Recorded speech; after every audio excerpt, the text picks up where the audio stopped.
Welcome to this session of the annual conference of EuroMeSCo, and in the first place we have to take the floor Mr. Thomas Wegensonner, President of the Euromed Follow-up Committee of the European Economic and Social Committee, who are hosting us. So thank you.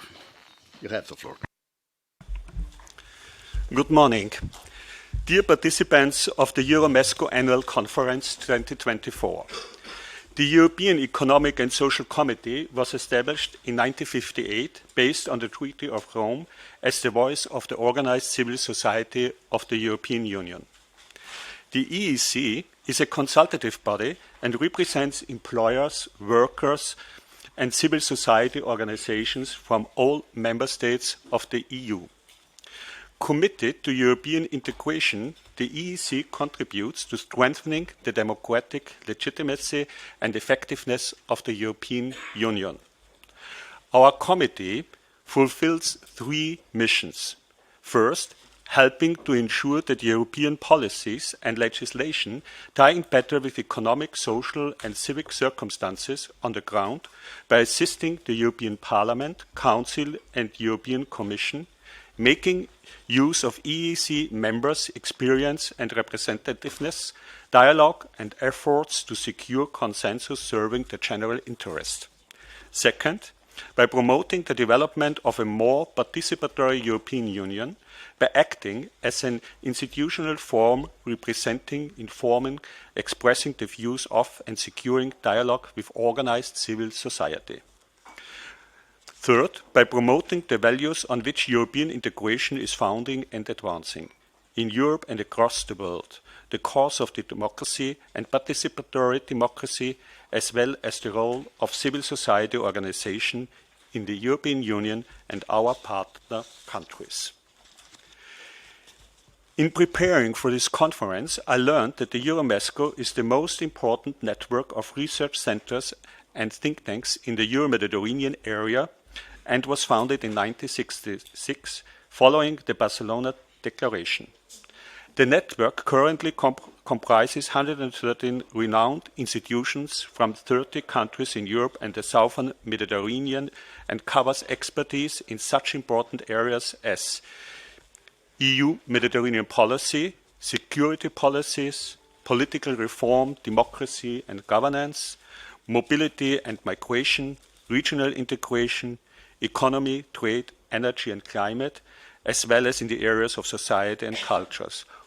All these topics are also very important for our house and for our work. I am sure that during the 2 days of this conference, I will be able to gain valuable information and content from my work as the President of the Euromed Follow-up Committee in the EESC. Therefore, I am really pleased to welcome you to the EESC, as we are following the strategy of an open house and good cooperation with all civil society organizations in the European Union and our partner countries. With this in mind, I wish you a successful conference and hope you enjoy your stay with us in our house, the bridge from Europe to the organized civil society. Thanks for your attention.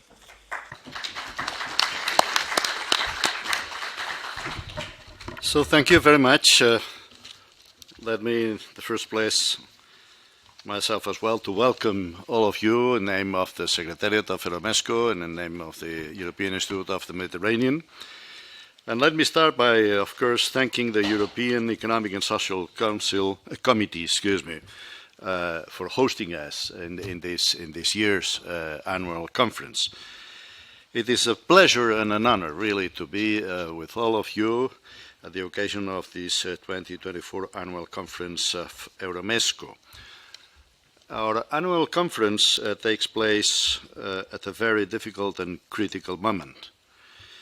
When we thought that we were getting out of the COVID pandemic and crisis, then came the Russian attack on Ukraine and a war in Europe, and then more recently, unfortunately, the Hamas attack and the Israel overreaction and massive destruction of Gaza has introduced incredible suffering and destruction and death in the Middle East at the Mediterranean shores. Not to speak about the continuation of all other conflicts in the Red Sea, with Syria and elsewhere, instability and a new role of Russia and China in other areas, that we have enlarged the scope to analyze what's going on as well in the Sahel, for example, and their role in the rest of Africa. So even more dangerous, I would say. There is a risk of spillover, starting with a confrontation possible between Iran and Israel. Therefore, it is probably the most complex and dangerous moment since many decades, I would say even since 1945. It is an extremely sad and complex and dangerous situation. But let me tell you that this adds to our personal and collective responsibility as we gather today in Brussels as the EuroMeSCo network. The complexity and the seriousness of the situation in the Euro-Mediterranean area brings to the daylight the value of a network as EuroMeSCo. We are a network of about 130 institutions, with more than 700 researchers and academicians working together to analyze and confront challenges and promote the Euro-Mediterranean cooperation. We come from all countries of the European Union and from the Arab world and the Mediterranean partner countries, because we believe that we can offer a common reflection to offer a sound analysis and proposals to face the challenges we are confronted to, because we believe that we can bring closer together our societies and the opinion leaders of our countries in this common cause of peace, prosperity, and understanding. Because you cannot buy reforms, you have to convince people, you have to win hearts and minds, no matter how much budget you throw into it. You have to convince your partner countries, and starting with their people and societies. We are convinced that on the basis of sound research, the discussion of policy proposal and the dissemination of cooperation possibilities is an urgent task. And this is why we are gathering here today, as I said. And this is why the EuroMeSCo network is so valuable. We will tackle in this occasion some of the most pressing challenges that the Euro-Mediterranean world is confronted to, ranging from maritime security, especially in the Red Sea, the Gulf, and the Eastern Mediterranean, to the need of positive cooperation on migration issues, from the complexities of confronted narratives to the problem of economic and social inequalities, internally and internationally, the new connectivity perspectives, or the possible scenarios for peace and war in the Middle East. So EuroMeSCo, as we are here, is alive, and I would say even very much alive. It is at work. Such a wide network of sound institutions and honest researchers from all over Europe and the Mediterranean and the Arab world is today more needed and useful than ever. This is why I thank very much the work of all members and researchers all year round, not only these days, to offer their best intellectual efforts to enhance the Euro-Mediterranean cooperation. As I thank all the support that has been given by the European Commission Neighbourhood South and by our patrons at the European Institute of the Mediterranean. It is all this support which makes the work of the EuroMeSCo possible. So let's continue working together in this necessary and unavoidable task during these 2 days and in the weeks and months and years to come. I wish you all a very pleasant and fruitful annual conference. Thank you very much for your attention.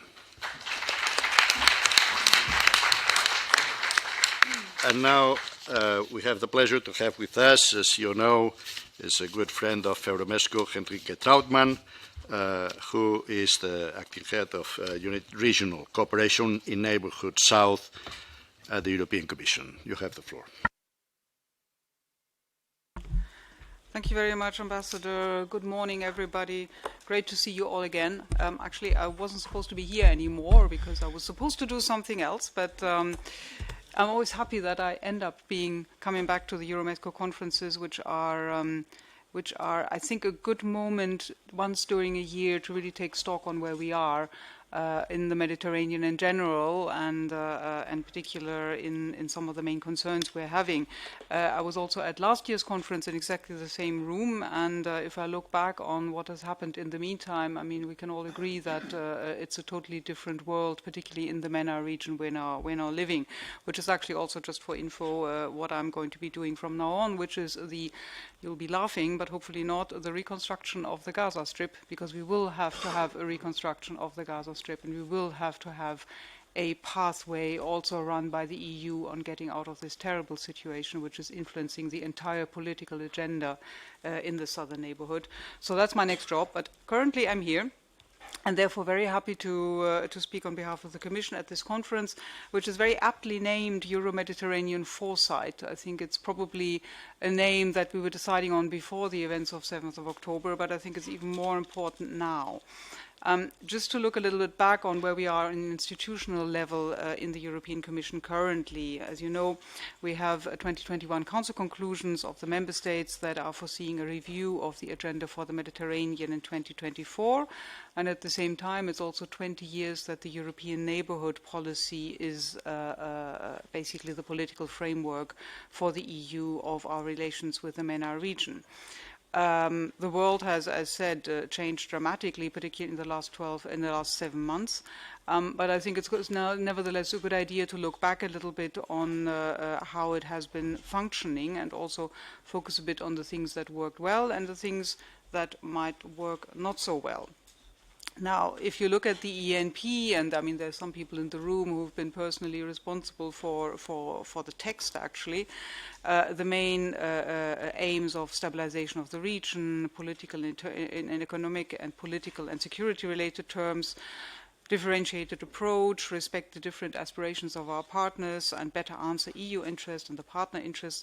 All this is basically still relevant for our relations with the MENA region and sounds very familiar. But we see that it has been very difficult to implement it in the way it was originally conceived. So 2024 is clearly a transition year for the Commission. As you know, the mandate of the current one ends in November. European elections upcoming, very, very important. I mean, I don't have to tell you people that you go and vote, but I think it's extremely important, more than ever, that people do take the possibility of expressing their wishes for the next European Parliament, which will be important for the way that the EU will be shaped in the next years. We need to, at this point, then really think and focus a bit in the MENA region on what our partners would like the EU to do, and also what the EU is capable of doing, which is not necessarily the same. We also will need to have a look at the resources we have at our disposal in terms of, classically budgetary amounts, but also the instruments and the political dialogue, and also how we bring the EU and the EU member states better together in a Team Europe approach, which already in the last couple of years we have been trying to focus on. And we have on the Commission level, interestingly enough, also ourselves launched a strategic foresight exercise, and that fits well into the theme of the conference today, and will come back in the next day and a half at various occasions. Now, where is the region in 2024? I mean, it's clear that the geopolitical competition is rampant and not necessarily going well for the EU on a number of elements. And of course, the war on Gaza has made a huge difference for the EU perception in the region. We have seen in various opinion polls and studies that there's a clear drop in the EU's positive image. It's actually the lowest perception rating until 2017. And the longer the situation continues, the more there is a risk that there is a real damage to EU relations with a number of partner countries. At the same time, there is also a lot of expectation still from the countries, but also from the people, from civil society in the MENA region, that the EU plays a positive role and that the EU comes together to influence how the region will develop in the next couple of years. And this is certainly something we need to keep very much in mind. We know that China, Russia, Turkey, other countries are playing increasingly a role, be it in North Africa or the Middle East, but also on the African continent overall. But they're not having the same offer that the EU has to the countries in the region. And I think it's something that we need to come back to and also remind people regularly, because we still maintain the idea of a partnership approach, which is covering not only relationships with the government that happens to be in charge, but also with the entire society. And this is why networks like EuroMed and EuroMeSCo are so important. With the agenda of the Mediterranean, for the Mediterranean and the Economic and Investment Plan, we try to connect different dots. Impact of COVID-19, repercussions of the war of aggression in Ukraine, and obviously now the war in Gaza, but also climate change and the regional repercussions of all of that is something we've been trying to address with the support we've been giving to the region for the last couple of years. Most of the countries we work with now want to have some sort of an à la carte approach of working with the EU, which is, I think, increasingly a challenge to the basic functioning of the European neighbourhood policy, which has policy priorities, strategic priorities, a number of institutional approaches on how to talk with our partner countries. But we see that it's becoming more and more of a pick and choose on both sides, and I'll come back to that in a moment. We have now, from the Commission side, as you know, at a bilateral level, started to implement a more strategic and comprehensive approach with the so-called strategic and comprehensive partnerships with some of the countries. I know that they have been heavily criticized, including the Memorandum of Understanding signed with Tunisia in July last year, but also the new strategic and comprehensive partnership with Egypt. But it is an attempt from the Commission side and from the EU side overall to really try and find a new way of a more strategic long-term partnership with a possibility of leveraging more funds and really taking a positive influence on the development of the countries in the region. There is a lot of questioning inside the Commission whether the classical project-based approach to development assistance is still the right one, or whether it should be the only one we're having vis-à-vis these countries, or whether we have to extend that a little bit. At the same time, we are convinced that the regional approach, which again the EuroMeSCo network is part of, is extremely important, because if we don't see the region as a region, then we only have relationships with a lot of difficult individual countries, and we don't bring the region together, which it will need more than ever after hopefully soon end of hostilities in the Gaza Strip. The international financial institutions play an enormous and increasing role in our work with the region. You know that through the economic and investment plans, we have been trying to leverage a lot of private investment. We see that in some countries that actually is quite successful. You have countries like Morocco, Egypt to a degree, despite all the challenges, but also Jordan that are benefiting from it.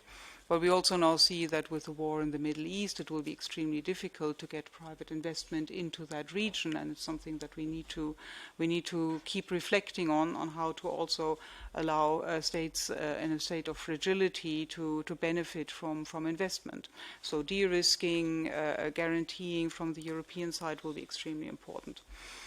As a second point, we're also trying to really look at some of the forward-looking possibilities of economic development in the region. We're currently working on a Mediterranean renewable energy and clean technology initiative, which is supposed to bring together in a master plan the entire region and reaching out increasingly also to Gulf countries in a joint effort to reap the benefits of some of the strengths of the region. Sun, wind, possibilities of renewable energy developments, clean hydrogen, a number of things that can actually really make a difference in economic developments, which we still continue to think is going to be the most important element to do in the MENA region in the years to come, to give possibilities for people to have a proper job, economies to develop, social inequalities to at least going down, and also and we'll discuss this later on this morning, and also limiting the necessity of migratory mobility for people to actually find a decent life. This is certainly something that will keep us busy through the entire next 5 years of the next Commission. One last point on topics we're working on. I mean, obviously, climate change is one element that is most important for the MENA region. We're working on a number of initiatives, which I'm not going to all list now, otherwise it takes too long, but it's clear that water in particular will be a major issue in the region in the next years. It has been in the last couple of years, I find, a little bit subsumed under all the problems related to climate change, droughts and dirty oceans, plastic, pollution, all that. But water in itself, if you talk to the countries in the region, if you talk to civil society, this is the one point that is going to be of the most concern in the next couple of years, and we see it obviously also in the southern parts of the EU. I mean, a lot of you are based in Barcelona. The water situation is disastrous. Unfortunately, you're not benefiting from the wonderful Brussels climate, but this is going to really come back and haunt us, and that is something that the EU will also have to focus on together with the member states. Now, coming to the end on how EuroMed has actually added value to our work. So EuroMeSCo has in the last 4 years really fed into the policy debate and on the policy making on a wide number of current EU priorities and also relevant topics. We have been setting up inside the Commission a setup with different EU services, line DGs, the EAS of course, but also some of the EU delegations in the country of the region, and it has proven a very good vehicle for the EU to sort of format a little bit the discussion inside the MENA region, but also with the discussions we need to have in the future, including on what would be the setup in the next Commission for the MENA region. Will it be the same we currently have, where neighbourhood policy and enlargement are together, or should we have a different setup? How can we respond to the challenges in the best way? How can we bring the Gulf countries closer to the European neighbourhood, given that they're increasingly important for the South? And how can all this pan out? So very, very good for us to have this policy advice facility, and of course we've done a lot of interesting things with the colleagues from EuroMed, and I would like to thank them for all of that. So now next steps for us. From the Commission side, we don't really want to do a proper review of the agenda for the Mediterranean before the end of this current mandate, because basically in a year from now, completely different people will be in charge, and it's always more interesting to get into the discussion at the beginning of a process than at the end. We will obviously very much have to look at the dynamics on the ground. The developments in the Gaza Strip will, for the foreseeable future, very much influence the way the EU can be dealing with the southern neighbourhood, and it's something that we are very much aware of.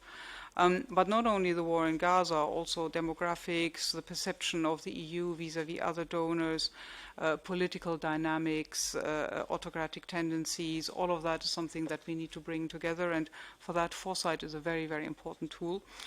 And therefore, I think it's very good that we are spending a day and a half now to talk about all these elements, and I'm very much looking forward to that. And with that, thank you very much, and back to you.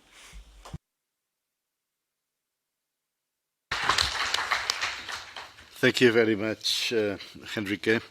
Well, and now I'm really pleased and honored to give the floor to Carmen Magariños. Carmen Magariños is the Director General for the Maghreb, the Mediterranean and the Middle East in the Spanish Ministry of Foreign Affairs, European Union and Cooperation, and is one of the angels protectors of EuroMed and therefore of EuroMeSCo in her current position, and before she was the Director General of for the same part of the world, but from the cooperation for development angle. And so it's a pleasure and an honor to have you with us here in Brussels for this annual conference, and we really express to you all our appreciation. You have the floor. Thank you, Senen, and it's also a pleasure for me to be here to accompany you in my new position. I change positions, but I'm always with EuroMed, as you were saying. So thank you very much. Thank you, President, for hosting us. Nice to meet you again in my new position, Enrique. And yes, it's a real pleasure to participate at the opening of this year's annual conference of EuroMeSCo. And just like Enrique was saying, my initial remark is to point out how the contest is different to the last time that the annual conference met in Madrid only 7 months ago. It was exactly 3 days after the terrorist attack launched by Hamas against Israel, and we were all shocked. It seems like a short time, but many things have happened and changed since. Today, the Mediterranean region is under stress. The situation in the Middle East is appalling, and the rules-based order is very much at stake. We need to uphold our values and work diligently to address critical challenges and bring peace and stability to the region, and we need to do it now because there is no time to waste. Spain has shown an unwavering commitment to the Mediterranean and has inspired and pushed for a strong European policy towards the Mediterranean. As you all know, and it has already been mentioned, the Euro-Mediterranean process was launched in Barcelona back in 1995. And later on, following the 2008 Paris summit, the Union for the Mediterranean Secretariat was established in Barcelona again, and Spain has remained since a staunch supporter of the organization, its actions, and potential growth. Moreover, Spain has been and remains greatly committed to the European neighbourhood policy and the strengthening of the bi-regional partnership. This year, and you were speaking why it's important to add now. Well, this year we will be witnessing many changes. We will have elections in Europe and in the United States, and also a change of leadership in the Union for the Mediterranean. A new Secretary General and a new Southern Co-Presidency will be elected at the Regional Forum to take place in Barcelona in mid-October. And despite and because of all these changes, we cannot remain idle. Quite the contrary, at a time of global and regional crisis, we need to redouble our efforts to preserve and strengthen the Mediterranean partnership because it is key to address challenges in a coordinated and successful way. There might be differences across the Mediterranean Sea, but much more unite us than divide us. As we approach the 30th anniversary of the Barcelona process, we must explore together future scenarios of cooperation, build alliances, and strengthen common policies to address political and security threats, social and economic disparities, and also disinformation. I therefore wish to congratulate EuroMeSCo, its coordinator, EMED, and all participants for rising to the occasion, organizing such a conference and sharing their assessment. It is essential to have the analysis and the knowledge you provide, and be sure that they will inform the policies here in Brussels and other EU, Eastern and Southern Mediterranean capitals. And let me allow just a national comment and mention an example, because we have just gone through, in my previous position, on a process of reviewing our cooperation, development cooperation policy with the region, with the Mediterranean. We had a regional program, the MASAR program, and we had a process in which we very much involved, thanks to EMED, the different scholars and different think tanks and different partners to have a discussion previous to the definition of the policy. Without that process of developing knowledge, we won't have a policy that is grounded in what is happening on the ground, as you were saying. And in the years to come, any policy which is not responding to the necessities of the ground will be successful.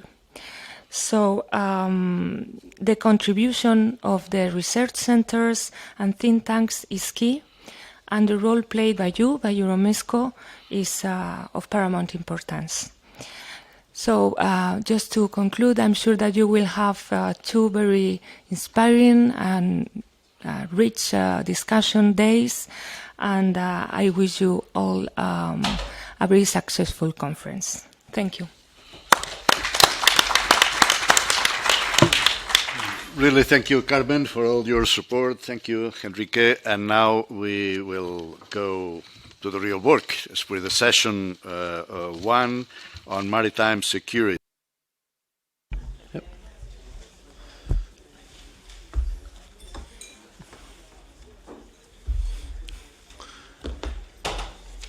Esteemed guests, dear participants, a warm welcome to the first panel of the day. My name is Harry Dimitras. I'm the director of the Peace Research Institute Oslo Cyprus Center, and it is my distinct honor and pleasure to be chairing the first panel on maritime security from the Gibraltar Strait to the Persian Gulf, a shared Euro-Mediterranean interest. It's not as if we did not have already a host of established issues in the region. We're now facing, on top of them, a host of new ones. And the sea and ocean areas are at the very center of this, because obviously oceans play an absolutely crucial part in today's globalized economic situation, with 90% of traded goods going through the sea, 95% of the global cyberspace traffic carried by communication cables on the seabed, and so on and so forth. Obviously, the Mediterranean is neither an exception to this nor something that we shouldn't be dealing with, because, for instance, more than 2/3 of the oil and gas consumed in Western Europe passes through the Mediterranean. Similarly, the Middle East and the Gulf are also essential regions for the Mediterranean and the European economies, as a lot, if not most, of the imported goods, including oil, gas, minerals, metal ores, and agricultural products, pass through the Red Sea and the Suez. And then the Gaza came up, and obviously we have renowned tensions in a region that was no stranger to them. The threat of piracy has spiraled. The situation in Yemen, in Sudan, make things much more difficult, and the scenarios of a regional escalation would have absolutely dramatic potential consequences. Security in the Mediterranean is also, of course, tied to developments in the Black Sea, in particular as an outcome of the situation in the Ukraine, and thus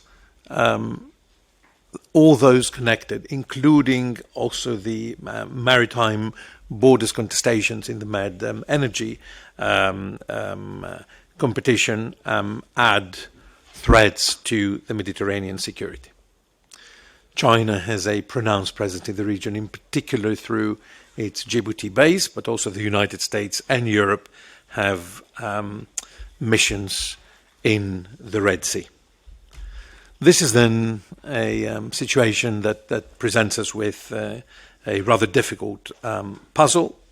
It's something that we need to unpack, and this is where we find ourselves today, in trying a no easy task, but we're helped by a stellar panel to do so. I'm joined by 4 important speakers here who will try to help us unpack, as I say, this situation. And I'll start with a general question to all of them before they talk about their area of expertise.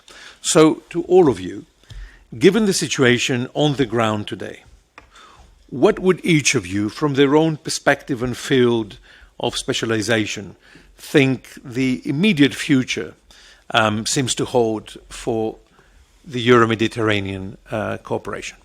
And I'll start to my extreme right with Professor Joseph Bahout. Joe is a professor at the American University of Beirut, and he's the director of the Issam Fares Center for Public Policy and International Affairs. In 2 minutes, Joe. I'll try. Thank you very much, Harry. And I'm only at your extreme right, topologically, not politically, I hope.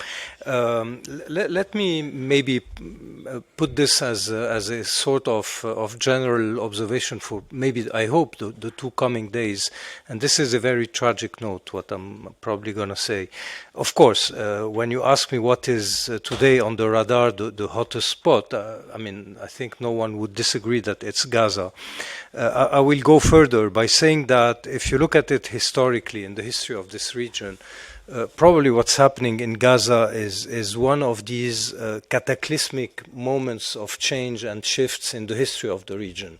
Something like 1920, the end of the Ottoman Empire, the shaping of the new states, 1948, the Nakba and the creation of the State of Israel, 1967, with all the consequences that we have today. And I think that Gaza will be one of the points of this list. And so the effects and the consequences are, I think, very, very far-reaching. Some of them we don't know about them yet, and they will come, and they will be tragic. I think we're heading towards a sort of decade-long, at least, of a long, dark tunnel in the region with a lot of fluctuation and conflictuality. So this is my first point. The second one, very quickly, for Europe, because this is what unites us today, and for the West. And here I'll be probably very blunt and very harsh. I think that let's put aside the issues of concrete security aspects, the human security, the migration, the destruction, etc., etc. I think what I'm afraid of is that this moment of Gaza is the ultimate moment of truth for what Europe is supposed to stand for, and the West in general. You know, we've been really maybe ad nauseam hearing about this rule-based international order, etc. I think that this is today the ultimate moment of truth of that concept. I think that this is now the moment to face reality, and I will be very punchy, since you asked me to be punchy, and this is my last point. If Vladimir Putin in Ukraine is contributing to a large extent to kill this international rule-based order, I think the West and Europe in particular in Gaza is itself contributing to kill it, meaning that it is in fact committing suicide, because this rule-based order is supposed to be its own property and its own product. I'll stop there for the moment. Thank you. Thank you for being both punchy and punctual. I'm not sure which one is more important to Brussels. I'll turn to my less extreme immediate right, which I hope is the outcome of the situation in a couple of weeks' time, to Héloïse Fayet. Héloïse is a research fellow at IFRI, and she's also the head of the Deterrence and Proliferation Program. Same question to you, Héloïse. Yeah, thank you for having me on this panel. So I will be, I think, as blunt, and I fully concur with my predecessor. I think the future for EuroMed cooperation regarding maritime security is quite bleak. I mean, when you look on specific European cooperation, meaning European countries together, European navies like French, Italy, Greece, Cyprus, I say there is hope, and there will be still cooperation and naval exercises. But regarding the cooperation between European countries and the southern neighbors, I'm going to say it's going, I think, to be much more difficult than before, and that because of political issues that haven't been resolved. And it has been said in the opening remarks of this two-day conference that there is still there is still no endorsement in the EU or in European countries of the full scale of the Gaza issues, and it's mostly a matter, I think, of public opinion, public narratives, and it might be very difficult for countries in the southern Mediterranean to continue exercises or to continue cooperation with European countries that doesn't really deal with or don't help to deal with the situation in Israel, in Palestine, and in Gaza.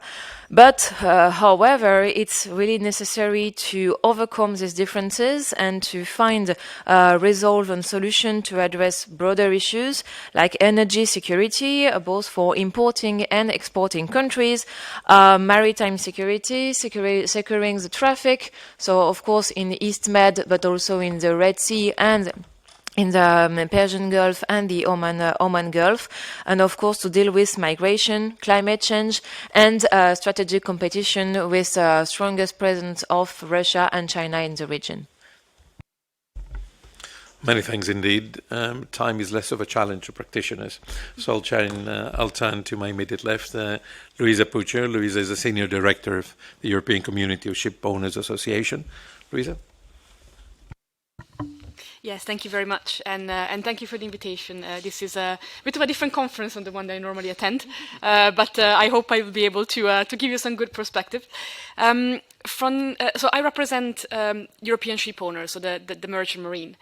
And one thing that I think is key to highlight, and I think it already emerged from the previous two speakers, is that the Suez Canal and the Mediterranean are key arteries for world trade and for European economic security. We have seen, we've seen already the impacts of the Ukraine crisis on food prices when suddenly the Black Sea was off limits for commercial shipping.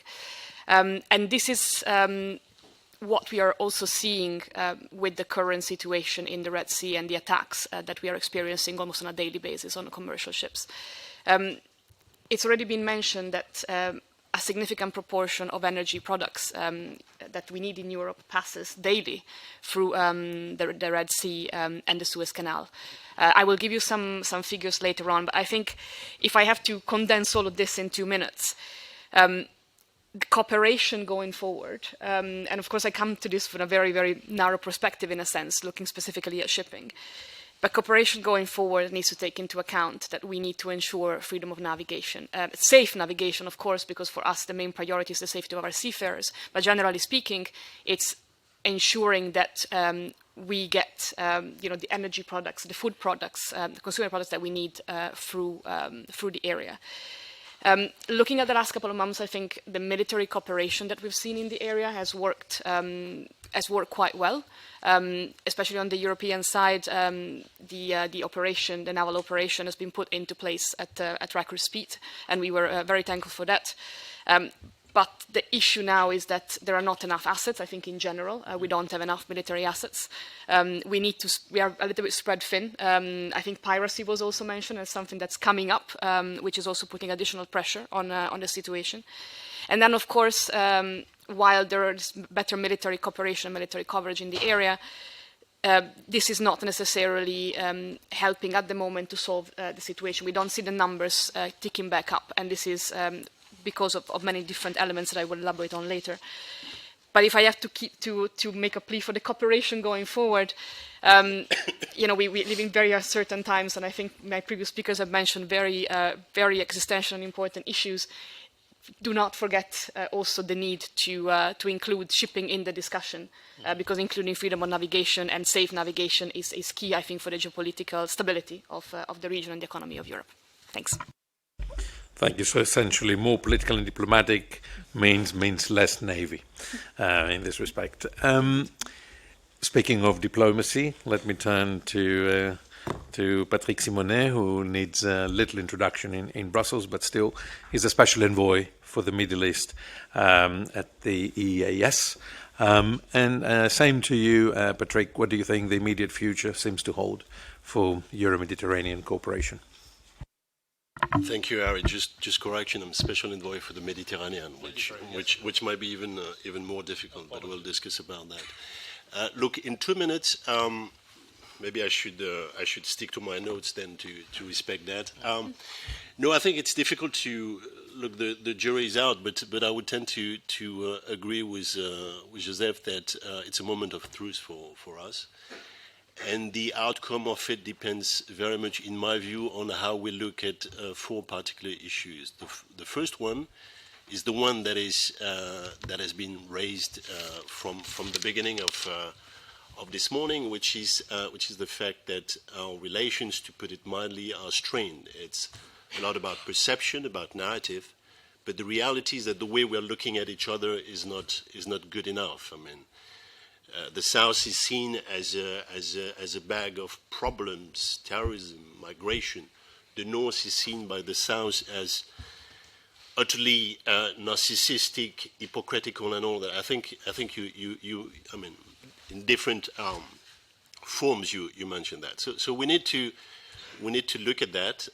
We don't have necessarily to reinvent the wheel, but we have at least to acknowledge the problem and look at the way we engage with each other. And I think, as Enrique was saying, I mean, there's been some efforts from the side of the EU, from the Commission, to deal differently. I mean, whether it's good, I mean, you will tell us what you think of that. I mean, the way to maybe engage more meaningfully, more effectively, look at our common mutual interest rather than at what we used to want from our partners.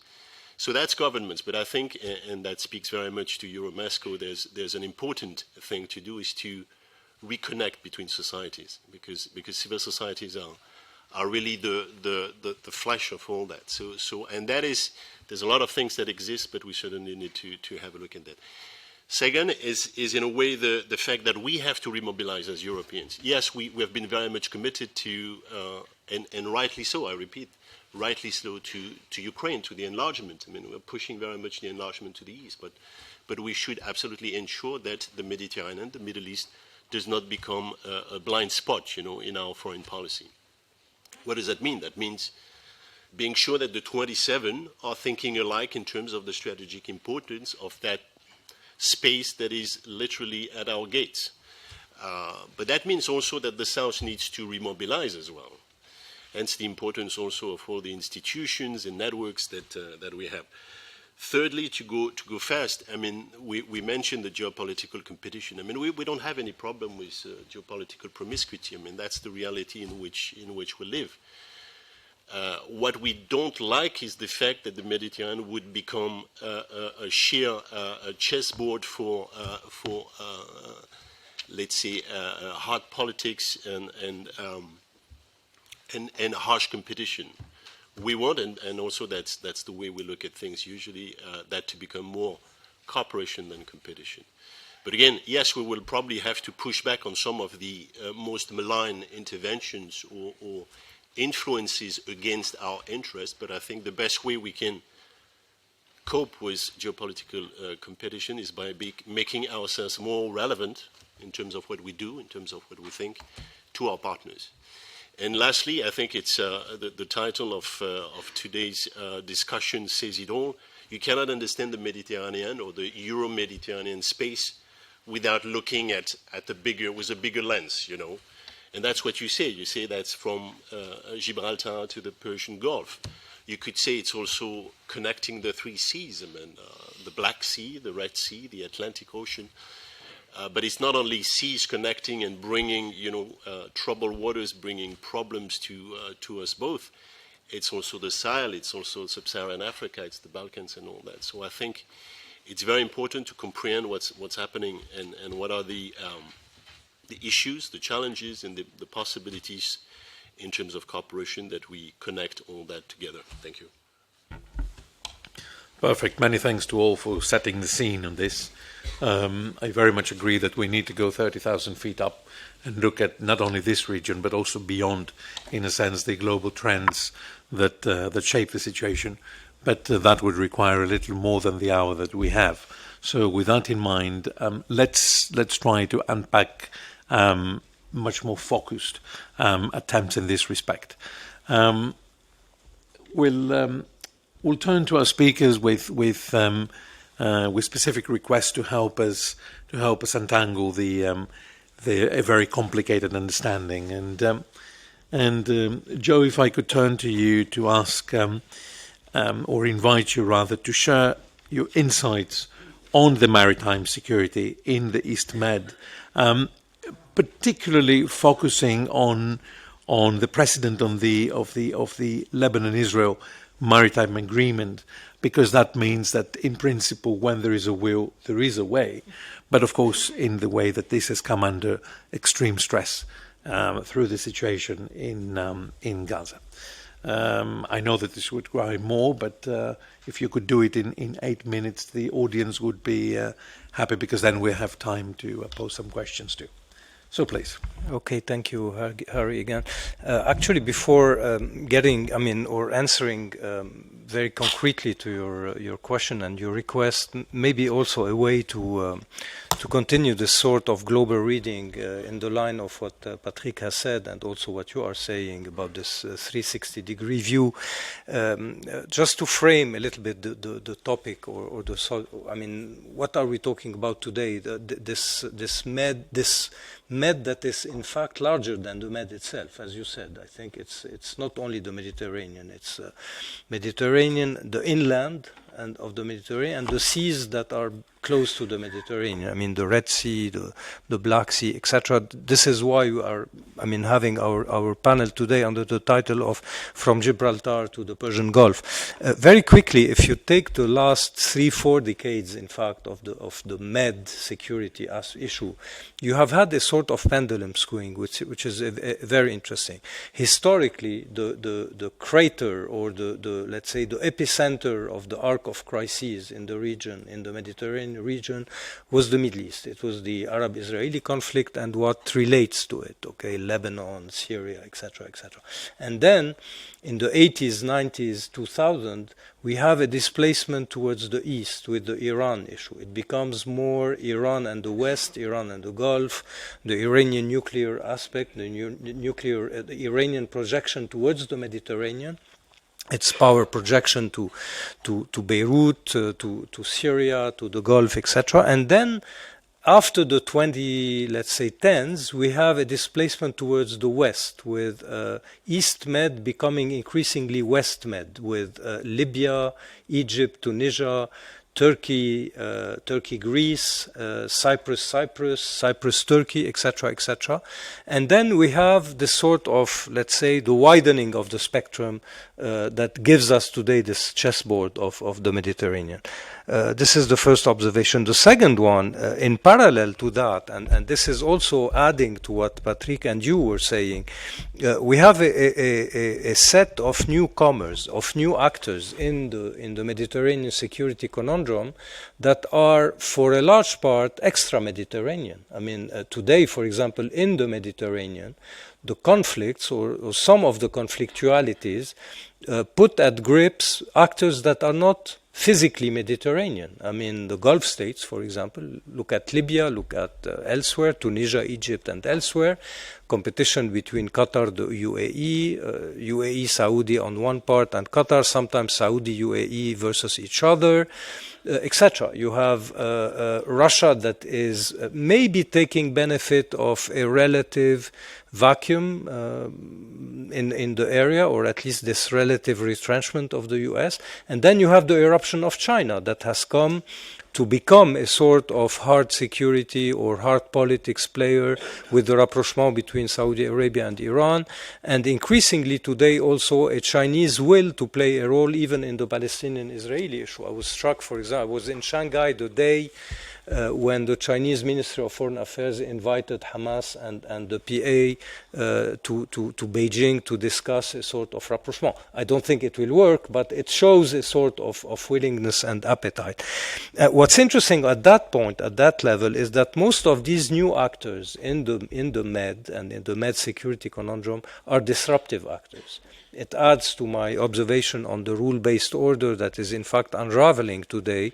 Most of these actors don't abide by the rule-based order and are revisionist power. Some of them are Mediterranean. I don't want to get into details, but we can cite Turkey here or others. And some of them are not from the region, but they are seeking to upend the status quo in the region, which comes with, and this is the third point, with a new set of stakes and issues.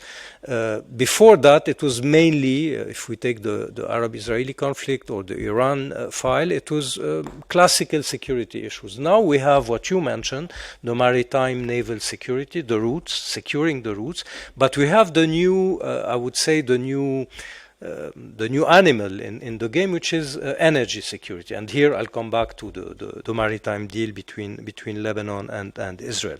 So you have this issue of energy security, the gas exploration, both in terms of resources, but also in terms of benefactors and benefiters and players. I mean, for example, the fact that before Ukraine, it was stopped by Ukraine, Russia's Novatek was one of the main actors in the drilling of gas in the East Med, which is something also that we need to take into account.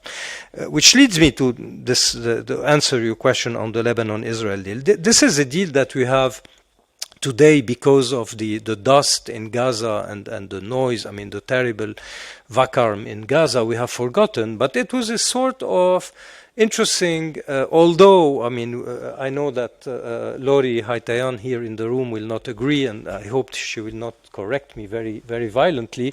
But of course, we need not to make something very big about it, but it was a sort of breakthrough, at least in terms of certain conceptual aspects, okay? Not in itself, but in what it showed or it ushered towards.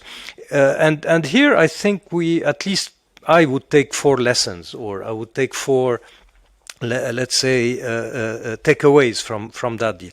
The first one, which could be replicated, I'm very cautious here because Gaza could probably reverse everything we are saying now. The first one is that transactionalism could sometimes trump, without playing on words, big issues, okay? Meaning that you can solve certain small issues while staying and remaining in the framework of a global conflictuality. Lebanon and Israel are at war, officially, legally, physically also sometimes. However, within this framework, you could reach a certain deal, meaning that issue-based transactional deals can work even by keeping a certain level of conflictuality, which is interesting but also dangerous. It means that this is more conflict management than conflict resolution, in fact. The second takeaway is that, and here it's maybe technical, but the type of mediation was interesting. This kind of coupling of marriage between classical state diplomacy, which was embodied by the American envoy Amos Hochstein, maybe a little bit the Qataris and the French, but also private enterprises that has a vested interest in making the deal happen. And here the role of Total was instrumental, I think, and very important. And probably the most difficult aspect, and here it's very technical, I apologize, one of the most difficult aspects of the negotiation between Lebanon and Israel, which had to do with the distribution of dividend between both, were solved by Total, not by Amos Hochstein, meaning that Total would be, let's say, the bank through which the money could pass and then redistributed to both parties, meaning that Lebanon and Israel were not, in fact, dealing with each other. It was Total that was the sort of platform of redistribution. This is the second lesson. The third one is that for all this to work, you need to have enough perks and dividends, meaning that both parties have to have something quite big to lose if things go sour. Okay, meaning that once Lebanon and Israel, each one of them have its platform, actual and potential, because for Israel it's actual, for Lebanon it's potential, things are becoming more, let's say, framed into a sort of conflict resolution manner, meaning that both parties have much to lose if things break out, okay? And with that, of course, comes the very concrete dividends for both countries, okay, in terms of money, in terms of revenue. Which leads me to my fourth and last point. Is this a sufficient deterrent today between Lebanon and Israel that would prevent a global warfare between both countries? In the beginning of the conflict, something like November, December, I personally, I'm sorry for that to say that, but personally wrote a piece in a Lebanese newspaper saying that probably one of the reasons why we will not see an open warfare between Lebanon and Syria and Israel, besides the fact that you have the mutual assured destruction between Hezbollah and Israel, and we have to take this into account, there is the maritime deal, and there is the fact that none of the parties want really to jeopardize the physical presence of the platforms or of the companies that are drilling in the sea. Today, I would be less formal on that, or I would be less, let's say, assured of that. However, it is still the case. I was reading before yesterday a very interesting report on the fact that, for example, without the gas that Israel is extracting from the Karish platform, from the Karish gas field, probably due to the Gaza war, Israel would have had energy and electricity problems, meaning that by itself, Israel wouldn't take the risk of seeing maybe Hezbollah one day bombard, attack, or destroy the platforms at the sea. And this is by itself one of the elements of the deterrence between the two countries, which shows that these transactional deals can be sometimes very valuable. Last point on that, this is why also, and we come back to your issue, to the issue of the maritime navigation and the maritime route security, this is why it's very important for Europe today to avoid transforming the Mediterranean into a sort of new Red Sea, meaning a postal box of exchange between parties through the maritime navigation. I was very alarmed before yesterday to read a statement by someone from Hezbollah, I forgot the name of the official, saying that if the war of Gaza continues, the risk of seeing the navigation in the East Med upbend like it is upbend in the Red Sea. This is something of a red flag. I think we need to take it into account. And all this has to do with the lessons learned from the Lebanese-Israeli deal. Thank you very much, Joe, for this extremely useful, I think, typology of incentives and spoilers, but also in line with, I think, pretty much what everybody has been saying, this bringing together of hope, vision, if you like, but also realism on the ground. And I think this is a very useful guideline for our discussion today. Let me turn to Alois to ask, take the lead from what Joe was saying, but ask on more specifically on the military presence in the Mediterranean Sea and the military cooperation in this regard. Could you kindly elaborate on the security interconnections between security in the Red, in the Black, in the Arabian, and the Mediterranean Seas? Thank you. I'm putting my timer on. So I think it's very important to notice that everyone right now that can be in the Med Sea, in the East Med Sea, is there. I was very lucky and happy to spend a week in a French frigate between Cyprus and Egypt a couple of weeks ago, and it was really impressive to see that every country that was able to send ships in order to raise their situation awareness, and so to be able to see by themselves what is going on in the East Med, and then of course on the ground, so in the conflict between Israel and Gaza, was there. So, of course, there is a strong European presence, or at least European nations that have a navy strong enough and big enough to be in the region. So, important French presence with the carrier strike group that recently left Toulon and that has crossed recently the Suez Canal and will go into the Indo-Pacific. And it was the occasion to enhance cooperation, military cooperation between France and other allies like Italy, for example. And also, of course, with the US, one of the carrier strike groups that was in the Red Sea and before that in the Gulf also crossed the Suez Canal end of April, and then the Mediterranean, and it was again the opportunity to do some exercises. So we've seen that the US presence is still strong in the region, despite a small reduction since in the beginning of the war in Gaza. The presence was really high, like October, November, and it has decreased a bit. but with a very interesting engagement mid-April, because US ships were used to defend Israeli airspace during the Iranian attack on Israel, with at least 2 ships that were able to destroy Iranian missiles and Iranian drones from the Med Sea in order to protect Israeli airspace. So it was a very interesting engagement to notice. And there is a continuous presence of patrol aircraft, US patrol aircraft, also in the region. Maybe more surprising, there is also a German presence in order to contribute to UNIFIL and to check the blue line in the Med Sea, so also concurring to trying to observe the disputes between Israel and Lebanon. And of course, a regular Russian presence that is still lower than before February 2022, because the naval assets of Russia has been slightly moved to the Black Sea in order to protect, of course, Russian territory from attacks from Ukraine. But there is still a strong Russian presence that is securing the traffics between Syria and Libya, and so showing how the whole Mediterranean, of course, is connected.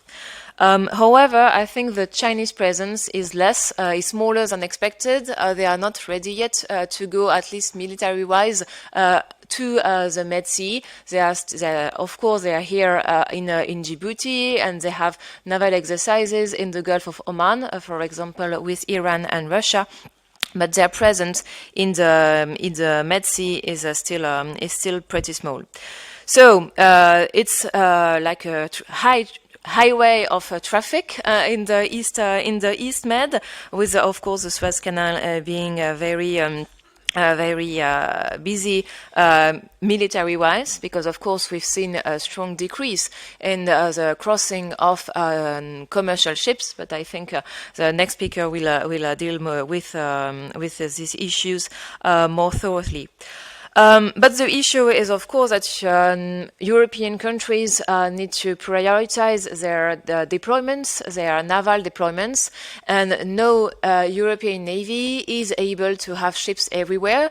We are not the US, and even like big navies like France or Italy are not able to do so. And so there is of course a need to prioritize the different theaters, and so I think the European navies are not able to do as much as they would like to in the East Med regarding cooperation or regarding maritime security and maritime awareness, because of course they are really mobilized in the Red Sea and in the Gulf of Oman. So I think someone after me is going to talk specifically about Aspides, but I'm still going to briefly touch upon this issue.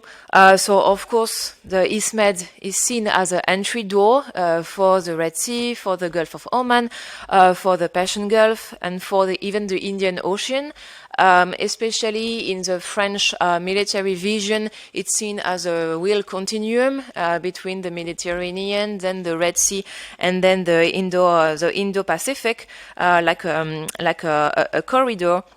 But again, it's difficult to be everywhere at the same time, and of course the fact that European navies are strongly involved in Operation Aspides, even if it's less than expected. And I think the commander of Operation Aspides was there. I mean, it's Brussels yesterday to complain that European navies were not contributing enough to the operation, and then it was less efficient than he expected.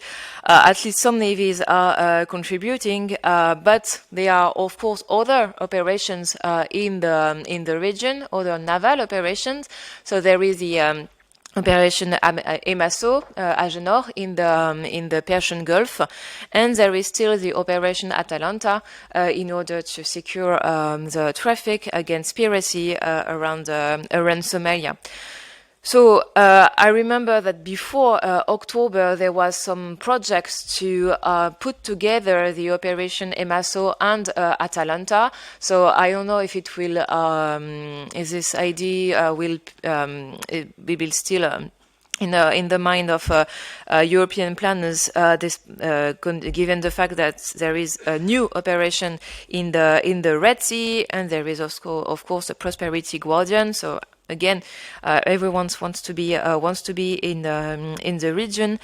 But at the same time, I think the connection between East Med and the Black Sea is maybe less obvious that one can think, and is seen maybe less relevant as the connection between East Med and the Red Sea, except of course for Russia, because it's seen more as a Russia-Ukraine problem, and a close sea with more like real naval warfare issues. While East Med is still more a maritime security issue. And of course, when you go further down and further down the Red Sea and then the Gulf, you see a dramatic situation. And I think no one was expecting that the first use of anti-ship ballistic missiles would be by Houthi. I think everyone was thinking maybe China regarding U.S.-China rivalry near Taiwan. And no, it's non-state actors that managed to do some damage to commercial ships, or at least to have an impact enough to disrupt the traffic in the Red Sea. And I think it's very interesting to see how non-state actors are more and more important in the region and using almost state-level capacities. So more than 80 incidents that were noticed by Houthis since November, and I think we all see that it's almost impossible to deter them. So European navies are doing their best and US Navy to protect the ships, the commercial ships, but the attacks are still going on because, again, everything is connected in the region, and the Houthis, of course, they are taking advantage of the situation in Israel and Gaza to exist. And as long as the conflict won't be at least eased or without a ceasefire, I think there will be, of course, a continuation of the attacks by the Houthis, and then carrying on some bigger challenges like oil and gas exports and imports for Europe.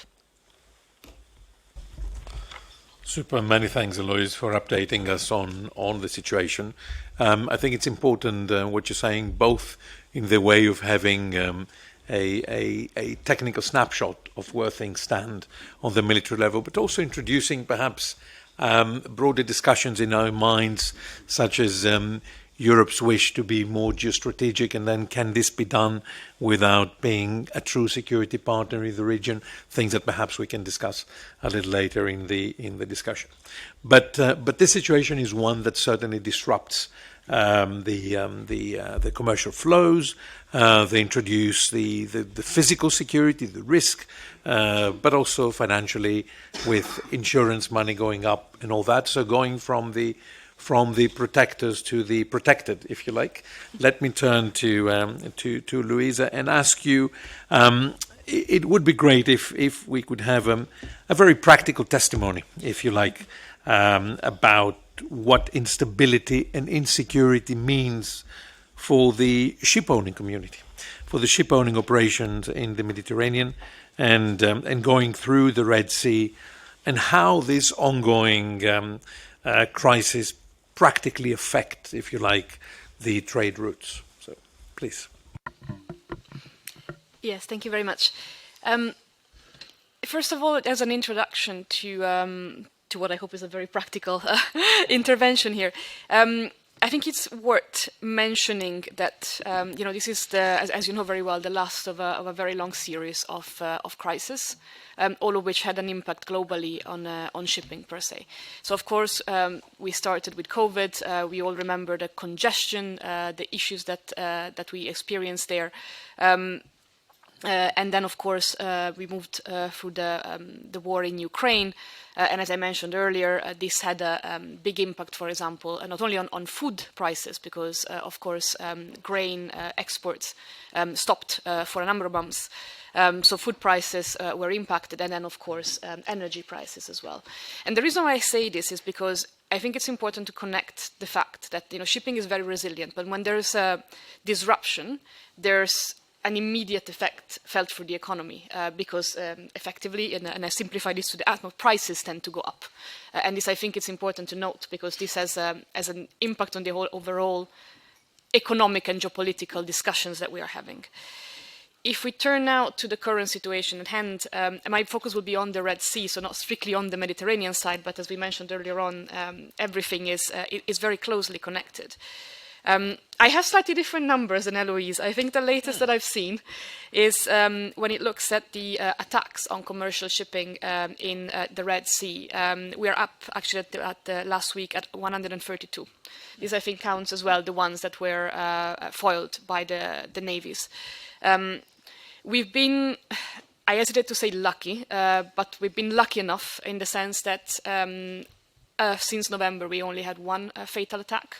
That being said, one too many, where we had 3 seafarers that lost their lives. Generally speaking, there is a lot of uncertainty. At the start of the conflict, I was at a security conference in Oslo that takes place every year, specifically on maritime security. And what they were saying there was a very, very thorough analysis about how the Houthis were targeting certain ships. And we had very straight statements about the fact that the Houthis were targeting ships in a very precise manner. That went out the window within a week, I think. And of course, there are indications of where the strikes should land. Of course, they're targeting specific ships, specific ownership, specific interests linked to Israel. But of course, the data that they're relying upon is not accurate. Obviously, ships change cargo, they change ownerships very, very quickly. So we've seen also Chinese ships being hit because 2 weeks prior, they had potentially some links to Israel. So the result of this uncertainty and, of course, of the difficult situation, specifically when it comes to the life and safety of our seafarers, has resulted in, of course, a significant number of traffic rerouting around the African continent. And if I give you a little bit of numbers here, what we are seeing from the start of the conflict is around 70 to 80% container shipping rerouting around the Cape of Good Hope. Around 50% down when it comes to crude product and bulk tankers, depending on a little bit on the segment. And when it comes specifically to LNG, we are almost down to 0. This also has, we tend to think in terms of ships, of course, that's our main priority. But another interesting point here is if you look at the Suez Canal crossings there, we are down more than 50%. And in the general context that we were discussing here today, one of the questions that we're asking ourselves in the shipping community, of course, we have very good relationship with the authority in the Suez Canal via our international partners. But we've heard of some worry because, of course, the revenues of the Suez Canal have decreased significantly. And that is a significant contributor to the economy of Egypt. So how this will have an impact down the line is also something that in the general discussion that we're having here today is a very interesting point. Now, when it comes to trade specifically, what does that mean when we reroute around the Cape of Good Hope? Of course, we have longer routes. These mean higher prices at the end of the day for the consumers and for energy products. We have congestion. We are starting to see some congestions emerging in European ports because, of course, we need to consider, and I give you a practical example, if you have a vessel that is coming from Asia and before would go through the Suez Canal, stopped at Mediterranean ports, I'd say Greece, Italy, France, and then continue on to Rotterdam. Now what we are seeing is that the ship in question might actually decide to go straight to Rotterdam. And then, of course, from there, you will have to transship on smaller ships and potentially come back into the Mediterranean. This is what we are seeing data-wise, that we are seeing smaller feeder vessels coming back from the northern ports into the Med. This, of course, disrupts the supply chain because, of course, the deliveries are timed differently, and we are seeing, once again, an uptick on port congestion. One interesting point, and I'm not an expert here, but maybe for this room is an interesting point, how this impacts the relevance of the Gulf states and some of the states around the Indian Oceans as well, because depending on the type of ships you're running, changing route that does not only cause you to go around the African continent, but it might actually change where you're coming from. Because if you're an oil tanker, chances are you have to actually go to load, of course, in the oil producing countries. This actually means that not going through the Suez Canal, you have to go all the way around, and then you have to come back empty. So this is just for the sake of the time and the prices. This is an interesting point. If you're a container ship, you might just skip the entire situation, come directly from Singapore, don't stop in the middle, and go around. Meaning that the relevance of some ports in and around the Gulf and the Indian Ocean might also change. And this is something that's quite interesting when it comes to trade impact and how the entire situation spills over to other economies potentially. I am not necessarily an expert on the non-European side of the Med, but I think one interesting point to make is that Turkey has very recently put on a ban on trading with Israel, meaning that they are cutting off their third biggest seaborne trade partner. So this is also something that we can see will possibly reorganize some of the trade in the area. Now, in order for this situation to be addressed, of course, on behalf of the European ship owners, we have called for all efforts, including diplomatic cooperation, to try to solve the situation at hand. Practically for us, this meant, of course, military cooperation. This is kind of the first low-hanging fruit, if you wish. And of course, we cooperated very closely with the External Action Service for the swift deployment of Operation Aspides. Knowing full well, actually, that this has also an impact on the other missions that we have in the area. And here, Eloise mentioned the mission Agenor. My understanding, actually, is that Agenor, so the Operation Aspides is based on Agenor. And actually, Agenor will stop operation in June. This is the latest that we heard also from some of our contacts. So I'm happy to have more updated information if you have it. But basically, bottom line, I think the issue is we don't have enough assets overall. Specifically also because, of course, there's also Operation Atalanta, who is there with an anti-piracy mandate, who also, as historically, never have enough assets. And now we are seeing, of course, a pool of European navies in a different direction. And of course, this has resulted immediately in an uptick of, I think, 100%, 150% piracy incidents around the coast of Somalia in the last couple of months. Obviously, from very, very low numbers to 5 or 6, but still, it's an important development. That being said, with the cooperation that we had with the Navy, is this enough? Clearly not. Once again, we don't have enough assets, but there are other elements that come into play, and I think you mentioned insurance being a very important one. So we had already the discussion with the External Action Service and Operation Aspides because they have deployed assets in the area. They are doing an excellent job. They're cooperating with the industry extremely well. But unfortunately, the industry is not coming back. And the question that we are asked is, why are ships not coming back? And the answer to that is the uncertainty is still too high, and the insurance rates are still too high. So until the insurance rates come to a level that, let's say, can counterbalance actually having to spend the money to go around Africa, this is not something that many operators are willing to do. And also, and this is getting a little bit into the details, but of course, we represent the ship owners. You need to take into account the fact that we don't always operate the ships. So the operation of the ship will come into the hand of, let's say, the charter, the cargo owner in many cases. And they make the decision on whether it's worth going through or rerouting.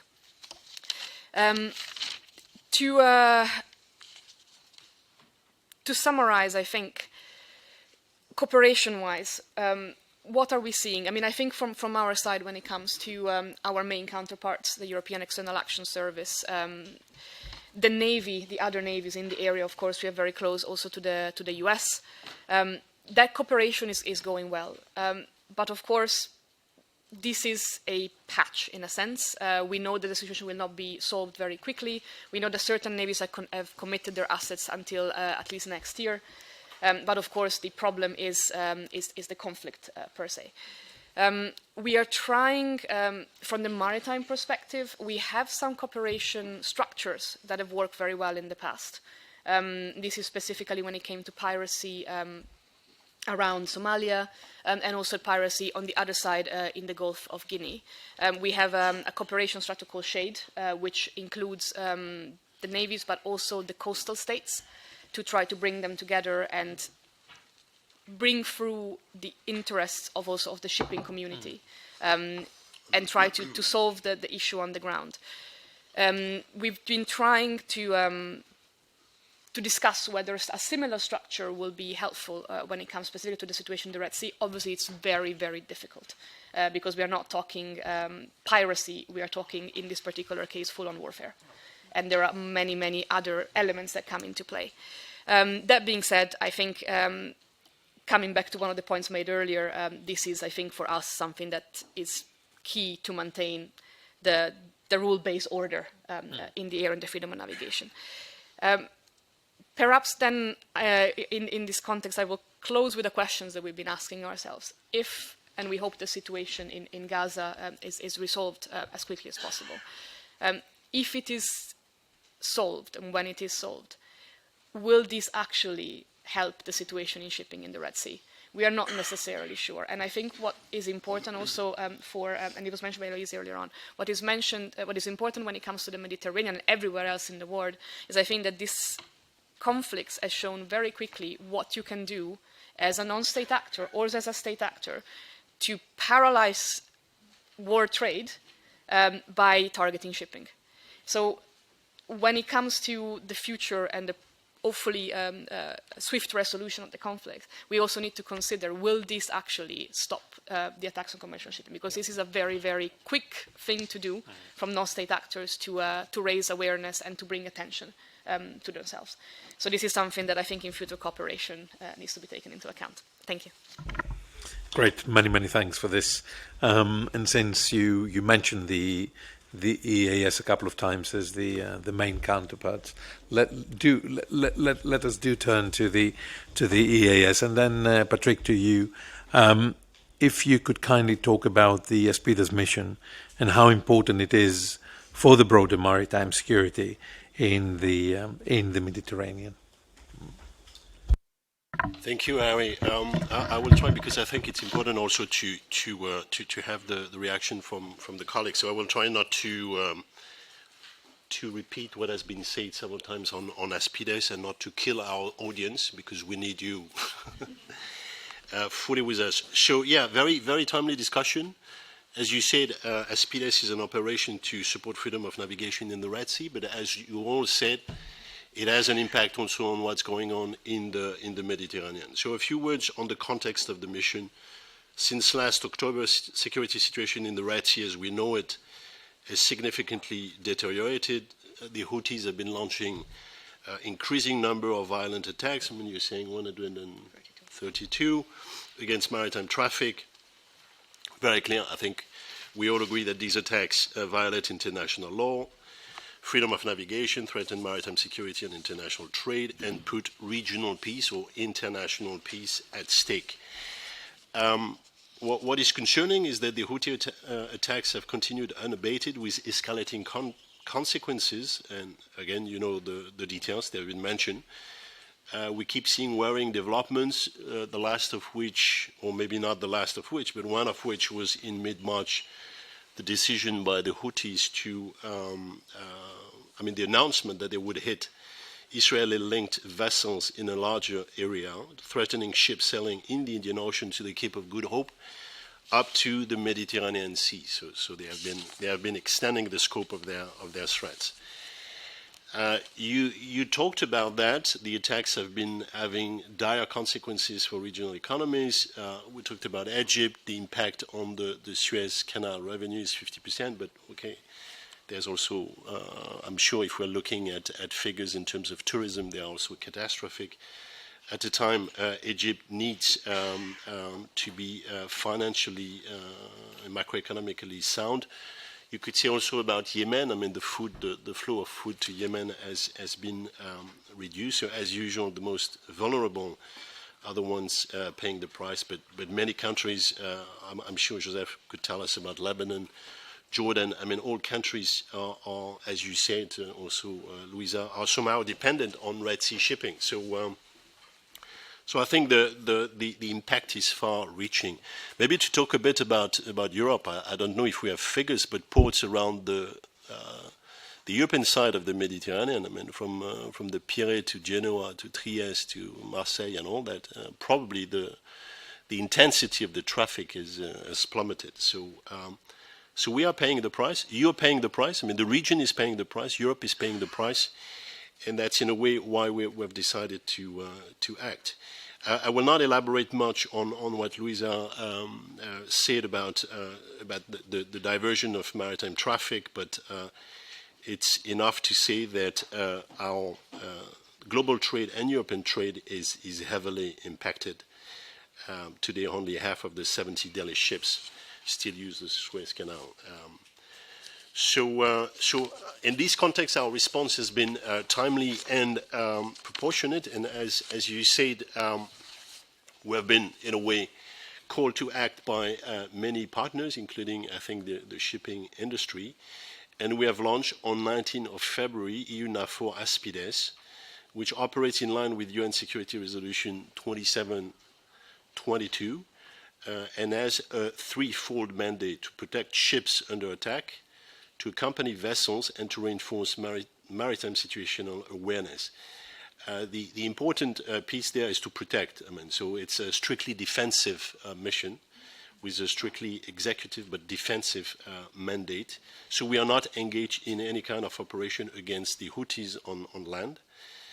And again, our vessel operate in self-defense. So when they are attacked or when they see targeted ships being attacked by Houthis, UAVs or missiles, they trigger a response.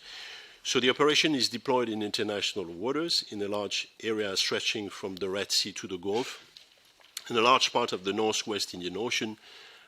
Mind you, for those who are interested, it doesn't go north of Muscat, so it doesn't come too close to the other regional actors that we know about. EUNAVFOR ASPIDES headquarters is based in Larissa, in Greece, with 15 member states participating, and 5 countries, Italy, Germany, France, Greece, and Belgium, having contributed or still contributing with 1 frigate each.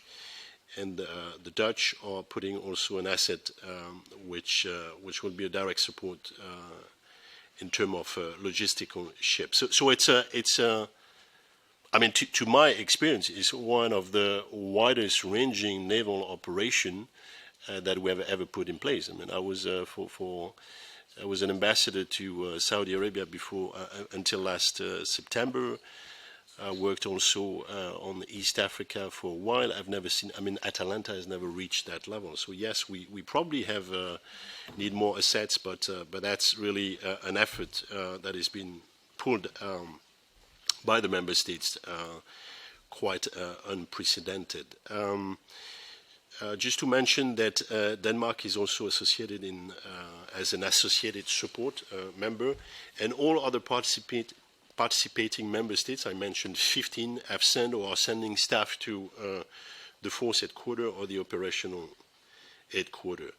In terms of stats that I could get from my colleagues, after nearly 3 months of operations, ASPIDES has repelled 16 attacks, destroyed 13 drones and 4 missiles, and protected more than 100 merchant ships during their transit in the Red Sea of the Gulf of Aden.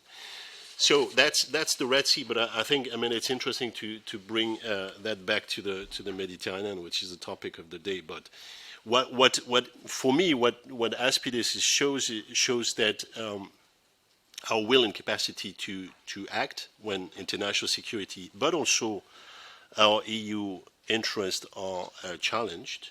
It's not the first time, as I said, Atalanta, but also in the Mediterranean you have the Irene operation.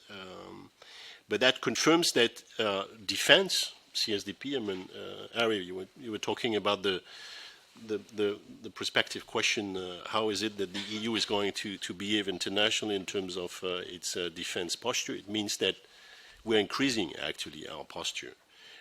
And CSDP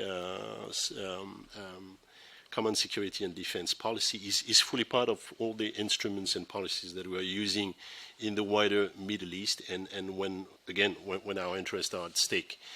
But what I would like to say there is that while we beef up our defense posture, it's obvious, and I think you would read that very clearly in what we call the strategic compass of 21, that in no way we can achieve stability and prosperity wherever in the world without being in cooperation with the partners, so as a collective endeavor. And in the case of Aspides, we've been fully transparent, open, discussing the mandates with our partners in the region, offering possibilities for contribution, for logistical participation to the operation. We're cooperating with Atalanta, with Prosperity Guardian, and again, the idea is that it could be a platform for engaging with the countries of the region that have an interest. Maybe, to be honest, some of those countries don't have an interest to say too openly or to do it too visibly, but the offer is there, and because, again, it's a defensive, it's a deterrence, it's in order to restore international security and freedom of navigation, and we felt that it's a matter for all of us. Now, what does it tell us in terms of the Mediterranean? That there's a lot actually we can do in terms of maritime security actions. You know that we have the possibility to invite countries to participate in CSDP missions. I think, Eloise, you mentioned exercises, and when I was dealing with Oman, I mean, we managed to also have a close cooperation between Oman and Atalanta, so joint naval exercises is also an option. The problem of the Mediterranean, and I like the way actually Joseph, you stole my line on saying that the Mediterranean should not become, the Red Sea, because we had seen it coming in the Red Sea a long time ago. 10 years ago, I remember, and that's why we were so adamant to say to our partners around the Red Sea that you have to organize yourself. I don't know if you remember, some of you remember that there was an institution that came out from those discussions that we as EU we had with East Africans and the Gulf, which is what they finally called the Red Sea Gulf of Aden Council of African and Arab States, the Red Sea Council. So basically saying, look, you need to organize yourself because the Red Sea one day will be, the stage for those kind of security challenges. So to be honest, when I look at the situation now in the Red Sea, I wonder if it would not have been different had we had this kind of Red Sea Council, so cooperation between the two sides of the Red Sea. But okay, that's a question. But in the end, when we go back to the Mediterranean, some of them have been mentioned. We have a wide range of threats and challenges, which shows us that we have to do more in terms of dialogue and cooperation. Just to name a few, we have security threats, whether actual or potential. I mean, trafficking of human beings, migrants, smuggling of weapons, potential terrorist attack. I mean, what you see in the Red Sea could well happen in the Mediterranean. I mean, non-state actor having today military means enough weaponry to put at stake ships that would cross the sea. There's an issue which is also very important and which I think is starting to be documented. I've seen some articles there. It's about critical infrastructures, cables, and all that. All the quantity of cables that are going through the sea, and at some stage, we need to look at that and to take real action. So traditional potential security threats. The increased militarization of the basin, of the Mediterranean basin, as Eloise was saying, I mean, it's good that, I mean, many countries are equipping themselves with good navies, but maybe there's a need to discuss more about all that. And finally, as you said, Joseph, the power politics around natural resources, using usually undefined maritime delimitation, actually. The Israel, I would tend to think that the Israel-Lebanon agreement is more an exception than the rule in the Mediterranean. And there are many cases of unsettled issues in terms of maritime delimitation that might well flare up at some stage, closer to home. So lots of things that we need to discuss.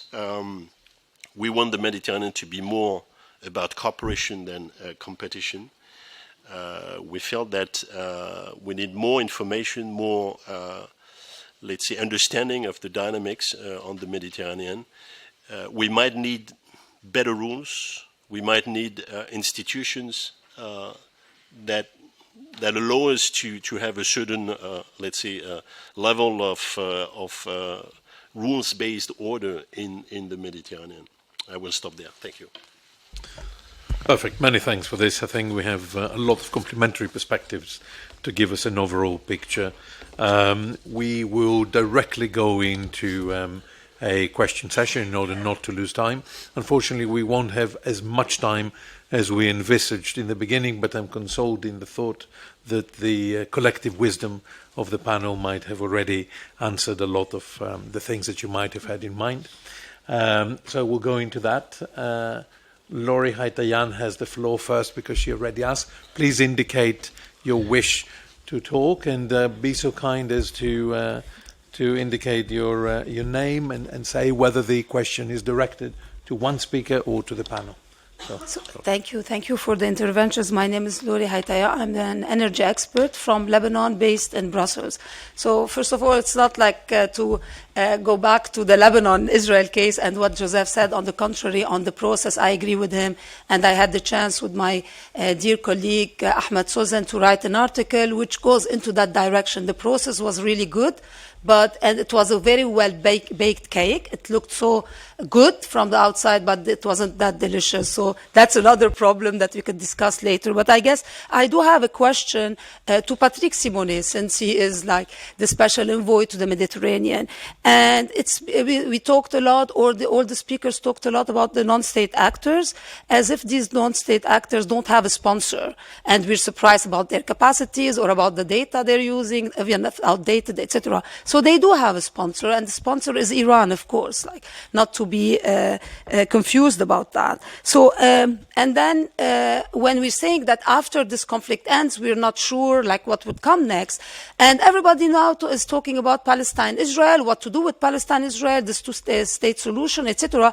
But we're not hearing much about, okay, and what are you going to do with Iran? And I think, and this is a question to Patrick Simonet on that, like what will happen to the discussions with Iran? Because we know that the US with the Europeans were more focused on the JCPOA, so on the nuclear side, and they were saying that we don't want to discuss the other issues which were important for the region, which were this destabilizing factor that Iran had been pursuing. So now it is a reality, and you've seen like what has Iran been doing all these years. So what kind of negotiations or talks will take place after this situation with Iran? So, and thank you. Thank you. I'll take a cluster of 3 questions, sir. Thank you. Nadim Houri from the Arab Reform Initiative. I think one element we were missing from this conversation, which was otherwise very rich, is human security. To be honest, the rules-based order over the Mediterranean has been broken for more than a decade. When you have almost 3,000 people dying every year, you have a problem. I mean, this is, and it continues. And the fact that the EU externalized its security, including to non-state actors like Haftar, like Saddam Haftar, and so forth, we need to talk about this. So what rule-based order? So on the one hand, there are the good non-state actors and the bad non-state actors. And guess what? Some of the smugglers are acting as coast guards as well. So there's a real fundamental, in my view, issue with the way the EU has approached externalizing its security.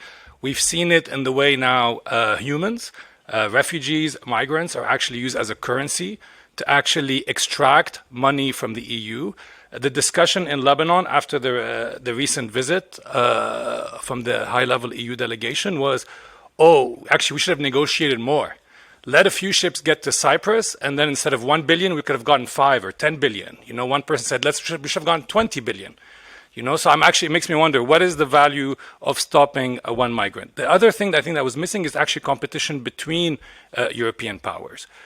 France and Italy, and how they are actually competing against each other across the Mediterranean, how they are supporting competing elements, including in conflicts like Libya and others, and what that means about the rules-based order, and actually, interestingly, how each one of them is actually using history to kind of try to undermine the other, you know, with the Italians using France's colonial past. You know, it wasn't sort of a fluke that the Italians are calling the plan the Mattei plan, with all the symbolism of what that means in Algeria and for France. So I think we are, it's not just about the goods, it's also about the humans, and externalizing the borders does pose the question of who's responsible to what happens inside the Mediterranean. Thank you, Eri. My name is Canan Tülür from Istanbul Policy Center, Turkey. I have a response to Josep, the concept of transactionalism. I have been that this concept is like setting as a cure to the age of conflict, the recent one. But like from my point of view, we have been talking about this concept, transactionalism, between Turkey-EU relations for a long term, like let me say it, for the last 10 years. Yes, it has advantages to like solve issue-based conflicts or things in the short term, but in the long term, it harms the cooperation issue, and it like doesn't give any way forward. And we have been seeing it in the relations, the current relations between Turkey and EU. Now, while we are talking about the strategic enlargement, we cannot like say anything about Turkey. So I'd like to hear more from you about this concept. Thank you.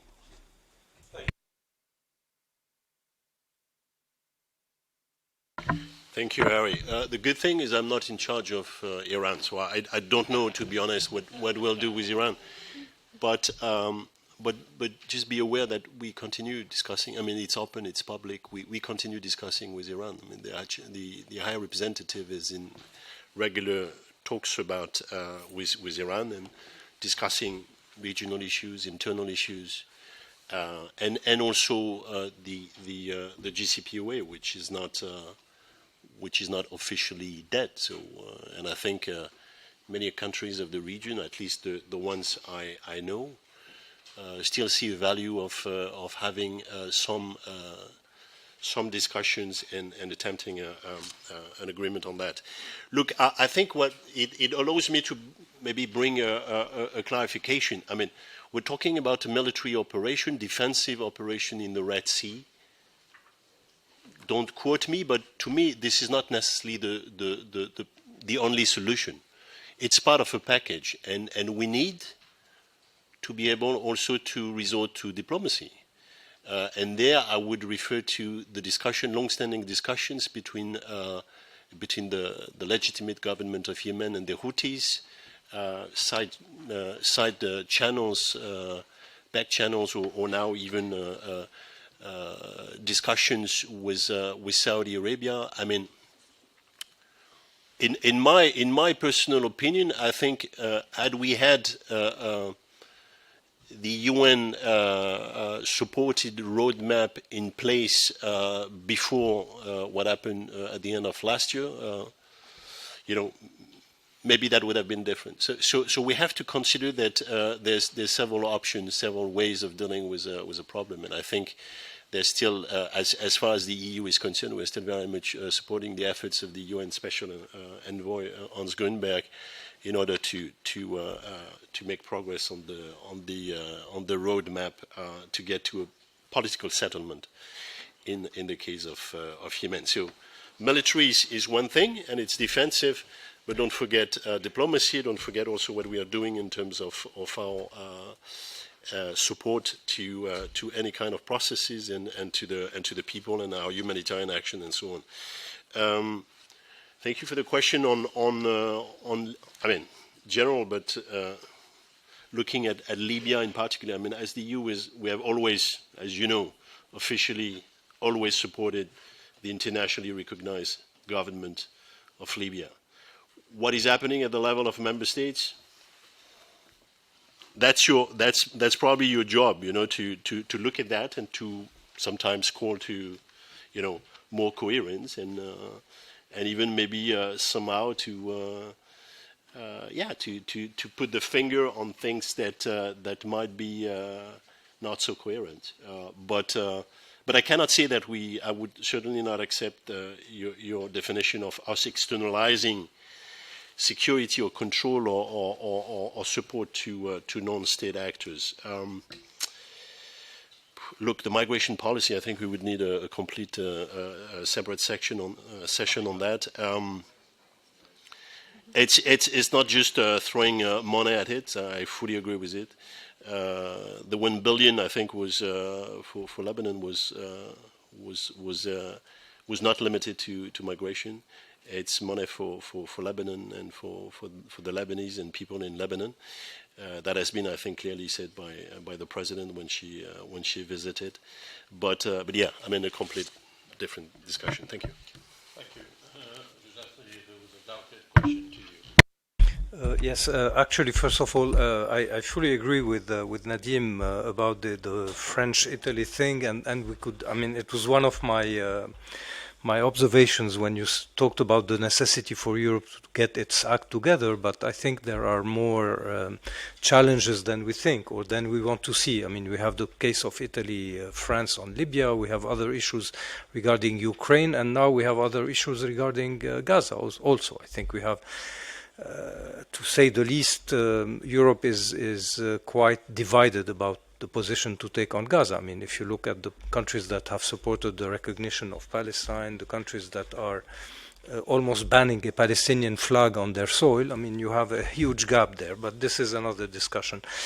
Second, also on the transactionalism, very quickly, without getting into theory of international relations, but I think I said it and I agreed with you by anticipation while saying that these transactional models are more conflict, let's say, management than they are conflict resolution.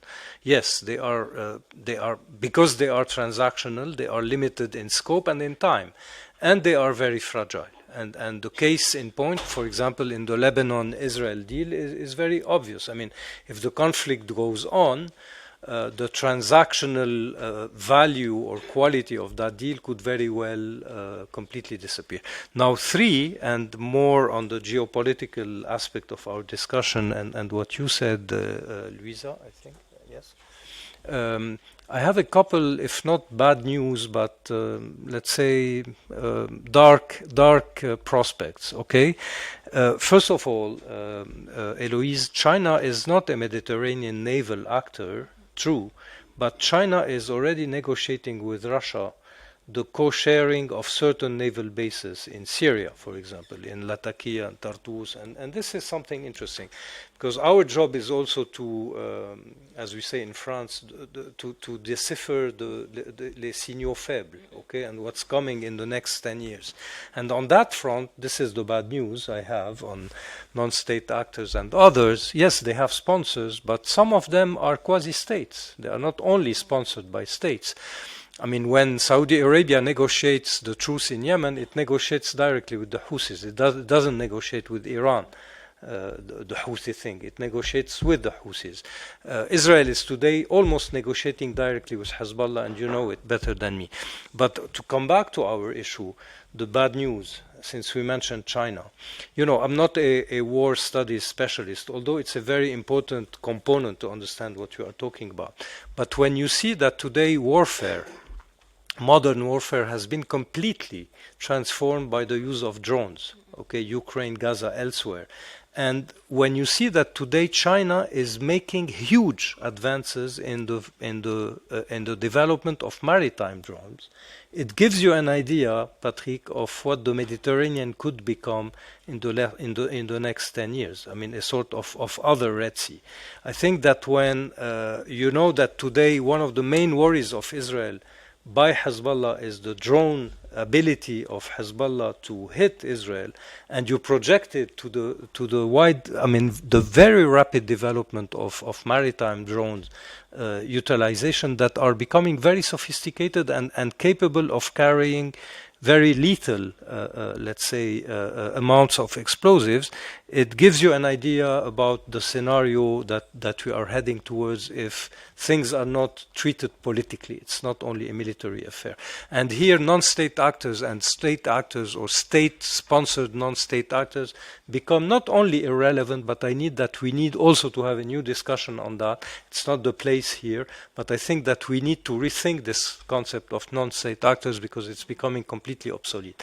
There's a huge difference between Daesh as a non-state actor and the Houthis on the other hand, or the PLO in the past that was a non-state actor, or Hamas with which you are negotiating today a ceasefire. I think this concept is completely, I wouldn't say obsolete, but it needs to be completely revised in terms of political science. Thank you. Yeah, two very quick remarks regarding competition between France and Italy. I guess it's a kind of love-hate relationship with still a treaty that has been signed 2-3 years ago, the Quirinal Treaty, and also a shared construction of frigates between France and Italy. But of course, there are other issues in Libya and maybe issues that who is the most legitimate actor to act in the Eastern Mediterranean. But there are still some common exercises, and I think it's the most important. And second point on Iran and drones. Yes, of course, Iran is a sponsor of Houthis, but Houthis is not as a proxy as like Hamas or Hezbollah or PMF in Iraq. And it's more a matter of opportunity, a relationship of opportunity between Iran and Houthis. And as Joseph said, Houthis are fully able to decide on their own what they can do. And they are also very good at retrofitting and developing their own missiles and drones. Of course, with Iranian help, but also with components from China or from North Korea. And what is going to be very interesting, I think, for navies in the future, for warships, is how you can accept to spend $1 million, for example, for one missile, one Aster-30, to defend yourself against a drone that costs like $20,000. So the Navy warships, they are very costly, of course. So the big chiefs, they will tell you, yes, it's not a problem to spend a missile $1 million because you're protecting something that is much more valuable, but it's not durable on the long term because one day you won't have any more missiles in your ship to defend yourself against drones and against low-cost missiles. So we need also to rethink the defense of the ships themselves. Thank you. It appears to me that we need to rethink a lot of things as an outcome of this panel. But what we're trying to do is provide, in the overall spirit of the conference, if you like, an analysis and share perspectives on future scenarios in the Euro-Mediterranean cooperation. I think we've done 2 or 3 things together. We've connected dots, which I think is important, paving the way towards the discussion in the next panels. We've managed to combine a sense of vision with a sense of realism, pragmatism on the ground. I think we've introduced a sense of urgency in the need for action, and certainly the experience in the Med has been that when you leave things undone, they become embedded and new layers are added on top. I think we've introduced the need to start thinking outside the box or outside the frigate, depending on where you stand. And I think we've also indicated that there's absolutely nothing we should be taking for granted, at least in this region. With that, let me thank the organizers for allowing this panel to happen. And if I could kindly invite you to thank the speakers on my behalf. Thank you. Thank you. Thank you.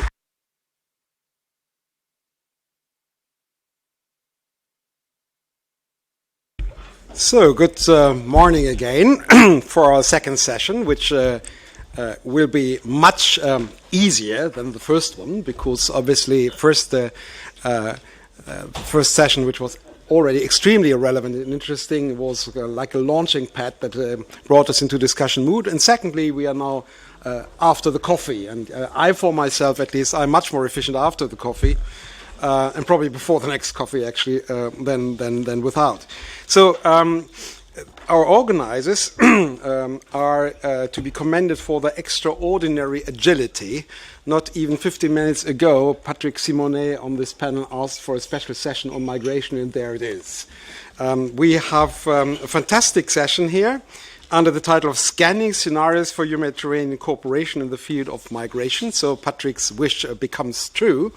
And I'm very, very happy to welcome here a very distinguished panel. As we are, of course, very modern, we do this in a hybrid format. We have three panelists physically present here, and we have Anna Knoll, who is linked to us electronically. And I hope with the miracles of modern technology, we're going to see her on our screen within seconds.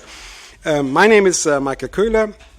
As you see on my badge, I'm a senior fellow of IE Med, but some of you may have seen me before, either as a professor on Europe and the Mediterranean at the College of Europe or as former director for the neighborhood in the European Commission. Very happy to be surrounded here by some people who really know what they are talking about, and this is necessary because not only is the topic of migration so extremely important for Euro-Mediterranean cooperation and Euro-Middle Eastern cooperation, but also our organizers, again, in their wisdom, warned us. They warned us not to do the usual thing, not to simply look into statistics, quote the numbers, the figures, look into the past and the present, but they want us to look into the future. And it's probably because of that we have these glasses in front of ourselves that we could consider like crystal balls. Because the three questions that we want to deal with are basically what prospects there are for cooperation between the various players in the Mediterranean on migration issues. So not the non-cooperation, not the confrontation, not the tension, but cooperation. Secondly, we would like to include a prospective dimension, and therefore we need the crystal ball. So what to do in future? What's going to happen? Where will the migration agenda be in 5-10 years or something like that? In all directions of the Mediterranean. And then the most daunting question. When I read that question, I was almost about to write to Senan and ask him to release me of this panel. The question is whether there are possibilities to depoliticize cooperation on migration. Now, can you think of anything more political than migration these days, at least in Europe, and also in the Mediterranean? And anything more politicized than talks about cooperation on migration.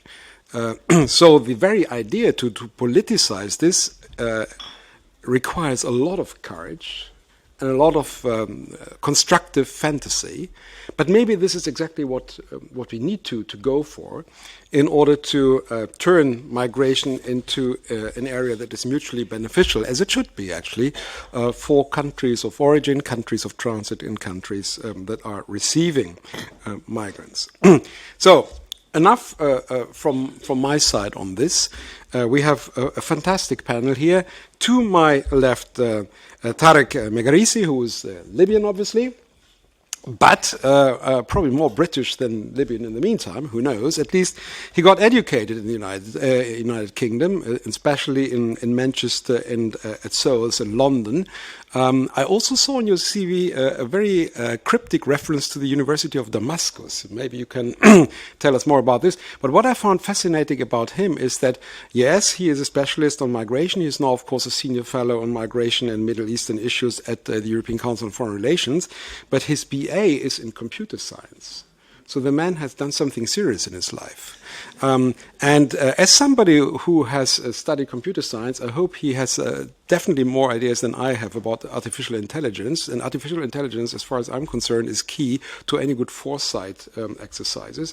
So maybe with that skill set, you will be able to tell us a little bit more about the prospective dimension. Very much welcome here, Tariq. To my right, we have Tasneem Abderrahim, who comes from Tunis, who comes from Tunisia, who comes from Gabes in particular, now based in Malta, as I just understood, but you have been working for about every well-renowned organization and institution who works on Mediterranean issues, including the European Council on Foreign Relations, but also ICDPM and some others, Tunis University.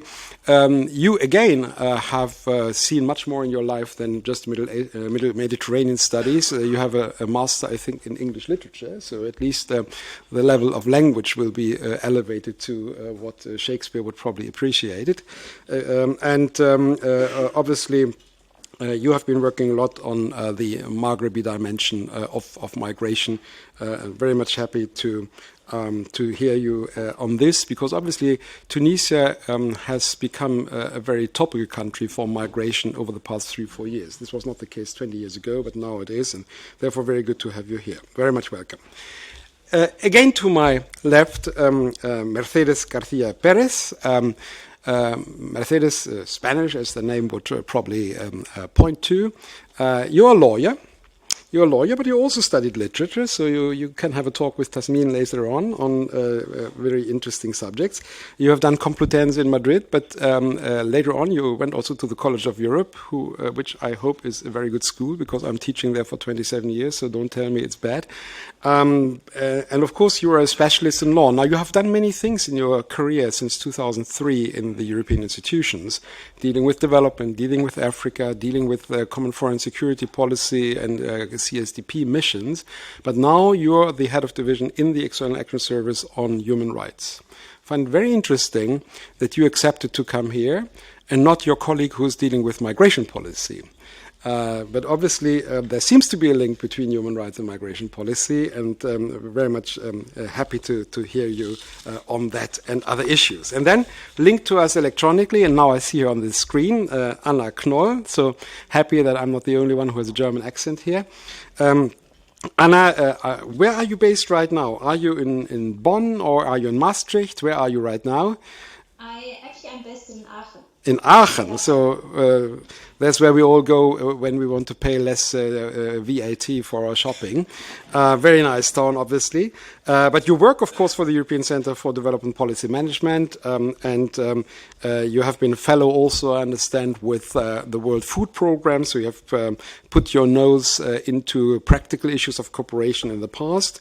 You have studied inter alia political economy at LSE, and you were at the really very recommendable University of Bayreuth, who, if you don't know it, or which, if you don't know it, is one of the foremost places in Germany on African studies, actually.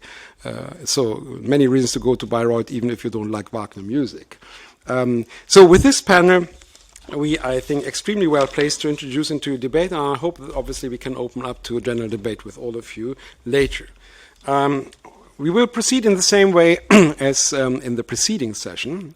I will first ask a question to all the four panelists, ask them on my knees, actually, to try to answer within 2 minutes. So be much shorter and snappier than I would ever be able to be. And then come individual questions, and after that we open up to a general debate. So the question, and we should start then with you, Tariq, and then Tasneem and Mercedes, Anna at the end. The question that really we would like to discuss is about this famous depoliticization. What are the keys to depoliticize Euro-Mediterranean cooperation and turn it into a genuine, mutually beneficial cooperation scheme? If you have no answer to this would absolutely not speak against you, because I think it's almost impossible to answer. But maybe you have some ideas, and if so, then maybe artificial intelligence may have inspired you, Tariq. over to you. Thank you so much. What an introduction. I'm not sure I can live up to that now, but I am very glad to see that at least for the session in migration, we start on the center-left instead of the extreme right. Yeah, how can you depoliticize migration? I'm going to hark back to my computer science training, actually. We used to have a saying where if you can't solve the problem, you change the problem. So I don't think that we can depoliticize migration. It is inherently political. But what we can do is we can improve the politics of migration.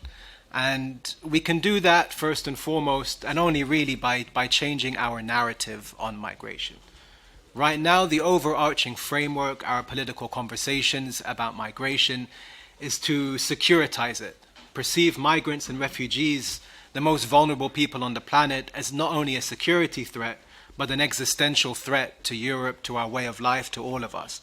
And when we accept that narrative, when we adopt it and we talk underneath it, then even other conversations around things like rights or economic opportunities and so on, they get drowned out because of the context in which these discussions are being had. You know, it's like the same concept of an underwater hairdryer. Hairdryers are great, but not in that scenario. And, you know, lastly, this narrative that we have right now is inherently political and destructively political. Like we've all heard of trickle-down economics. Well, now we have trickle-down racism, and it's coming down from our conversations here in European capitals to Tunis, to Tripoli, to Rabat, and to elsewhere in the region, where you can even see the Tunisian president talking about the Great Replacement Theory as a pretext for a crackdown on black people, even black Tunisians, not even just migrants. So if we really want to fix the politics rather than depoliticize migration, we have to change how we talk about it. We have to change the narrative. We have to start talking about migration as an opportunity to do many things, to jumpstart the economy, to reset and recreate our relations with the global south for a new age. And when we start talking about migration as an opportunity, I think we'll quickly realize that it makes a lot more sense for us economically, geopolitically, and for all the politicians in the room, electorally as well. I mean, look, we have used and we have fought with the right-wing framing on migration for over 20 years now. And where has it gotten us?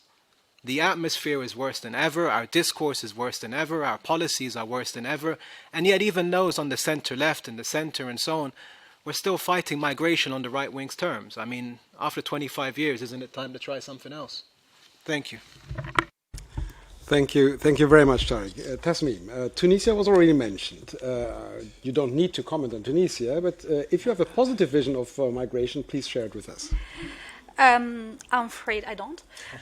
So I'm going to agree with both of you that it's extremely difficult to depoliticize migration cooperation. I think the debate will likely continue to be intoxicated for quite a while, but I think what could be changed is how we talk about migration, how we approach it. I think the common approach has so far been that the EU is faced with this challenge and North African countries as buffer zones can help tackle that challenge. I think this is no longer viable. That needs to be changing because now we are seeing common challenges that are faced by Europeans and by also North African governments. These common challenges include pressure on land and maritime borders, include backlash against irregular migrants, include instrumentalization of and politicization of the migration discourse, and fears of creating pull factors by passing migration policies that can incentivize further movement, be it to North Africa or to Europe. Each side also has their own challenges, but I think both sides are in the same boat. They are facing the same difficulties and also the same shortage of or lack of long-term vision and the drive to adopt security-based approaches. And I think the fact that both sides now face common challenges, it means both sides should be able to understand better what their challenges are and should be better able to make concessions. And since migration is a long-term challenge, I think the responses obviously need to be long-term. as was discussed in the panel this morning.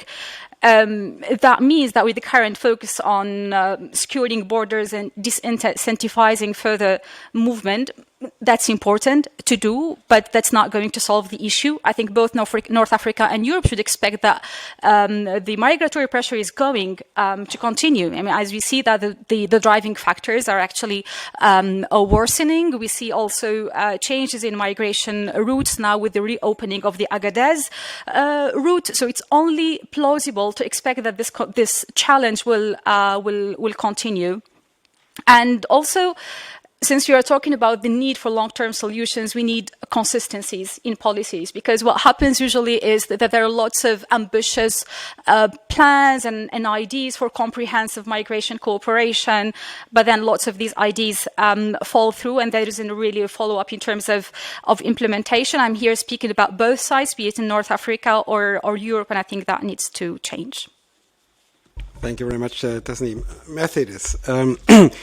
Migration has been a topic for Euro-Mediterranean cooperation since the very beginning. If you read the Barcelona Declaration of '95, migration already figures there. But at that time, it was about basically workers' rights of Maghrebi or Turkish workers in the European Union.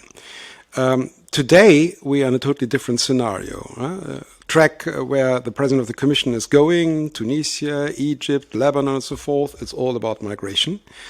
And since 2015-16, in all official documents of the European Union, basically we see a further politicization of migration in response to the situation. But for example, since 2016, in official texts of the European Union, you have this idea that, for example, development aid should be conditioned on the readiness of a partner country to work with the European Union on stemming irregular migration. So is it at all realistic to think about a depoliticized way to cooperate on migration? Thank you. And just a word on your very kind introduction. Thank you very much for that. I, at the risk of disappointing you, both have been the head of human rights, and from that perspective I dealt a lot with migration, but I'm currently the head of the migration team in the EAS, so I really have both perspectives. So on your question, I'm sure this was said by Patrick before, but all who share the shores of the Mediterranean have naturally common interests. And our common interest on our joint prosperity and our joint future is there, whether we like it or not. And if we have that frame into everything that we cooperate on, I think it helps where we want to go next. And of course, we're ahead of a number of elections, European elections, but also other elections in the region. And in that context, usually migration is politicized. But if we look a bit more long-term at our actual challenges in Europe, and we look at the fact that 75 of our SMEs don't really find enough workers, we look at the fact that, when people around here in this panel wouldn't be in need of care, will be of a different age, we need to have a huge increase in the care workforce and a huge increase in social security paying members in the European Union if we want to maintain our prosperity. That's not going to be solved demographically with people exclusively born in Europe. So we are in a race to attract talent and to attract people from other regions, and naturally our neighbors in the Mediterranean are very close culturally and physically to us and might find a future in Europe. Obviously, we need to do that also without a brain drain, so it's a complicated matter, and we need to be able to invest in the countries in the region and beyond. And I very much agree with both Tasmin and Tarek. We need to change the narrative in our own interest also in the European side. And we need to start talking about common interests a lot more, which we're already doing. I mean, I'm now doing a number of those dialogues myself, and I can tell you that's the way we approach things. Thank you. As I would expect, you sound like the voice of reason. The problem is whether everybody is as reasonable as you are. We have a head of government north of Belgium who lost his elections because of migration. He's the head of a liberal party. He then accompanied the President of the Commission and the Prime Minister of Italy to Tunisia.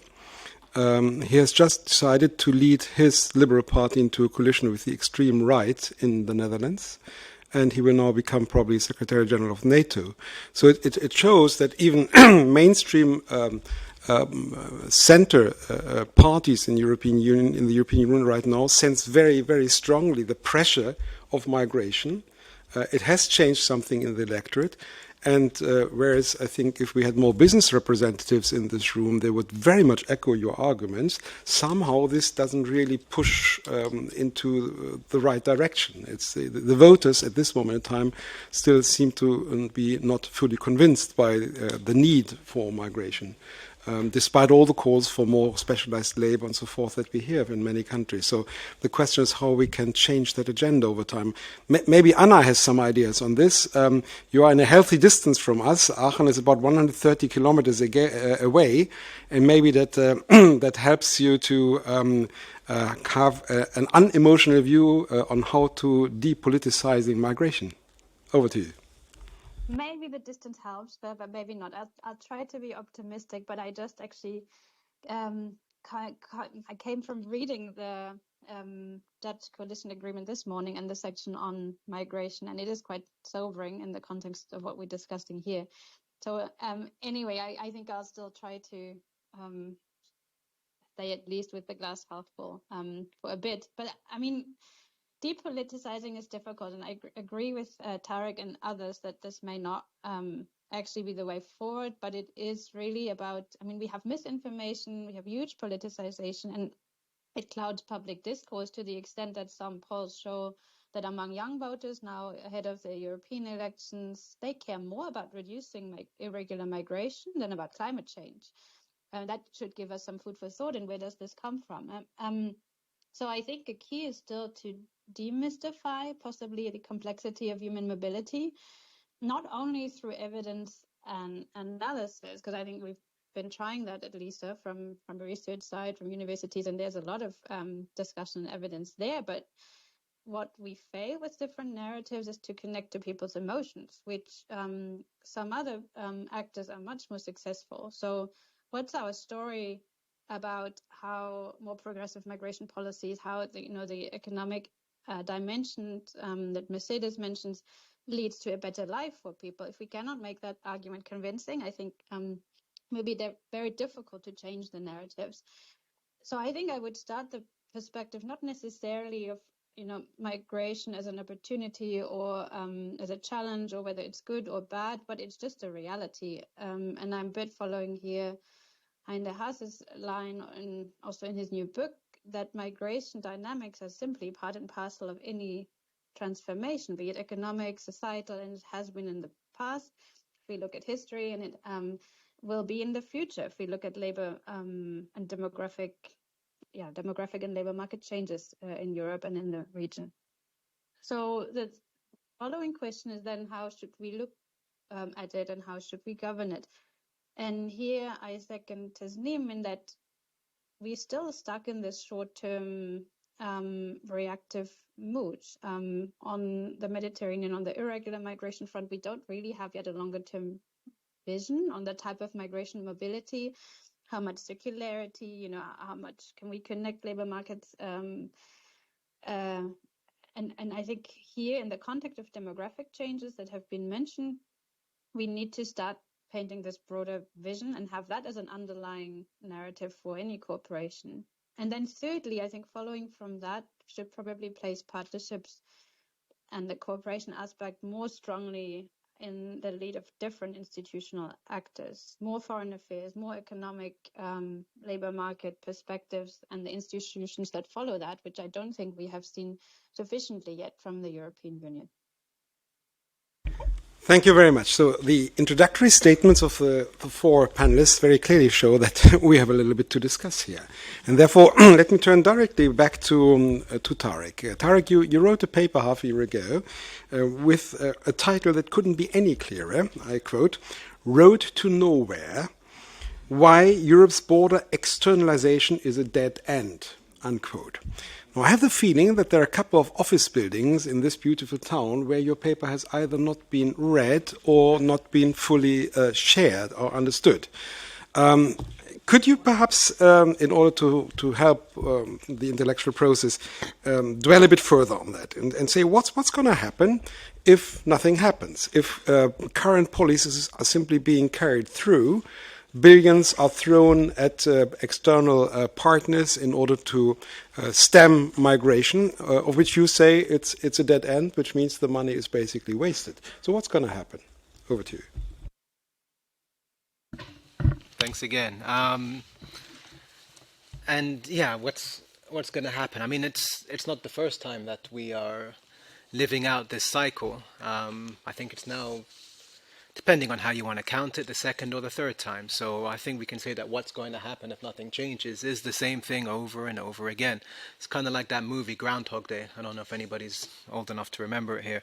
But you just keep reliving the same dream or the same day over and over again. And before I focus on the kind of externalization issues that are causing this, or our focus on externalization policies, I just want to go back quickly to this idea on migration's pressure on elections and how all of our politicians feel like they must act strong and look strong in order to win votes. I mean, at ECFR as well, we did some polling recently in the build-up to the European elections. Migration is not the biggest issue that most voters care about. It's the economy and the state of the economy. And even when the right wing mobilize people about migration, when you scratch the surface a little bit, what they're upset about is that their government services have deteriorated and they are being told that the reason for that is the influx of migrants rather than the taking away of funding. When people do care about migration, they care about the lack of control. And this is shared from citizens to policymakers, whereby people just show up on the coast on boats. It doesn't look good. And it means that you cannot control it. And so instead of trying to fight this argument on emotions and on fear, let's try to fight it on competency instead. There are much better ways to control migrant flows than to try to externalize. And here I'll sift back into that externalization thing. I mean, if we look at the practicalities of it. So when we define externalization for our policies, we say it's trying to manage or shift the border operations from European shores to foreign shores. What does that mean in practice? In practice, it means that us as Europeans, we go to North Africa, we go to the southern Mediterranean, we exchange large sums of money, we exchange our values, and we exchange our geopolitical goals for an agreement to brutalize the world's most vulnerable people. Because that's all that happens at the end of the day. We say it's about stopping arrivals, but on a long enough timeline, it doesn't even do that. So externalization can be effective in stopping arrivals in very particular circumstances. And let's look at where it's been most effective so far. You've got two case studies, the Moroccans and the Turks. And the two things that these countries have in common is A, they have a competent government of sorts, B, they have a widespread security apparatus, and C, they have an extremely narrow border crossing point into Europe, which makes it easier to police. The central Mediterranean, where Team Europe is now trawling for its new deals, is the opposite of that. You have widespread corruption, you have crumbling states, and so the best thing you get, or the best case in terms of externalization in the central Mediterranean, is Libya. And in the Libyan case back in 2016, what we effectively did was to turn smugglers into traffickers. So the number of arrivals went down, and they went down sharply, but that is because migrants started to be incarcerated instead, trapped in a cycle that is well documented of being tortured, of being enslaved, of being abused in every other way. And this is the crucial point. It did nothing to stop the amount of migrants and refugees wishing to travel to Europe. It just made their lives more difficult. So there's another horrible phenomenon that we can talk about here called ghost ships, whereby we don't really know the true number of ships that are leaving the southern Mediterranean for the north, because so many of them go without us knowing. How many of them sink at sea? And even when they arrive, are they taken immediately by smugglers on the other end? So what we have managed to do effectively is to raise the number of deaths and to raise the abuse. And lastly, what we've achieved is we've increased the informality of migration. And this is the thing that our voters really care about and that we really struggle from. So because we are forcing migrants and refugees to use this informal route of smugglers or to give themselves over to traffickers, it means that when they arrive in Europe, they are forced into the informal sector, which means that activities such as, being part of organized crime, of not being able to blend into communities, of being kind of shiftless groups, and also of driving down wages because they're being used for informal labor. These are the things that people care about when they talk about migration. And by focusing on externalization, we only increase all of these features. So really the best thing that you get out of migration is to buy time. In the Libyan case, we bought about 5 years before numbers started going up. Even in the Moroccan and the Turkish cases, which I spoke about before, it's kind of like that old arcade game of whack-a-mole. So we had the deal with Turkey, and then everything started going up in the central Mediterranean. We had the deal with Libya, everything started going up in Morocco. Today, you see boats going from Morocco to the Canary Islands, even after the externalization deal there. You see numbers going up again in Tunisia and in Libya. So it's proven that this is ineffective at stopping arrivals over the long term, which is our own metric for measuring its success, not the other side, which is stopping migration itself and perhaps, God forbid, even protecting these poor souls as they try to travel. So the worst thing we did, and the point that I'll end on, is that we didn't even trade all of these other things. What we really did as Europeans is we traded our leverage for externalization deals. Because when these Team Europe groups go to see Qais Said or to see Abdel Fattah al-Sisi and so on, we are essentially begging them. We are giving them all our power, saying, please stop the migrants coming. We will give you money. We will give you ships. We will give you whatever you want to do this. And they are the ones who are dependent on us. Their interior ministries, their senior officers, they love the relationship they have with Europe, the trips to Paris and so on that they get to enjoy. Their states are dependent on European funding, and their people, what they want most of all are visas. And visas are the key to us managing migration and being able to control it, instead of what we are doing here, which is outsourcing control of migration to a third party. And so to us here in Brussels, this might look like, good Team Europe politics, but to me, it kind of looks like an extortion racket. And the funny thing about extortion is that the price always goes up. And so I'll end where I started. Where do I see things in 5 years' time? The same place. Instead of giving 8 million or 10 million to Egypt, it will be 20 million. Instead of 5 or 6 to Tunisia, it will be 12 or 13. And the migrants will keep coming, and people will still be upset about it because it will be out of our control. Thank you. Thank you, Tarek. Did you say given to this and that country, or did you say promise to this or that country? I didn't quite understand the... I have to apologize to you, because in our concept of this panel, you were supposed to be the bad cop because of the title of your paper. But that also means that Tasmim is the good cop. And I would like to invite Tasmim to reflect a little bit on how we should do better. I mean, Tarek gave us all the good reasons on why we should not continue the way we have been doing it. Are there positive prospects for cooperation and migration that you could recommend to European policymakers? Thank you. In fact, when I got the request to speak about positive models for cooperation on migration, I was a little worried about speaking about that, given the context that we are in, be it I think in North Africa or in Europe, things are really not looking well. I mean, in terms of for having really a calm dialogue on migration and thinking about mutual or ways of achieving this mutual beneficial forms of cooperation on migration. Obviously, because the issue is very highly polarized, as we said earlier, and I think both parties are very much involved in looking in the here and now.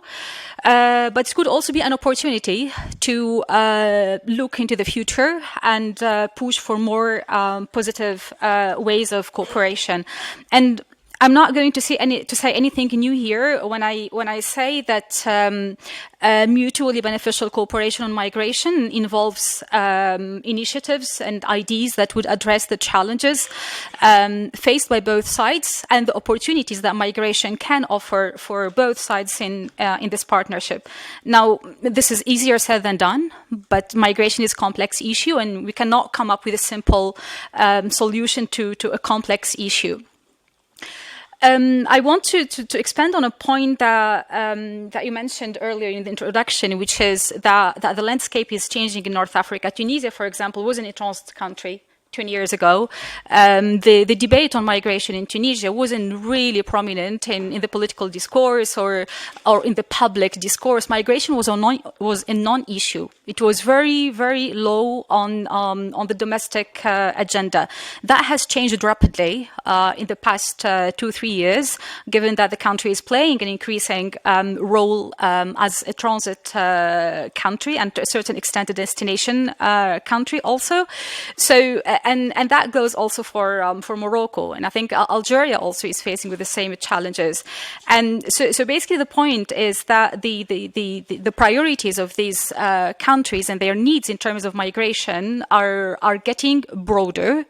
They care, like Europe, about securing their borders and about reducing the flow of migrants, but also because of their multifaceted migratory roles as origin, transit, and destination countries, that they have a wider range of interests, including dealing with the influx of people in their countries, the domestic impact that is having. I mean, we are seeing in Tunisia now with the rise of social tensions around migration. That's something which is really new. I mean, since 2020 to 2019, we've seen some clashes here and there in neighborhoods hosting substantial numbers of migrants, but the scale of the protests is driven by migration and driven by the politicized discourse also on migration is something which is unprecedented in Tunisia. In Morocco also we are seeing more anti-migrant discourse on social media, and that's not looking well. I think these governments in the future, they will need to deal with the impact of this domestically in the long term, especially because migration is not going to end. If you look at all the indicators, migratory flows are likely to continue. So it's not about one-off measures of securing borders, especially in a region where borders are porous. No, migration is going to continue. And governments in these regions will need to develop migration policies for their own sake, not just because the EU wants that, because the EU wants these countries to be more capable of absorbing migrants. These countries will need migration policies to manage their own domestic challenges. Also, these countries, while they have this challenge, they are also interested in promoting legal migration for their nationals. But while they do that, they are concerned about the impact of brain drain. They are concerned about the impact that is having on the quality of public services in these countries. So what does this mean for the different areas of cooperation in migration? Now, let me start on the point of migration policy reforms in the Southern Med. I think all of us here know in the room that the EU has been trying to help countries in the region develop migration policies and asylum legislations to help these countries kind of deal with these emerging dynamics and also ensure that many migrants who come in the region end up staying there and do not go on to Europe. But also what we have seen is that pushing for migration policy reforms where there is no domestic ownership, it doesn't lead to anywhere. It's just a waste of money, time, and resources. I mean, we see it in Tunisia since 2011. The EU wanted to seize the moment to push the country to adopt, to develop a migration strategy, adopt an asylum law, and then 10 years later, I think we see the outcome. I mean, there is a migration strategy that was finalized, never actually formally adopted. In terms of implementation, I don't think really much is happening. And so I think instead of kind of pushing for policy reforms where there is no domestic ownership, I think it's still to have that dialogue to see what's possible. But when there is resistance, it's just pointless to keep on pushing. Same thing for the asylum laws. The EU has been engaging with Tunisia and Morocco on passing asylum legislations. And I think in both countries, the asylum laws were prepared, drafted, but then never adopted. And I know that in Tunisia, one of the main reasons for that is that the country was worried that passing an asylum legislation would exert more pressure on the country because it would be considered as a safe country, and it could lead to offshoring asylum processes. So there was political resistance, and the project failed, basically. So I think instead, when looking at the question of refugees in North Africa and asylum seekers, instead of pushing or strongly pushing for migration, for asylum legislations, I think it could be wiser to look at what's happening in terms of protection, even if it is ad hoc initiatives, and try to support that, because that would be more efficient and more fruitful, and because pushing strongly for asylum legislations is counterproductive. It creates more blockages. And also we cannot talk about mutual cooperation on migration without talking about legal migration, which was mentioned earlier, and good to hear that it's one of the areas that the EU wants to pursue, because that's an area where we can see a common and mutual interest. I mean, as was said, European labour markets need migration. North African countries, Southern Mediterranean countries more broadly, they want to send more people to have jobs in Europe, which is kind of a form of ensuring also the stability of these countries and helping deal with some of their domestic challenges in terms of unemployment. So I think it would be good to invest more in the development of legal migration channels, like seasonal worker programs in agriculture, tourism, whatever sectors actually need these kinds of jobs, and in a way that could promote circular mobility. Involving the private sector here would be very important to better understand what's really needed, what kind of qualifications are needed, what kind of source countries can provide that supply, what additional training can be needed also in the source countries.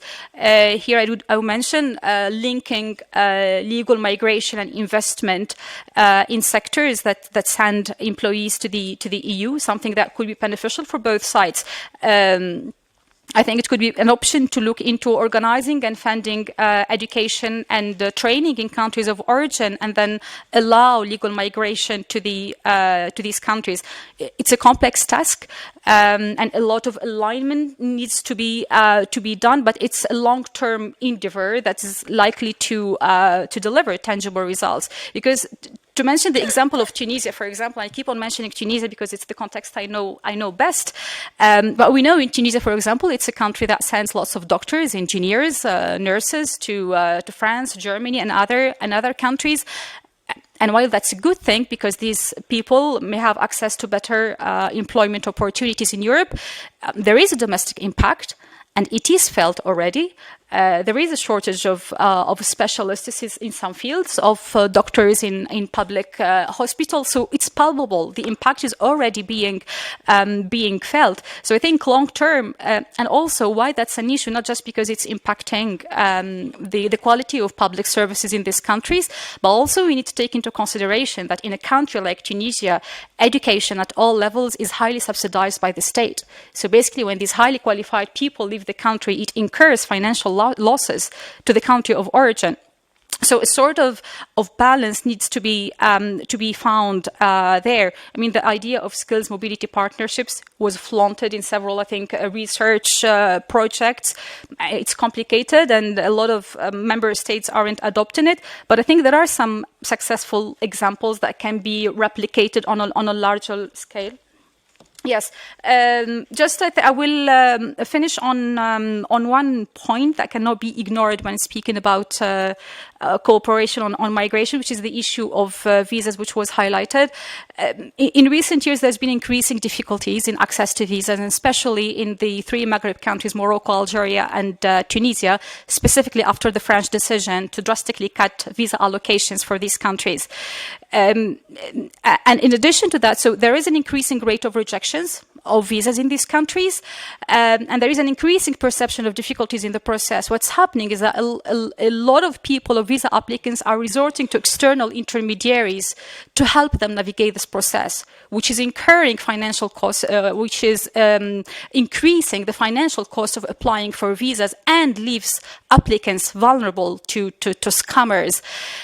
And I'm not going to dwell on the delusion of opening channels for visa, because I know that's not going to happen, but at least enhancing communication on the requirements, on the process, on the timelines, to help that people have access to the right information and avoid being manipulated and used by scammers and intermediaries. And I'll end on that. Thank you. Thank you, Tasmim. Mercedes, you have a really difficult task now, because Tarek told us that we're absolutely on the wrong track.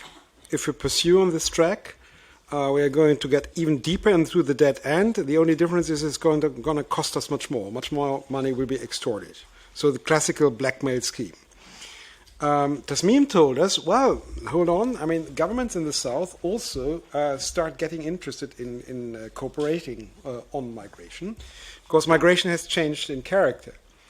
And whereas I think at the end of your intervention, many thanks for that, Tasmim, you spoke a lot about the domestic migratory pressure, for example, in Tunisia. Because what we have seen over the past couple of years is that most of the countries see themselves as transit countries now. And not only transit countries with respect to their direct neighbors, for example, Sudanese or Eritreans through Egypt, or Western Africans through Libya and Tunisia, but for example, Bangladeshis, Afghans, and so forth. You know, so there is a sense of problem. Countries recognize that they become countries of final destination of migrants. So you are not a political analyst; you are a policy maker. Now, I know that, of course, migration policies is being done by many people in Brussels, not only by the External Action Service. But still, after you go home after this discussion, what do you make of it? I mean, do you see chances to use the migration topic in order to turn it into a positive agenda of cooperation with our Mediterranean partners? I certainly do, and I hope others do as well. I wanted to react to a couple of things that were said that I think are important. Tarek was saying that what people fear when they think about migration is the lack of control. And this is a universal fact. When we talk to our American friends about migration, they tell us exactly the same. What US citizens fear about migration is when they feel there's a lack of control and there's people arriving in poor conditions and without proper management of migration. Actually, the fact is that the great majority of migrants who arrive in Europe do so perfectly legally through work permits, family reunification, and other factors. And of course, we have, as you know, huge arrivals also from Ukraine, 4 million that are perfectly integrated here through the temporary protection scheme. So, which demonstrates that there's this disproportionate concern about the very small number that actually arrive irregularly, and we should all collectively be able to manage that in a much more successful way, and at least in a way that doesn't lead to any deaths in the Mediterranean and also in the desert, which is, I think, intolerable with the amount of resources we have on both sides of the Mediterranean, because as has been said very eloquently before, the countries in the southern neighborhood also have an interest to manage their own migration challenges, and I think they're very much reaching out to us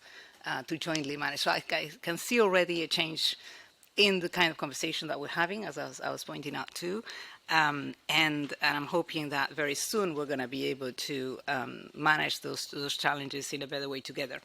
Obviously, a big part of that is paying more attention to legal migration, as has been said before. We're only starting to do this at the European level. Traditionally, this is something that member states wanted to do by themselves. So there were lots of bilateral schemes between countries in the European Union and countries in the other side of the Mediterranean. And now we're putting finally on the table a European policy, a way to do this at the European level. We will need cooperation of countries on both sides, of course, because we will need them to do all the things that Tasmin has very eloquently enumerated. It's a very complex task. You need, at the moment, the schemes that work and are very successful are small. So we have a problem of scale. We need to do this at a very different scale if we want to be successful. And we also need to engage with a lot of partners that were not traditionally our partners. I mean, if you have a colleague who's dealing with migration in a delegation, he hasn't traditionally been the focal point for employment organizations or for the labor organizations in the country of origin. He or she has been dealing with a completely different set of issues. So we need to start by empowering our colleagues in delegations to be able to play that role. We need to scale up the conversations that we're already having on legal migration. I'm sure you're familiar with the fact that we have something that's called talent partnerships. This is sort of a privileged conversation on legal migration with a few countries. You'll be happy to hear that 3 of those countries are actually Mediterranean countries, so we're starting in the right place, I think. But I think we need to scale up to others as well. Because otherwise we're not going to be able to reach the level of exchange that we need.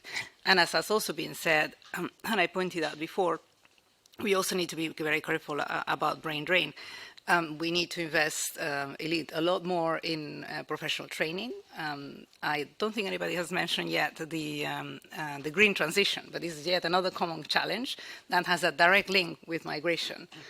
Because, again, we're not going to have all of the workers and professionals we need to do the green transition on either side of the Mediterranean unless we invest heavily on education. And indeed, I think the best solution will be to make sure that we have training schemes that train a much larger number than will end up emigrating and working in another country, to have schemes that are circular so that people can actually choose whether they want to return to their country at some point, if they so choose. And also schemes that are certainly not exploitative, that protect the rights of the migrants.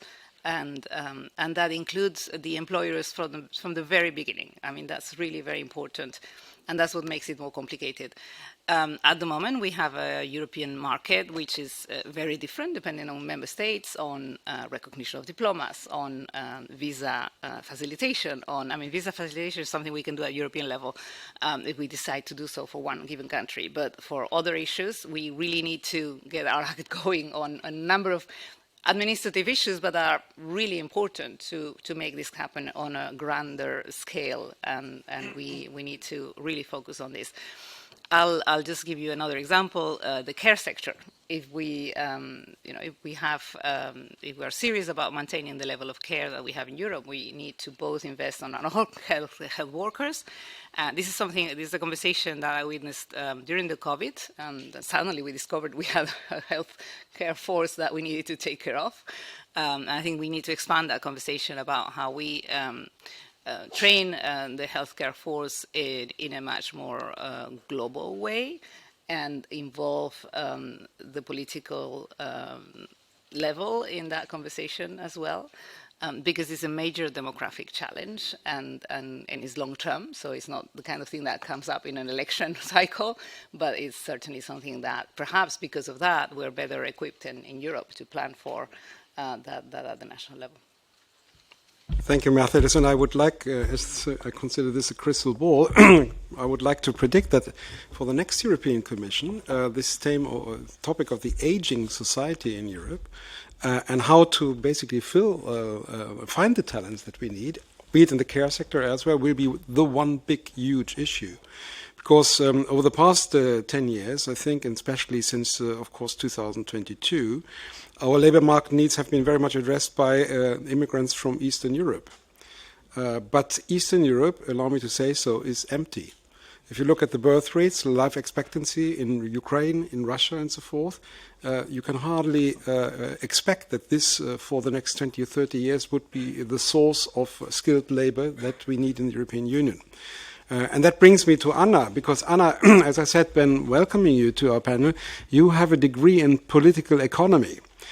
So all my hope is on you now, that you could extend on Mercedes' argument and tell us about two things. First, how we can, using the economic argument about migration, in order to win back the debate and not leave it to those radical right-wing and sometimes even left-wing forces that are using it for emotionalizing and electoral purposes in the European Union. And secondly, how we can make migration also an interesting topic for work on development.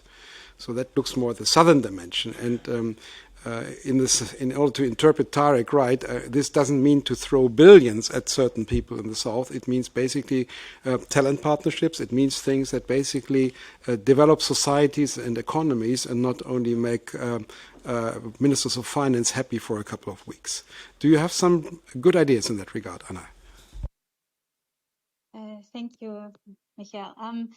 So I think we need to be clear that if we were to have a purely economic sort of thoughts and matters driving EU and EU member states migration policies, we would have a different conversation as we are having now. But unfortunately, as we've heard before, it's the more populist issues that come up. But I mean, Mercedes has said it, economic and labor market needs are clear. We have a working age population is declining, employers in EU member states, and we're currently doing a study on EU member states' labor migration systems. So across the board and across sectors, there will be huge skill levels. It's just that governments and politicians, because it's such a sensitive political topics, and the acceptance maybe at the socio-political level is for an increase even in labor migration that is regular, that is skilled, is not necessarily always there, and it varies very much across EU member states. There are some that maybe take the case of Italy that are very tougher on the issue of irregular migration. At the same time, because they have huge skills needs, they have increased their annual quotas, looking into recruiting skilled workers for their health sector, for other sectors. And there's a number of EU member states that do the same, more quietly maybe. It's not always sort of part of the discourse. And I think here's the first question. Why are we always sort of talking about those aspects that we see in the media, the politicized aspects of irregular migration that play on the fears of not having control, whereas in fact a lot of it is regular and the people are working, contributing to European societies, building up their lives or returning, that we see actually quite a lot as well. So this issue of circularity in terms of actually having better policies to support that would be useful. Then we have some groups of countries, and these are the fewest that I think have come out more strongly in recruiting and reforming their labor migration laws to make it easier for people even to come and search for jobs, get visas. Germany is a case in point. I'm not sure how long it will last, but this idea that we really need a lot more foreign workers has been enshrined into policies. And then we have a few countries that actively restrict possibilities for labor migration. Most strongly at the low skill level, Denmark, now Netherlands also for sure, but also actually high skilled. And that is interesting because it very much goes against the economic arguments, and you have a strong clash between businesses. I mean, take the Netherlands case again. You have ASML, big semiconductor company, biggest supplier in the world, threatening very openly in an open letter that if these migration policies will come into place, they're going to look elsewhere and invest and maybe move production because they feel they can't actually get the workers. So I think you have developments in Europe where this is an increasing clash. And because migration policies depend so much on the electoral, and because I think, let's say maybe in the more progressive or more economic questions and ideas do not currently win this political argument, there we need to again move a bit more towards making sure that people understand how their lives are affected. And I think we had that during COVID most strongly, where the key workers were missing, where health, agriculture, tourism, but can you eat in a restaurant? Can you send your kid to daycare? Or are there enough teachers? Or, how long do you wait for a visit at the doctors? These are real questions to people. And this very much links to this economic argument. So I think it needs to be brought more strongly into the limelight as a counterpart. I don't think you can necessarily completely take away the other politicized aspects, but at least you should take a stronger position. Now, Mercedes has mentioned the EU talent partnerships and the talent pool and the suggestions there. And I think they're really going in the right direction. It's just I don't feel they're taking the largest space in the overall migration discussions. And they at the EU level are also still put under. No, it's good to say we need comprehensive migration management. And I think there's valid political objectives the EU has also on return, but to link the talent partners also to, you know, the whole issue of cooperation on other aspects is very risky from an economic point of view, because I don't think you get to a level where you can really say we scale that up. If you do link it to, we have green transition going on, we have digital transformations that we're actually trying to push, we have Global Gateway as the huge investment schemes, including in the area of skilling and education. And again, as Mercedes has said, there's huge skills needs. We won't be able to do any of that if we don't have the people that actually work as engineers or, you know, IT specialists to drive that. But this needs to be a much bigger and larger scale discussions. I think the current sort of roundtables on specific small sectors and how many people, I think it needs to be more of a massive economic project of the EU and in the Mediterranean, to be honest. I wanted to make a point also on the partnership, and maybe that comes to development, and pick up what Tasneem has said about, you know, doctors also missing then in countries where they come from. We have, on the one hand, this big issue here in Europe that we, even if we have people, we don't actually allow them to work in their skill.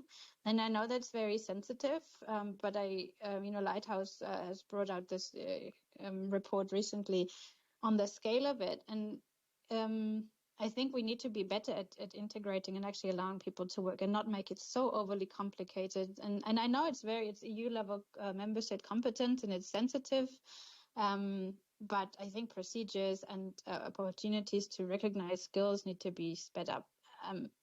Then to really link it to development questions, and that's, I think, a bit of my biggest fear, that at some point demographic and labor market pressure in Europe will become so big that it will just, you know, full entry into the race for talent if we're not already in it. And it's very much interest driven. It's not so much partnership driven.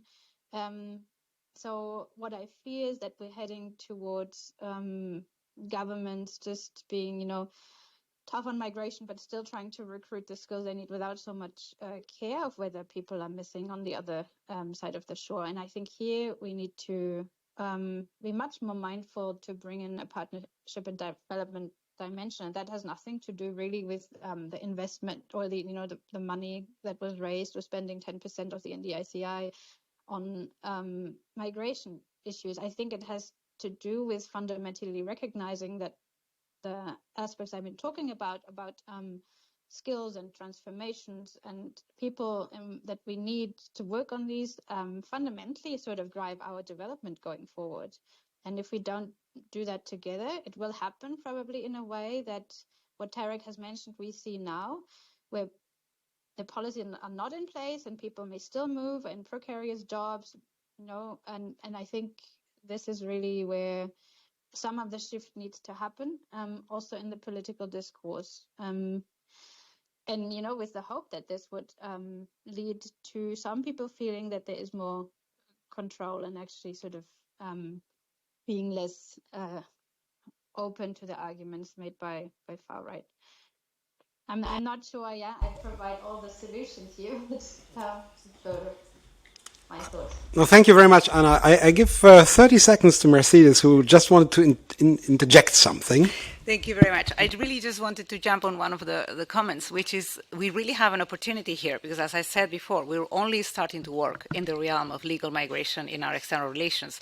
We have countries, and sometimes very like-minded countries like Canada. All they do is they publish a list of the jobs they're going to need for the next year, and that's all the people they admit.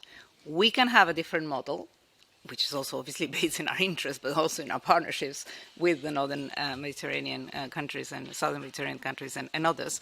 We can have a much more rich partnership based on all of the instruments we have. But we really need to think hard now because we won't have a second opportunity to get this right.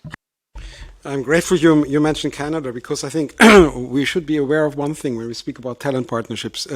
This is nothing Euro-Mediterranean. There's a worldwide market. Tasneem was regretting that there are so many nurses going to France and to Germany, that maybe healthcare has a problem in Tunisia. That is true.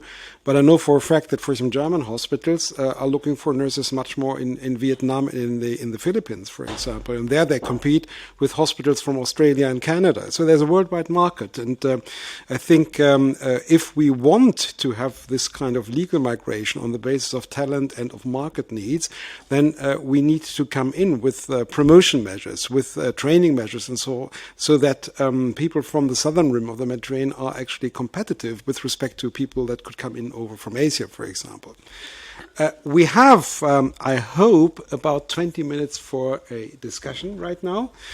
Please be focused, as our panelists, on the future, on the cooperation dimension, not on all the things that are going wrong right now, and ask short and snappy questions so that our panelists have some time to answer. We start with you, because ladies first, and then I go around the table. Let's collect 4 or 5 interventions. You have the floor.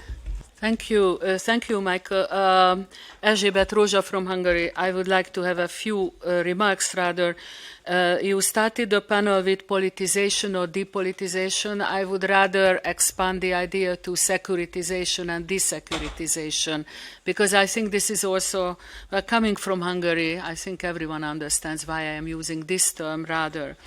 The next one, while we were hearing about the Mediterranean, maybe I was not paying attention well enough, but in Egypt the situation is extremely dire. There are about 8 to 9 million Sudanese and some other sub-Saharan Africans, partly integrated, partly not integrated, with a lot of social issues that were mentioned here in the panel. But in the Egyptian direction, for example, what about rents, flat rents, for example? There are areas where they were going up high because of the migrants and so on, keeping together. Social things were already mentioned. And then there was also, and this would be probably my last remark, there was also Central Europe being mentioned, maybe probably by you, that territory being relatively empty, as you said. And I think there is also an issue which maybe we should study, how a migrant decides what the aim would be, what the target would be. And we did in EuroMeSCo, it is on the website, a study mapping migration in the transit and destination states in the European Union a few years ago. And it turns out that there are different issues. Language, for example. They don't speak Central European languages, not to mention ours, right? But others, I mean, there are no related communities. Migrants tend to go where they have, at least from their own village or from their own neighborhood. We don't have those. That is partly still a remnant from the Cold War history. Or not so highly developed economies, social benefits, and so on and so forth. So probably just one question we could ask on an academic level, how they decide where to go. Of course, geographical proximity is always there, but otherwise, how do they? A Slovenian colleague said that, okay, we don't want migrants stay here, back in that research, but are we really that bad that no one wants to stay here? So that is the issue. Thank you so much. That's a very interesting topic, obviously. Actually, I should say that there have always been 8 million Sudanese in Egypt, even in the times of Ramses II, actually. But yeah. Anna lives in a town, Aachen, which has always been the hotspot of Syrian migration. Since the late 80s, you have a big Syrian community in Aachen. And Syrians go to Aachen not because they have German language skills, but they meet people from their families, from their villages, from their provinces, and so forth. So this is an important factor. Let's collect some more interventions. Senan, please. Very shortly, but a big question. In my way of seeing things, because except for now that you raised partially and skillfully the issue, Africa, the rest of Africa, sub-Saharan Africa, was almost absent of the explanations. And of course, you are saying that now Northern African countries are becoming a passage to the north. How can we tackle with this enormous issue? Because otherwise there is no way to find. So the European Union will have to do something, and something real big, with the rest of Africa. Otherwise, it is useless, the rest of the things. Yeah, it's a question. It's not an assertion. Thank you. I think Tasmim mentioned Agadez, yeah, in Niger. But and you know, when I say Niger, that actually the door is wide open right now. Would you like to continue? Yes, thank you very much. Katarzyna Hidło from Case Center for Social Economic Research in Poland.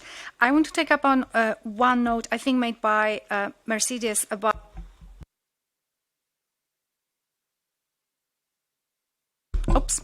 that many governments actually have very anti-immigration rhetoric, but in fact the number of permits is going up, right? The same is the case in Poland. The previous government, since they got into power in 2015, the number of people who got residence permit in Poland outside of Ukrainians tripled. And I think, that's the question to the panel. Do you think it would be useful for the purpose of discussion, for the purpose of, showing people that we're actually not losing control, even if more people come, disclosing this, making this more publicly known, that actually, even though the rhetoric is anti-migratory, people are coming, people are staying, and not much is changing, right? Is it something that could help the discourse? Thank you. Thank you. Fascinating question. But let's also focus very much on the cooperation dimension with our southern partners, not only on the internal European dimension. Would you like to take the floor? I'm switching between the genders, you see, yeah? Yeah, thank you so much. Shadil Sharif from Egypt. Well, I have also a confusion when I attend migration sessions, because refugees and migrants are kind of in definition unique in some features. However, I would actually question the country's integration policies and also protection policies. So, for instance, when we see the UK are deporting migrants to Rwanda, I hope they are reporting them for vacation, not for isolation. But it's really important to question how the countries are integrating the refugees or the migrants into their societies. So if you cannot stop the migrants, at least you can protect them. So if we are now looking at the Rafah and the Palestinian issue, and before that even other conflicts, then you can see that even international organizations like UNRWA and the UNHCR are actually failing to do in their own jobs. And actually, also this comes to another point here is, I'm sorry to bring this to here, but I mean, when we see the Ukrainian migrants are not, and this is maybe my perspective, because we are seeing all the problems coming from the south, but when it comes to the east, we see that we can have integration or better integration policies for those people. And I see that the solution should be generalized, and there should be something that we can work with every migration crisis. And the last thing is about the integration policies. I mean, we've been hearing about the integration of maybe digital solutions, and maybe the use of AI or drone surveillance or whatever the tools that we can use in the future. What about putting these tools as unbiased tools in dealing with migrants, when it comes to filtration, admission, allocating people to the needed sector in the labor market, and so on. So yeah, that's my intervention. Thank you so much for it. That's an interesting question, and I'm very happy that Mercedes studied law, because we need a lawyer to reply to your question. Who else? I would like a lady. Yes, please. Here. Hi, I'm Rabha Alam from Al-Ahram Center for Political and Strategic Studies based in Cairo. As previously mentioned, now Egypt is hosting more than 9 to 10 million between refugees and migrants from different countries, basically impacted by conflict. And the Sudanese have been fleeing to Egypt with big numbers. And the idea is that to think about migration not to politicize or depoliticize, but rather to rationalize what are their needs, how can we fulfill them. It's not about keeping them away from Europe. It's a lot of them have chosen to stay in Egypt for cultural reason. There's no barrier of language. They can easily access the educational system and healthcare system. So it's the idea to how to support the government and also the civil society and private sector in order to create opportunities of social and economic inclusion for them, and also to upgrade the capacities of the public servants in order to deal with this diversity of nationalities. It's never been this way in Egypt. We're usually more homogeneous society. So the idea is how to boost the capacities of the government, but also for civil society and private sector in order to include them, not to exclude them. And also to bear in mind that given the threats in the Red Sea and threats to freedom of navigation and the decrease in the income of South Canal, how could Egypt manage this without the support from other? It's not about sharing the burden. I don't like to see it as a burden. It's an opportunity for people to exchange together and to live together. But the idea to how to finance it, how to bring experiences and capacities to the people who are serving the respondents on the fronts. Thank you very much. And what you say could also be said about Chad and about South Sudan, who have taken even bigger numbers. Sudanese have always been present in the labor market in Egypt, obviously, and the first modern Egyptian army under Mohammed Bey was made of Sudanese, but that's another story. Who else, please? Yes, please. Thank you. I'm Slobodan Jankovic from Serbia. I have a few remarks and a question, of course. Well, here we mentioned, you mentioned many times skilled workers, but skilled workers usually come regularly, not as undocumented migrants. So the issue is more of a non-skilled migration. We heard that the talk, the narrative should be changed. So this is like some kind of the policy of truth and what is allowed, what is not allowed to say, and how it is allowed to address some issue. If the question is that the undocumented, irregular migrants should come more safely, then EU should simply lift the visas, ban the visas, and regularly everybody who wants to come to EU can come. Somebody mentioned the number of people who wants to come to EU. Is it 100, 1,000, 1 million, 100 million, or more than that? Probably 100 million or more than that. So if the only discourse is the safe passage of migrants to EU, then simply allow the safe passage, regular, without visas, and everything will be okay. But of course, we are all quite sure that this policy will not be accepted by anyone.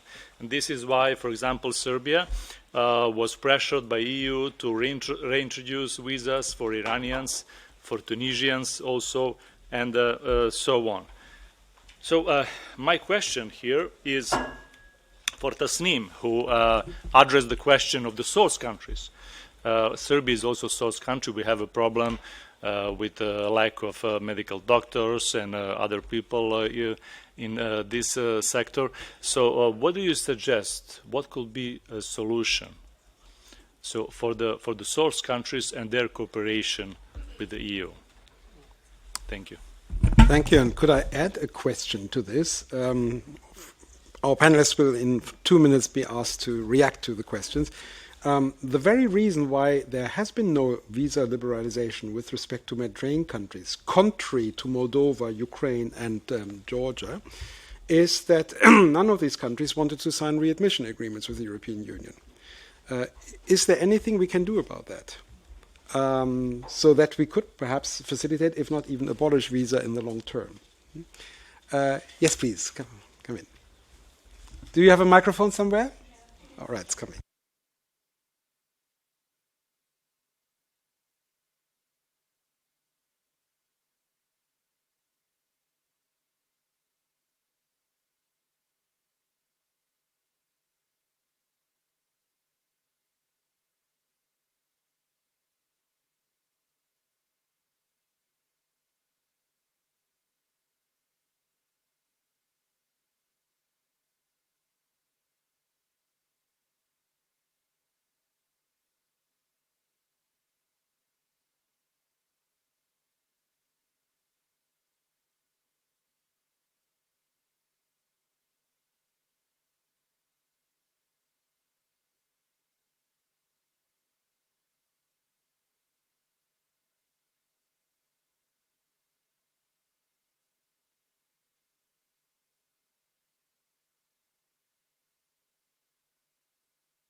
No, thank you. And I think we all acknowledge the huge tradition of tolerance in Egypt.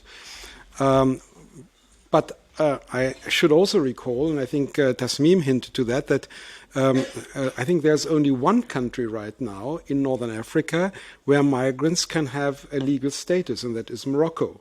And there is a discussion in Tunisia. But in Egypt, there is tolerance. They are not right. You cannot obtain an asylum status so far.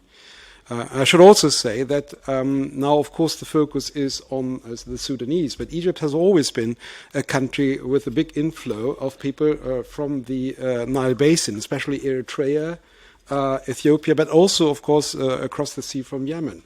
The European Union is financing, up to today, Syrian refugees in Egypt, in particular in Alexandria. So Egypt is not totally without international support on that. But I think we hear you loud and clear. With this, and I'm sure your stomachs are basically more and more noises, I would like to invite our panelists to react to what you heard. Quite a wide array of questions from our Hungarian colleagues request to desecuritize the debate and not to debilitize. To Sanin, who asked us to develop on the African dimension. We heard the requests from Shadi about not only protection of migrants, but also whether we could, in a way, de-emotionalize the whole thing if requests for visa or requests for permanent status could be treated by IT tools rather by human beings, if I get you right, and so forth. Our colleague Jankovic from Serbia spoke about visa lifting visa requirements and so forth. And we had quite some more contributions. What is your spontaneous reaction? I mean, it will be impossible, obviously, to come with coherent reactions to this. But the central point of our debate is, of course, how can we turn migration into a fruitful area for cooperation? Having heard what you have heard, what are your thoughts and what is your recommendation to the policymakers? Tarek. No pressure. First up on all these big questions. I mean, look, if we're going to, what makes it for a fruitful era of cooperation on migration, I think the main theme which has come out from the questions and all of the talks is the focus on, on integration, on assimilation, on making the most of it. And that applies both to the North African states and to the Northern Mediterranean states. Migration is not a one-off event, and I feel like we treat it like this sometimes. Migration is a phenomenon, and you can't stop it any more than you can stop the tides coming in. So you have three choices, right? Do you try to shelter yourself from it and bury your head in the sand, which is what I guess we try to do now? Do you try to fight it, or do you try to harness it? And I think the third option is always the most practical. And the most forward-looking. And look, I don't think that it's as simple as saying that skilled people come in planes and unskilled people come on boats. It's far more complicated than that in reality. And when I talk about narratives, I don't ever want to tell somebody what they're allowed to say or what they're not allowed to say. All I mean is that how you describe a problem has a huge impact on how you can solve the problem and how such solutions become apparent and become available. I mean, if anything, this populist route of describing migration as a security threat and of kind of hyperbolic examples and circumstances is what has dominated our discourse for 20 years plus now, which is why I try and say, let's try something new. And again, ultimately, it's about control. Perhaps, one day in the future, such and such, we can abolish visas. But for now, visas are our best tool of control. And this is what I try to push more for. The idea that more state-to-state relations governing legal routes helps to dissuade people away from illegal routes. I mean, our commentaries on externalization always talk, if I can quote our Prime Minister, Rishi Sunak here, as smashing the people smuggling gangs and things like that. But it doesn't. It empowers them. It's the same way that the war on drugs empowered the drug dealers. We are creating their market. We are feeding their market. So if we try to control instead, then things get better. In terms of this this question quickly. I like to on, why don't the people come to Slovenia or so on? We talk a lot about what drives migration, and it leads us down some bad paths, saying things like if we rescue people in the Mediterranean, then that will be a pull factor. I mean, according to actual research, what the real pull factor is something called chain migration, which is why that nice anecdote you had about Aachen and the Syrian community there is so resonant. People go to where they know other people, to where they can have some kind of a community and where they believe that they can then integrate into the economy. And see, again, the watchword here is integration, because, I know the British case more than most, but they talk about asylum seekers, but over 90% of asylum seekers are also job seekers. And the rest have some impairment that stops them. And I'm going to end on the Egyptian case. And you introduced me as a Libyan analyst. I'm also a Palestinian. And so I know from both sides the strength of Egypt and also the almost the two faces of Egypt, right? The great warmth and helpfulness and solidarity of the Egyptian population, and also how fickle the state itself can be.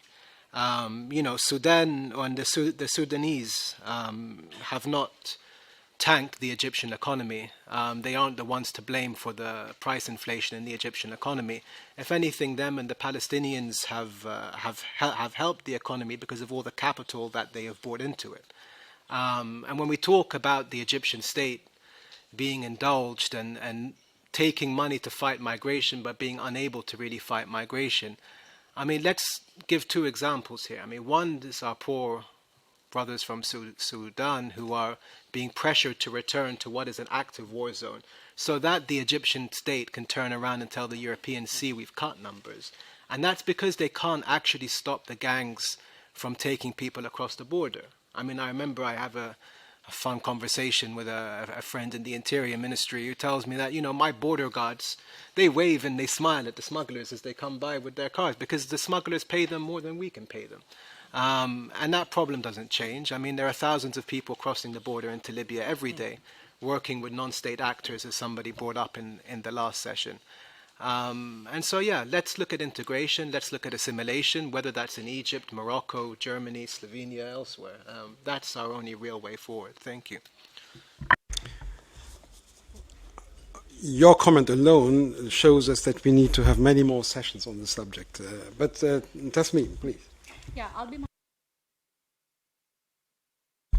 Yes, I'll start with your last question or remark on the visa facilitation and readmission agreements. When those negotiations were launched in Tunisia, there was some hope among civil society activists and among researchers monitoring this topic that, finally something, can happen in terms of enhancing mobility for Tunisians, even if it comes at the expense of some concessions in terms of readmission, because eventually it's a government's duty to return their own nationals.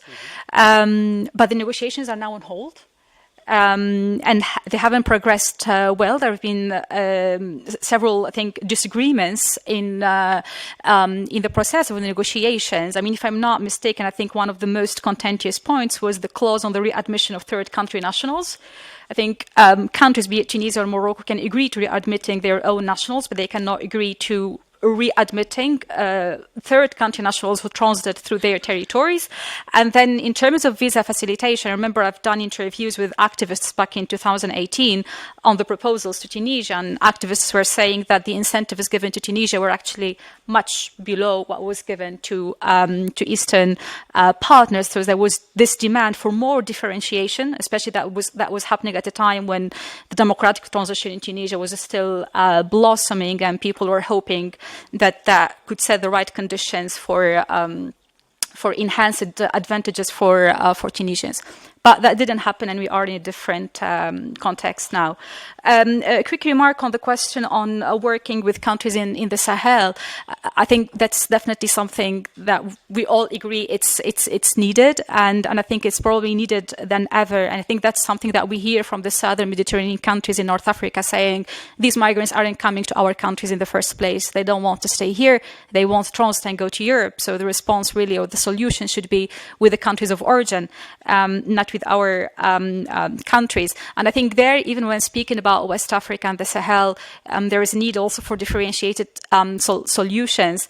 When I was doing some interviews with some Ivorians, because Ivorians was one of the first nationalities of arrivals in Italy, and people saying these are not Ivorians, these are people from other Western African countries who were buying Ivorian passports, and they are not Ivorians, so the solution should be found with other countries. So I think it's a complex issue. I think for the other comments, mostly it was, I think, food for thought. I think it requires like more research for future research. There was one question on legal mobility. I think what you said, what could be the solution to origin countries in terms of legal mobility, you mean? In terms of giving perspective to people, to your own citizens in your country.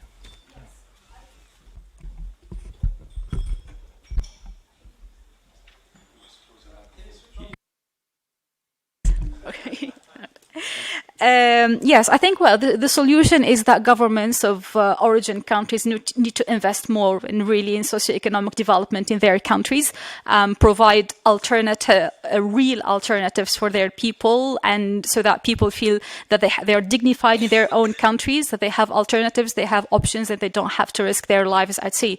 That would be the key factor. I think no matter what amount of migration cooperation with the EU, it's good to have. It would be an enabling factor, but it does not going to provide the magic solution. I just want to recall that I think maybe apart from Palestine, there is no country where the European Union has used as much development aid per capita as in Tunisia. So the European Union did a lot. We have to finish in 3 minutes, I'm being told. So I cannot ask Mercedes the question that I wanted to ask her, that is what she's going to propose to High Representative Borrell this afternoon, having listened to this debate. So you escape from that. But if you have some comments on the questions that you heard. Absolutely. Very quickly, I think on integration, two things that are super important are housing and families. If you facilitate housing and if you facilitate the integration of the families of migrants, then things are typically going to go well. And for that, as I was saying before, you need to integrate also the labor dimension from the beginning and count on the collaboration of the industries, of the companies that want to hire these people. And on the question on disclosing the data, yes, I mean, we've been trying this forever, but I think we need to have a very aggressive, positive narrative on migration and just show people that migrants are already here and they're part of our society and they're making very important and valuable contributions to our societies. Thank you. Thank you. And Anna, also in your case, unfortunately, only space and time for famous last words. I'm really apologizing to you. I think in Europe or in the EU we may find ourselves in a situation soon where we're actually are in a position where the people that we need for work will actually not choose to come to us. And if we keep this climate of discussions, I would also not be surprised. It's not particularly contributing to a welcoming culture. We already now have numbers when we talk about integration, that a lot of the migrants that come regularly for work do not necessarily stay very long term. I mean, after 10 years, there's a lot of a high percentage in many EU member states of people that leave again, move somewhere else. So I think we need to, beyond just the welcoming culture, we need to have better opportunities for people to settle long-term if they wish so, and that includes sort of how often do they need to renew a permit before they actually have the right for long-term or unlimited settlement and residency and citizenship, but also much better options for circularity, as was mentioned. And options, maybe more ideas where people don't need to move. The IT sector is a good area where companies can cooperate maybe without even moving people, as it happens also between Nigeria and the US and other places. So I think we need to be a bit more forward-looking in the types of mobility. And I agree that the integration questions is one that needs very close attention. Now I'll leave it at that. Thank you very much, Anna. I would like to thank EuroMeSCo for having put this on the agenda, and I would plead that we should continue this discussion, especially also in the next couple of months when in a number of our member states we are going to see new governments, and when in the European Union we are going to see a new leadership. Because it seems to me that first, let me cry from my heart, to a large extent European neighbourhood policy has been replaced by an external migration policy. And it also seems to me that this external migration policy is not solving the problems but just papering over them. So I very much agree with your metaphor of the dead end. But obviously, if you don't want to run to this dead end, what is then the better road to go? There we need to discuss, because obviously we have this big problem. There are the economic realities, and then there is the societal reaction. After the lunch break, we are going to discuss about communication and narratives. Maybe that's a good first sketch, so to say, a good first attempt to speak about how we need to address the way how we cooperate so that citizens start to buy into a more positive agenda, not only on migration, but on also other issues.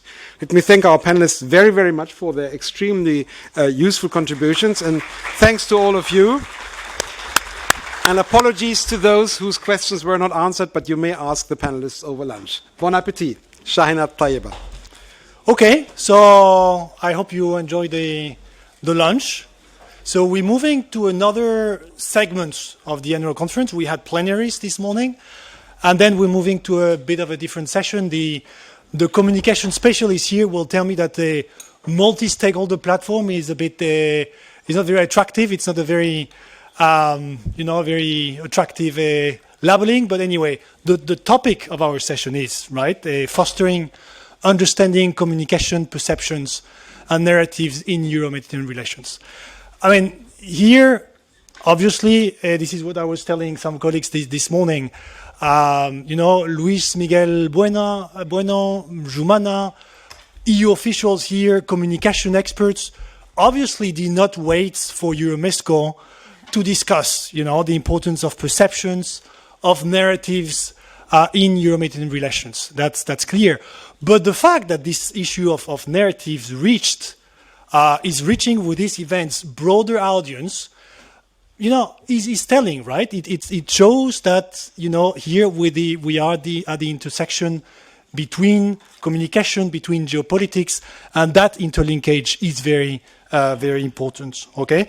And that's a bit the added value of this multi-stakeholder platform.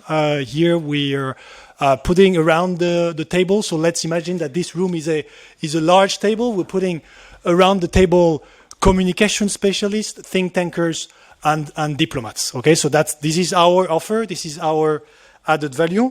And before we turn to our first round, the first part of the discussion, where we will try to go into details about what is shaping narratives, Euro-Mediterranean narratives recently. Before we do so, I'm turning to two EU officials for whom this issue of perceptions, narratives is a daily routine. On my left is Birgit Loser, the head of the MENA Regional Affairs of the European External Action Service, the EES. She's also coordinating the UFM co-presidency on the EU side. And then on my right is Sergio Calanza. He is from the Spanish Ministry of Foreign Affairs. In charge, he's a senior advisor for Mediterranean affairs, a very fine expert of the region as well. So, Birgit, would you maybe help us, opening the session? The floor is yours. Thank you. Thank you so much to the IMED for giving me the honor to help introduce this very exciting topic. And let me perhaps start by saying that the European Union is, of course, following very attentively the changing landscape regarding perceptions and narratives that is in many respects new for us, as we were used actually to be perceived as a force for good. We were a success story of regional integration and also perseverance on the rules-based principles of the international relations. And not long ago, the EU even earned a Nobel Peace Prize for this very approach. And now, in just a few years, we have recurrently seen allegations of double standards, which go, of course, right into the heart of what we thought was building our internal and external policies. And this is our firm belief in the rule of law and democracy. Now, I would therefore like to thank the organizers for today's event, that you had put this topic on narratives and perceptions on the agenda. It's timely to do so, it's needed to do so, and it is particularly relevant in the EU's approach to our southern partners in the Euro-Mediterranean region.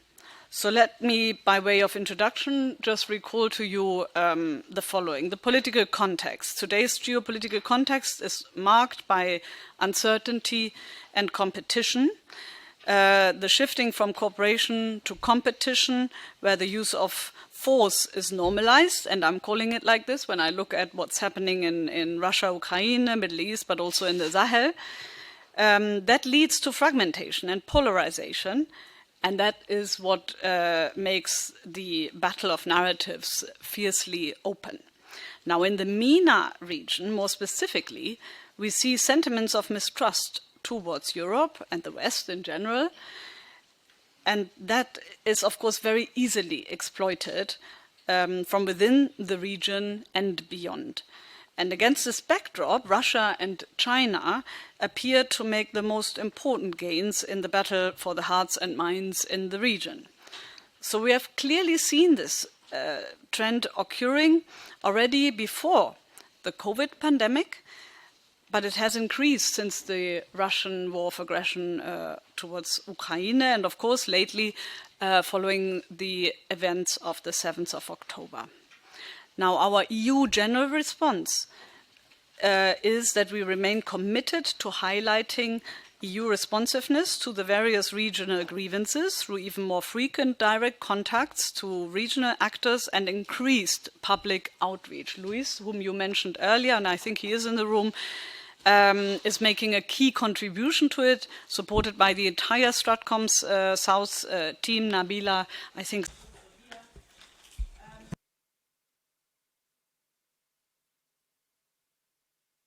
Also, I would like to mention, and thank you in the context, the support that we lent to the many local actors that are engaged in the fight against disinformation, civil society, and fostering of dialogue on the roots basis. Now,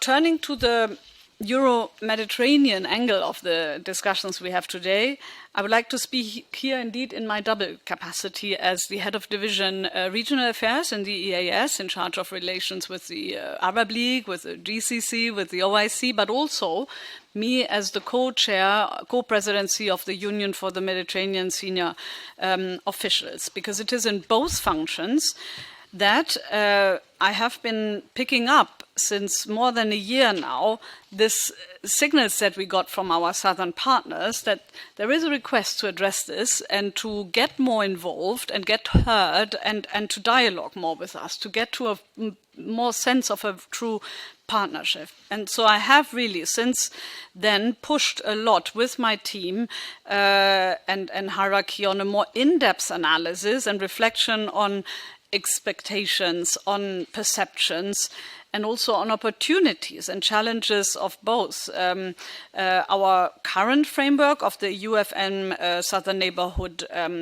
policy, so the famous agenda for the Mediterranean that Hélène Le Gall over lunch also touched upon, and also the role of the UFM, because the UFM is another very key actor, I think, in this regard. Now, on the first, the Southern Neighborhood approach, there is a review foreseen in the Council conclusions for next year, which the new Commission will have to take a decision upon. Now, beyond crisis response, looking at the regional dimension, we are faced in our two regions with the same global changes, and we also have common interests to act. So our main aim as EU is to reinforce this partnership that we are having, and if we do it not, then other actors will, of course, occupy this space. So that's indeed also one of our driving forces, apart from the genuine interest in, of course, prosperity, stability, etc., in the Euro-Mediterranean region. We rely on that stability. The answer is, in my view, to promote even more a regional approach in order to address more efficiently global challenges. And here we have many: energy, climate, migration was just mentioned in the previous session. And of course also the political aspects, such as the resolution of the protracted conflicts, but also other security threats. And we must look at these challenges really together. So it's important, we believe, to promote dialogue also with the other stakeholders. There's civil society, researchers involved, and all of them have to be brought together. So strategic communication, once more, will be topical in our review of the Southern Neighbourhood Policy to enhance, and I think we will therefore very carefully listening to the outcomes of what the discussions today will bring. I think we are making good progress in lining out already now the scope of what a review of a Southern Neighbourhood Policy could look like. We look at the study that IMED is producing also on this topic. I'm not sure if it got mentioned already, but it is will feed into, I think, our thinking quite a lot. And we hope that at the ministerial meeting of the Southern Neighbourhood in this fall, we could have an orientation debate with all our partners around the table that will inform then the new Commission's policy choices for next year. So that's what we've been, for the time being, foreseeing for the Southern Neighbourhood, to respond to that plea for real partnership to come. And then, for as far as the Union for the Mediterranean is concerned, I should like to underline it really is a co-owned organization, co-financed at 50% by the EU and co-chaired EU and Jordan currently. The UFM is a multi-stakeholder policy platform with ministerial declarations, building up consensus, finding meaningful solutions in a large number of areas in all sectors of our work. The work of the organization towards socio-economic development and stabilization no doubt has an important impact on more political dossiers like migration, security, governance, and helps tackling the root causes of conflicts. And looking at the future, also as EU senior officials co-chair, I'm fully committed to pursuing the reform efforts that we are also investing in that particular organization to enhance its efficiency and also to improve its visibility so as to deliver better on the regional development and cooperation. I'm insisting on it because the UFM for us is first and foremost a platform for dialogue and exchange. And it's this jointness of bringing all these people all the time together on the various topics is what it makes it so unique as a tool. And it helps precisely to address those negative narratives and perceptions that we are faced with and that I mentioned earlier. So we are very much looking forward to deepening the understanding through this upcoming session on these topics, and rest assured it will feed into what I just outlined in terms of UFM reform and a new, perhaps revised, let's see, Southern Neighbourhood policy and approach, because we have to answer to these developments. We are very much committed to this. Thank you so much.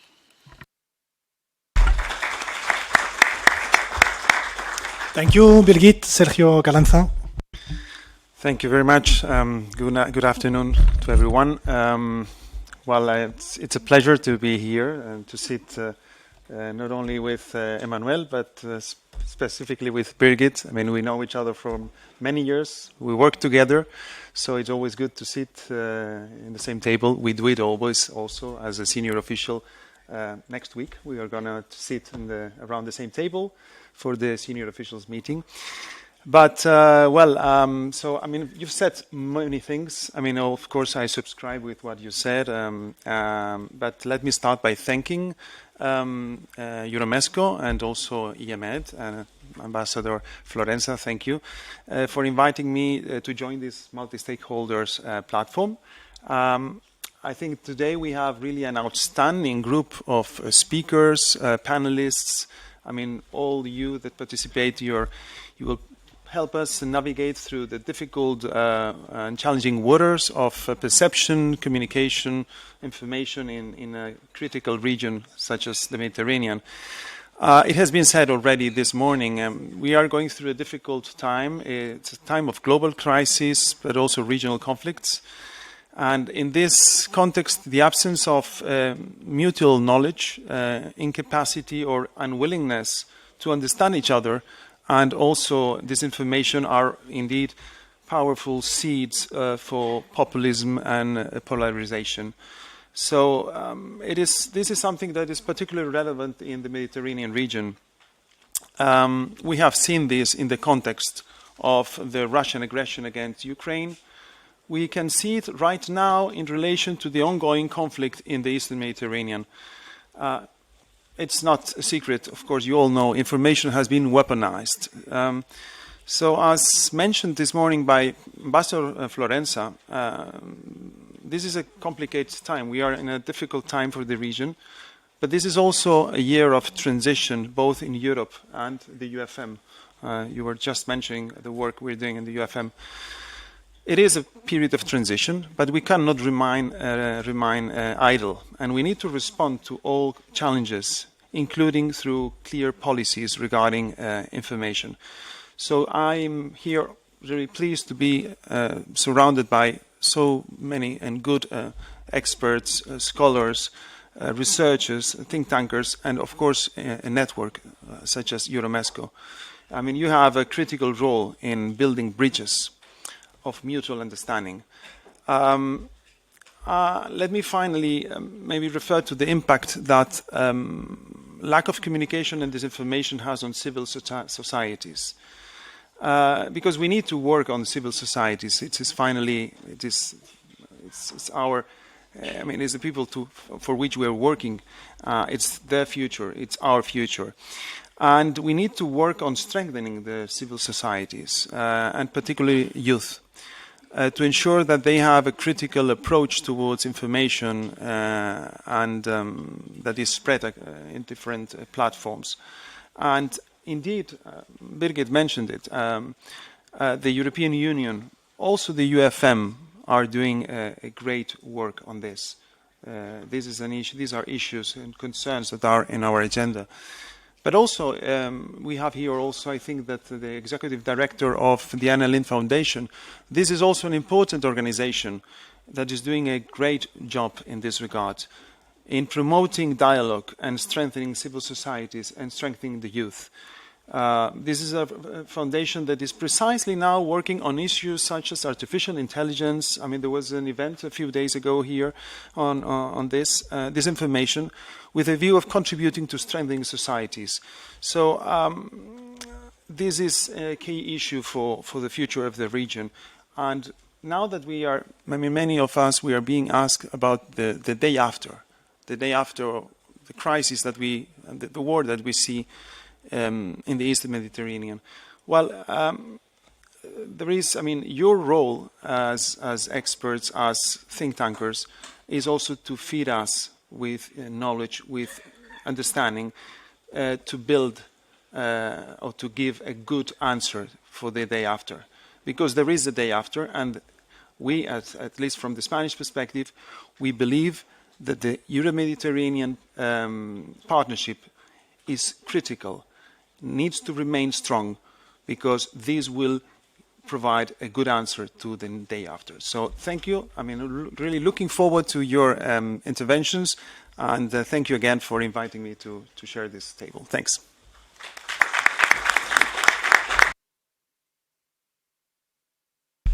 Thank you very much to both of you for this warm opening. So may I invite to join me here Haizam, Nadim, Rawan, Abdulatif, and Alessandro, please. Thank you. So again, the format is slightly different as the plenary sessions. It is supposed to be more inclusive. The speakers, the experts will comment with ideas, comments, very short ones, to stimulate the debate. So everyone is really welcome to jump in, obviously, and we want to make the most out of the knowledge we have in the room. So while everyone is getting seated, let me explain you what we have in mind for these first rounds. Okay, we want to set the scene. We do want to understand how these famous narratives have shifted as a result of recent geopolitical events. So this is really the main objective before we turn then in the second round. Before we turn to what can be done, the communication strategies that can be put together to address these challenges. Okay, so maybe Haizam, let me start with you. Haizam, you're the senior analyst for the Mediterranean and the Arab world at the Elcano Royal Institute in Madrid. With you, again, we do want to understand how narratives and perceptions of the European Union have evolved as a result of what happened on October the 7th and what happened in the subsequent weeks. And let me ask you maybe to focus on the official narratives, on the governmental narratives. Why am I saying this? Because then later on I would ask Nadim to maybe focus more on the Arab civil society, on the Arab street. I know, Nadim, you told me we have to be very careful about this concept of the Arab street. But still, so Haizam, can you help us making sense of these shifting narratives in 5 minutes? Thank you. Thank you. That's an easy task. Hello, everyone. Thanks to EuroMeSCo for allowing me to be here again. I've been around for some time already. Sinan knows well. I can compare how the EuroMeSCo conferences and the mood was years ago, decades ago, Sinan, and how it is now. So what is changing is not narratives only. It's not discourses. What's changing is realities and facts that then affect perceptions.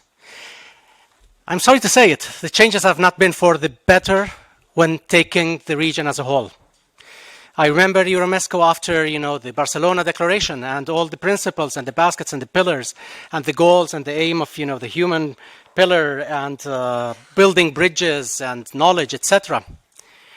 If we look at the gap today across the Mediterranean, I don't know, maybe it's a personal impression, but I think it's far worse than it used to be when EuroMeSCo was launched. And that's because realities and facts have changed. And because too many of those engaged were not true to their promises and their commitments. We can talk about the context. We can talk about, well, there was a peace process that hopefully would give dividends in the Middle East. Even North Africa, there was talk of, union for the Maghreb region.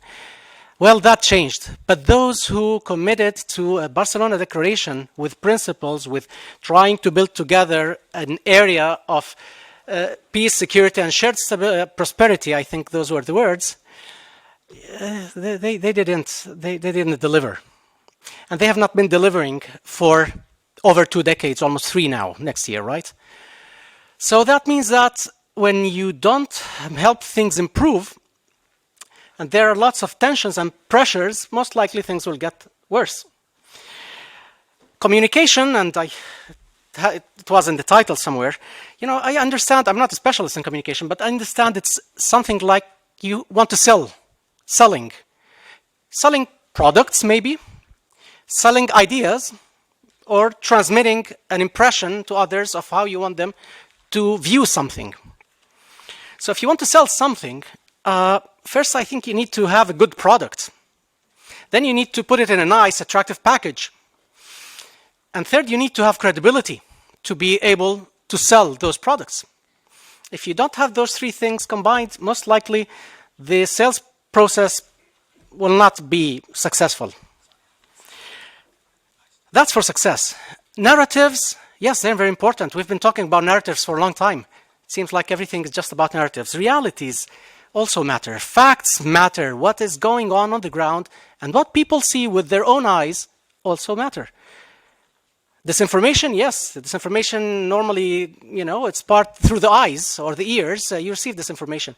But when you see images, footage, videos, when you see destruction done in very extreme ways, without justification, without proportionality, with a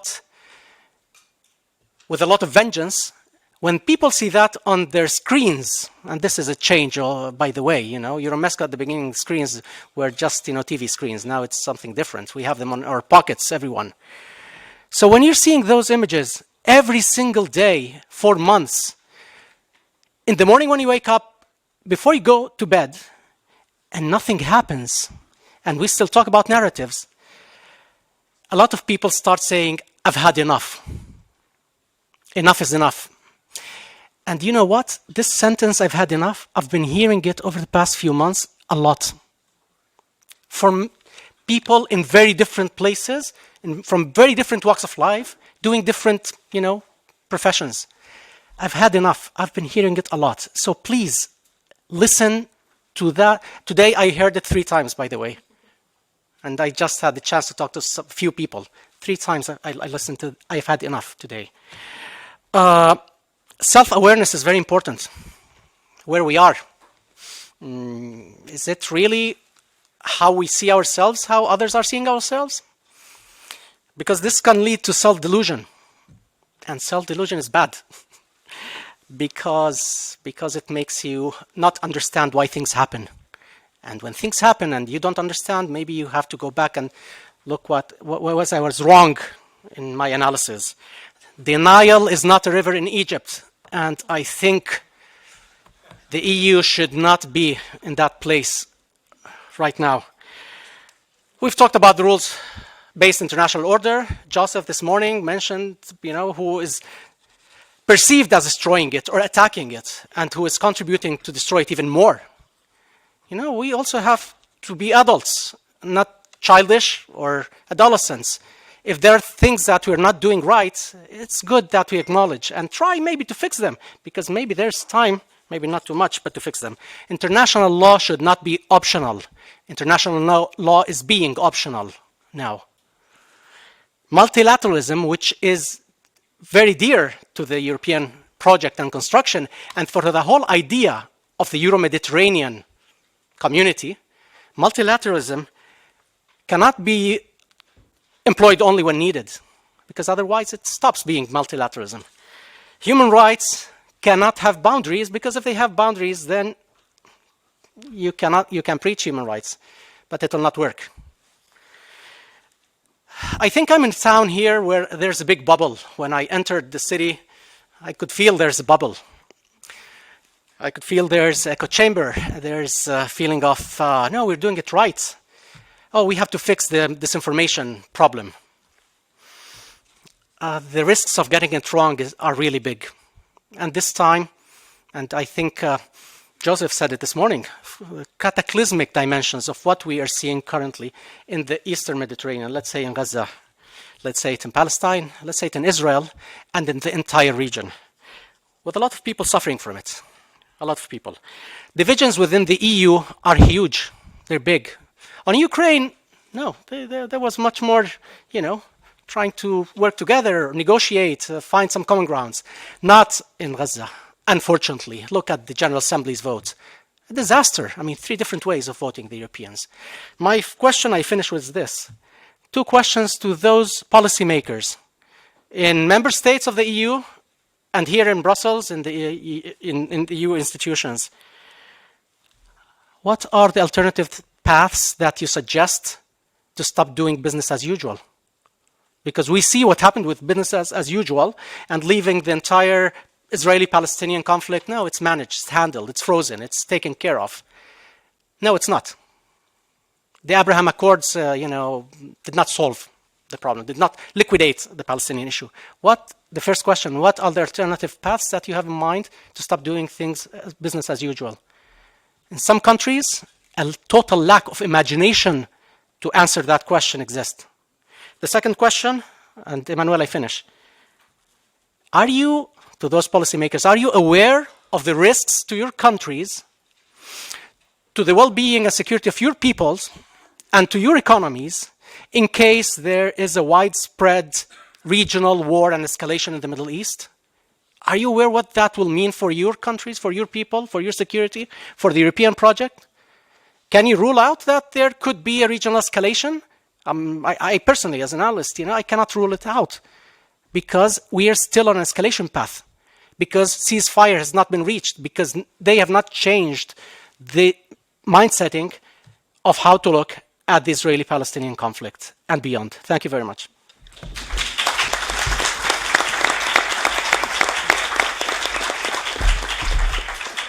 Thank you, Haizam. Nadim Houri, you introduced yourself this morning. You're the director of the Arab Reform Initiative. I think you're also very well placed to see how narratives have been shifting in civil society circles in the Arab region. I think the Arab Reform Initiative has offices in many countries, so it will be very interesting to hear your analysis, echoing, I guess, many of the things we've been hearing right now. So the floor is yours. No, thank you very much. And I want to, I'll try to be brief, but I think it's important to take a step back because the shift in narrative did not start after October 7th. And I want to talk about a tale of three narratives. So the first narrative, and I often heard this in Brussels, was the EU as a normative force for peace, democracy, human rights, rule of law, environment, inclusive development. Now, was this view widely shared in the MENA region, including in the progressive civil society? And I'm talking here before October 7th. The honest answer is no. How do we know this? Because actually the EU funded a research in 2014, so that was about 10 years ago, called the Arab Transformations Project, which did a wide survey of public opinion in 6 Arab countries: Morocco, Tunisia, Libya, Egypt, Jordan, and Iraq. And they asked these questions. How did the quote-unquote famous Arab Street, but also how intellectuals, activists perceived the EU? And actually the answer, and you can actually find this report online, was the people in the region did not see the EU as a normative force. Now, why is that? Were people in the region just unfair to the EU? Was it disinformation even back then? I would argue no, for 2 reasons. People in the region have some memory, and they remembered that just before 2011, the Europeans were big allies of the autocrats. The Tunisians remembered that the French minister at the time, Michel Alliot-Marie, wanted to send equipment to help Ben Ali quell the protests, right? I mean, this was not far, this was not colonial era, this was 2011. People remembered, the Syrians remembered that Bashar al-Assad was received with big pomp in the Champs-Élysées in 2008. People remembered that the wife of Bashar al-Assad was featured in an article in December 2010 called The Rose of Damascus. So people felt, no, the EU does not stand for these normative values. That was one. The second one was people did not see that EU promoted economic policies were leading to more equal development. I mean, we have to look at the record of it, and I think this is perhaps even more challenging to evaluate. But when we ask people, yes, they knew the EU was giving money, but they were unable to pinpoint how this has improved their daily lives. So either it was a communications problem on behalf of the EU, or it was a problem that the aid was not sufficiently tangible for people to see it. Now, that doesn't mean that the EU was perceived as negatively as the US, perhaps. But just to give you an example, only 41% of people saw the EU as a force for stability. This was 10 years ago, versus 31% saw the EU as a force for instability. Instability, not neutral, instability. So gives you an idea. And I think there's actually a brilliant article by the Turkish writer Orhan Pamuk. It was actually in December 2010, just before the uprisings, when he talked about the souring of his own Turkish European dream. And I think that was the mood in the region, even before this was already the mood in 2010. It hasn't particularly improved. So the second narrative that I want to come to is the EU as a key supporter of economic development. And I think there's always been a broader recognition in the region that, yes, the EU is sort of the financing things. But here it's interesting because the perceptions in the region is it's a bit like when you shop around for banks, right? So you go to the EU, or you go to the US, and now you go to the Chinese, or you go to others, and whoever gives you the best terms, you go with it. And guess what? A lot of people would say, actually, the Chinese, and this is not about civil society here, this is more private sector, the Chinese do it for cheaper. When the Germans give money, they want Siemens to do it. When the French give money, they want Total to get this thing. So even when you talk to business elites in some of these surveys, the soft power of the EU was not it was transactional. So people are appreciative of when the EU gives money, but it's transactional. They try to get the best deal. So if the Chinese are more interested and they give a better deal, they'll go with the Chinese. There's actually no skin in the game, very little emotions there. But what I want to come back, and here's what maybe changed, I think, since October 7th.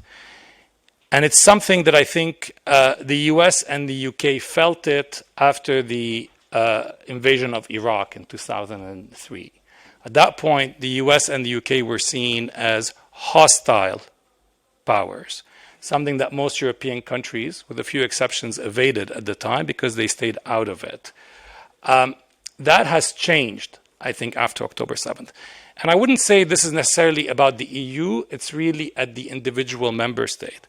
So it's interesting, in a lot of the opinion surveys on the narrative, when we talked about this sort of, people were asked, like, who would you like, which European or which country you would like to kind of see more involved in your country on the economic front. Most often the answer was actually Germany. Okay, a lot of people in the region, it was never France, by the way. France was like down 15, but it was often Germany, Italy, Turkey. Germany was very, very high. Germany had a very high image. That has changed dramatically after October 7th. I don't know if anyone saw how the German ambassador was kicked out of a university, I think it was in the West Bank. This, I think, would have been unimaginable before.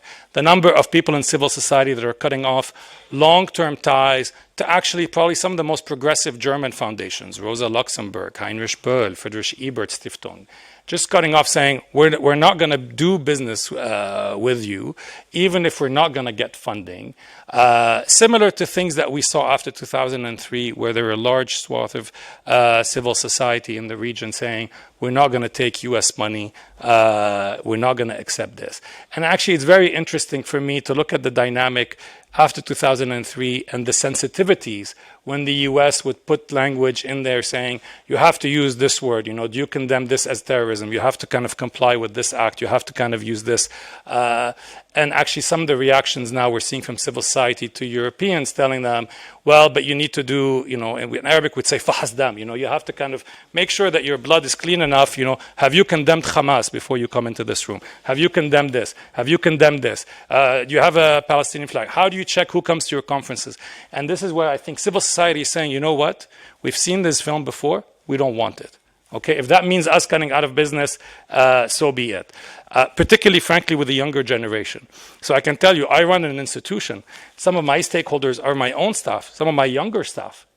Okay, I think about them as well, because they're going to hold me accountable if tomorrow I go take a source of funding from the Germans. They'll say, what are you doing?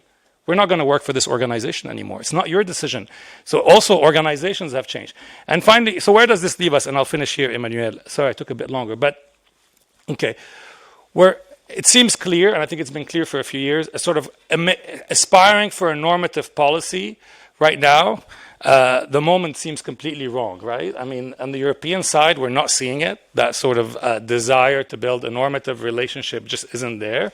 And obviously, there is no appetite from the autocratic restoration we saw in the region after 2013. Now, I'm hearing more and more from a lot of European diplomats saying, well, we can make a transactional approach can work. kind of Team Europe will make it work. I actually think Meloni is probably the best example of a sort of approaching it from a pure transactional approach. We've seen it in Tunisia. We've seen it in Egypt. Here's my take on it. I think this is going to fail. Why? Because frankly, the Americans and the Chinese do transactions better. The Americans, they can deliver weapons faster and they can send warships faster. And the Chinese, they do it cheaper and they ask less questions. So you're at a natural disadvantage, to be honest. So if you want to play a pure transactional game, okay, you will be the lender of last resort. You will be the one that people will take your money, smile, but then when time comes to repay, they will repay you last because they will have in mind the Americans and the Chinese first. I'm sorry to be very blunt about this. So where does this leave us? I would argue for a sort of hybrid approach.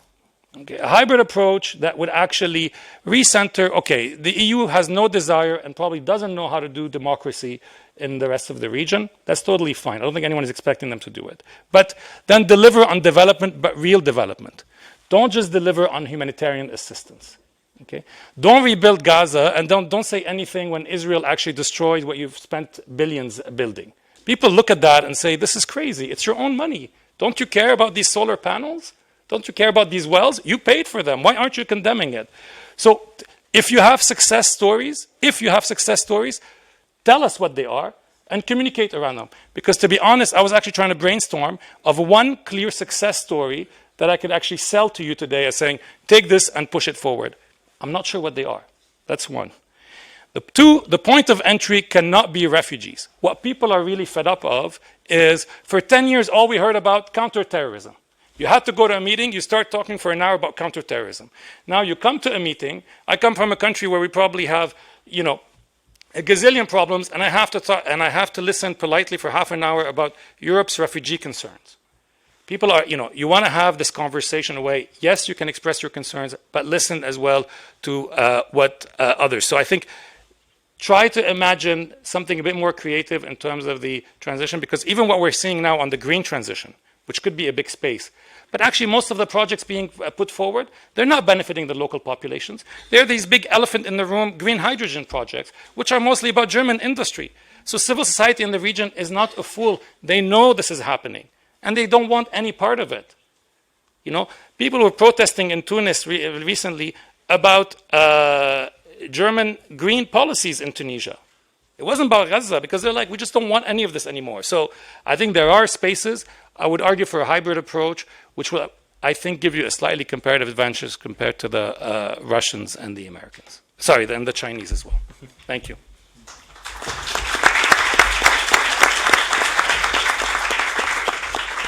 Thank you, Nadim. So I think by now the point is clear to everyone, right? That behind perceptions, behind narratives, there are actions, there are facts. But still, those who shape narratives are journalists, are communication experts, and I think it's great that we have with us Rawan Damen. Thanks for making it. Rawan, you are the Director General of Arab Reporters for Investigative Journalism. Could you maybe help us understand how precisely what have been the prevailing narratives among mainstream and independent media in the Arab world?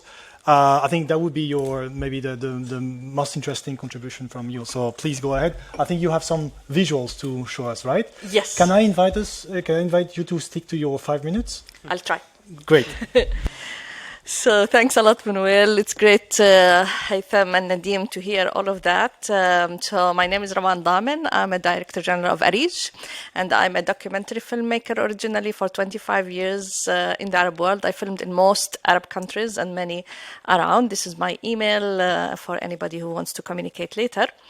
Thanks a lot also for EuroMeSCo for arranging this. I don't know if you know a lot about Arij, but we have been in the region for. I'll go through Arij investigations in Gaza and Europe in the eyes of our community with a few recommendations at the end. We have been in the region for 17 years, working in all Arab countries. We have a strong community of investigative journalists and fact-checkers in the region. And we do our annual forum in Jordan every year. Our 17th annual forum is on December 6th. It's free online, and there's full translation for people who are interested to hear from the journalists and fact-checkers themselves what they want to say. We have been collaborating with the European Union. We have a new project led by BBC Media Action, and we just ended for our Arab Fact Checkers Network. Our Arab Fact Checkers Network manager, Saja Murtada, will be speaking in the next panel, ended a project with the EU.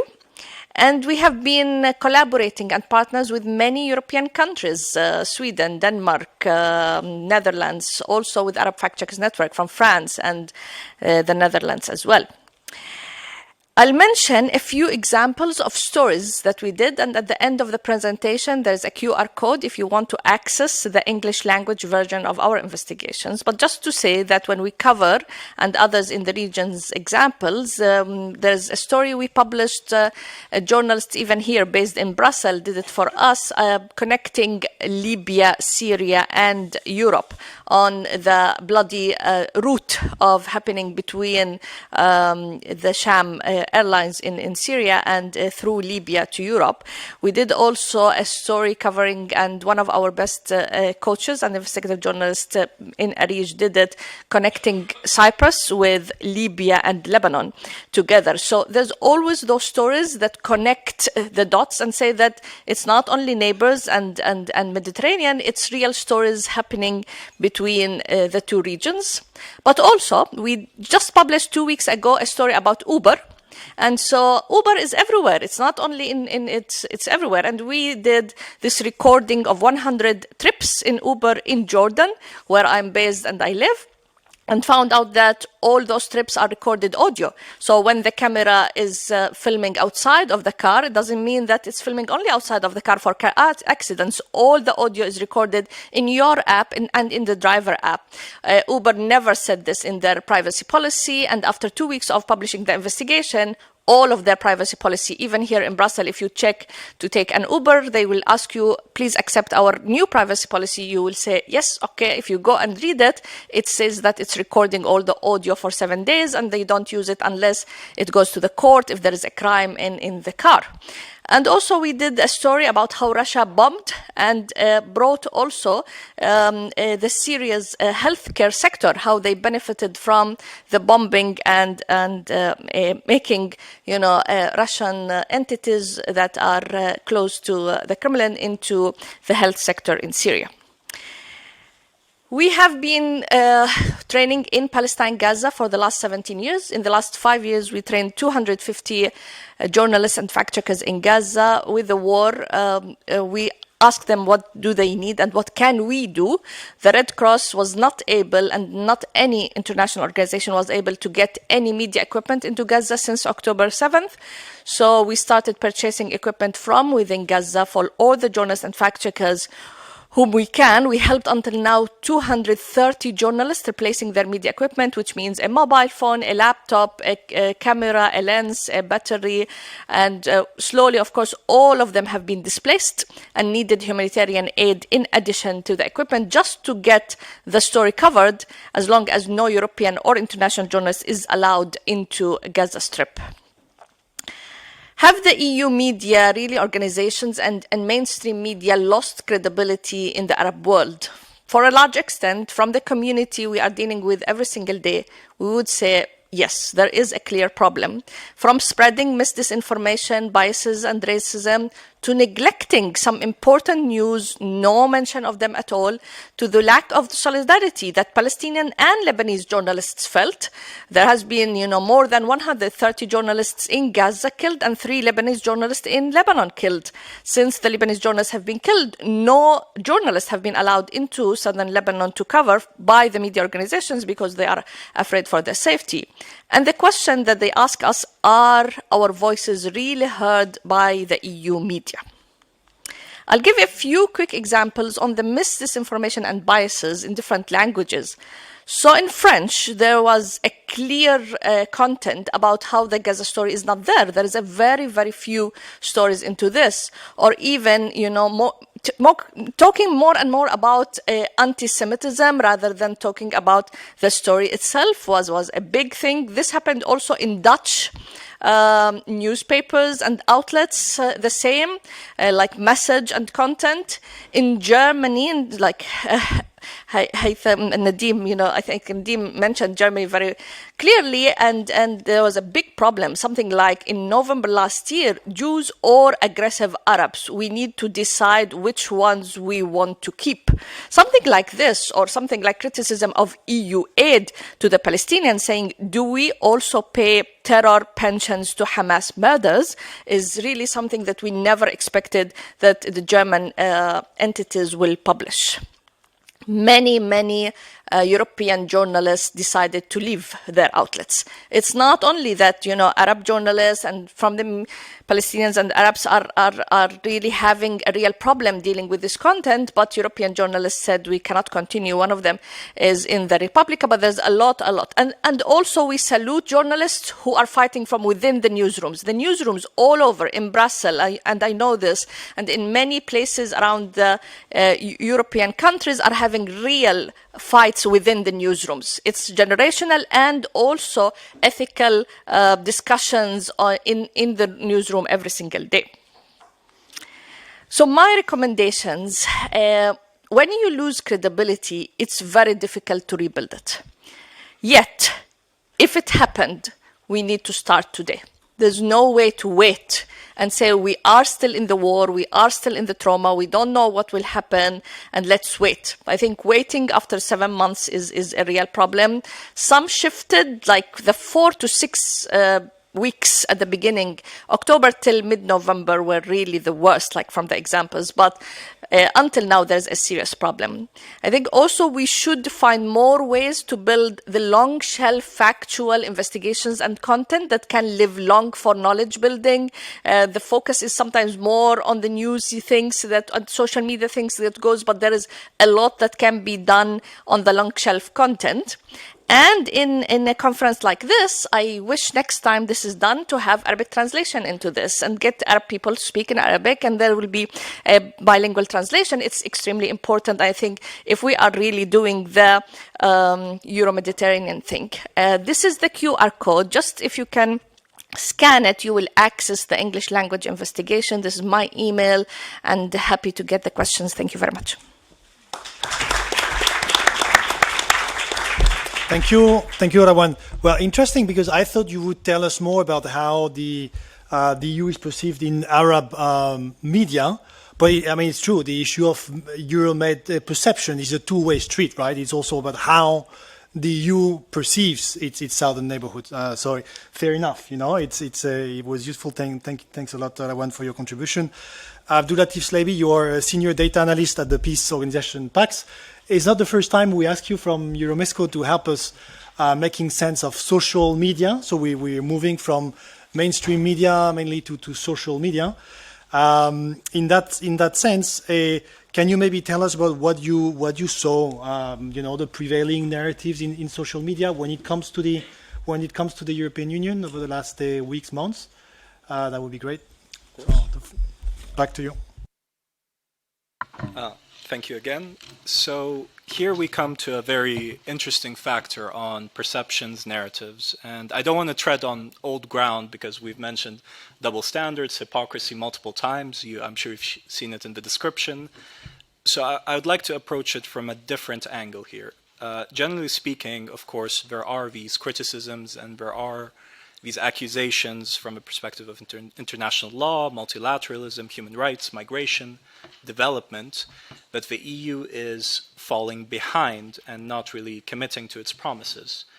And generally, we like to tread on this and talk about this, but what's more interesting, and this speaks to this idea that the relationship has changed with the MENA region post-October 7th, I would argue it started at another pivotal event, and that is the Russian invasion of Ukraine. At that moment, a very interesting phenomenon happened where the image of how the EU can functionally unite and treat refugees, how it can work to protect the population and also punish an aggressor came to light in a very public, very visible way. One thing we like to kind of move on from is how social media has significantly changed when it comes to conflict. At no point have we been able to chronicle, view, receive images, videos, text so quickly based on the conflict. In a way, Telegram has now become the frontline information source for what's happening in Ukraine, what's happening in Gaza, and what's happening in Sudan. And of course, many will pick up on the disinformation problem, completely correct. However, given this core event and how perceptions change, it's created a characterization of how the EU is viewed by the MENA populations, especially online users and social media. While before, at least, there was this attempt at respecting the fact that the EU is, in a way, a normative figure trying to push forward democracy and these ideals. However, that characterization has pretty much collapsed since, I would argue, the Ukraine conflict. And now, with every new piece of information, with every new development, this is brought up again and again, creating not just a narrative, a story that sticks to the EU and that it's very difficult to escape. We're talking about credibility, and largely this is this damage that the credibility, whenever any attempt at recovery is kind of tarnished by this history. And what becomes more interesting when we actually look at particular specific narratives, to list a few, of course, they are countless, but let's try to look at, for example, what is happening at the moment in the last couple of weeks in terms of protests. I come from the Netherlands, as I've mentioned. Currently, one of our biggest universities is experiencing a pro-Gaza or anti-Israeli support protest, and it has led to quite a bit of suppression, repression, and brutality. And guess where this is being chronicled? On Instagram, on Telegram, on Twitter, or former X, on Facebook.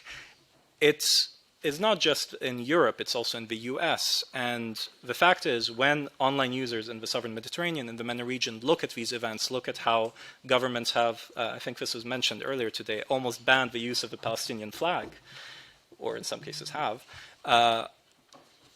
they see how European governments, member states are treating their own populations, and they think to themselves, if this is how you treat your own population, your own people, how can we view you as a moral authority in our region where you do have that history and characterization and pattern of behavior? And with that, it becomes difficult. When we think about improving relations and working together in the Euro-Mediterranean, obviously many propose, well, switching it up, especially with the authoritarian character of some governments, to go grassroots, bottom up. But as we've talked about, civil society is unwilling now. They don't want to work with EU institutions. They're unwilling to take funding from member states. And then the question becomes, well, what's next? If you've lost your credibility and the support of the people who you genuinely need to create a change, who do you appeal to and how? And I think I'll leave that question open and finish more or less on time. Thank you. Thank you so much, Abdelatif. Okay, so now, you remember the beginning of the session when I started saying there is a communication issue in Euro-Mediterranean relations. Haizam told us, look, this is not the primary issue. There is, of course, more than this. When I approached Alessandro Accorsi and I asked him to elaborate on the disinformation issue, he told me, no, this is not the primary issue in the broader communication, nexus.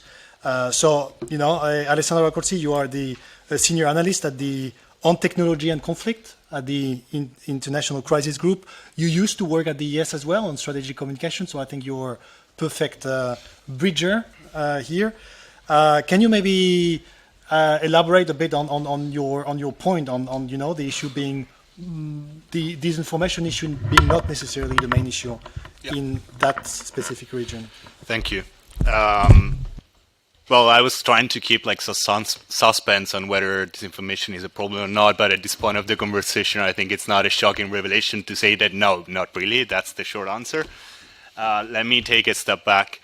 So as someone who's working on disinformation, artificial intelligence, and all these kind of things, it's really cringe, to use a millennial term, or a Gen Z term, how liberally the word disinformation or artificial intelligence are used to describe things that have nothing to do with it, or to use, or actually use them, especially disinformation, as a fig leaf for deeper policy problems and policy failures.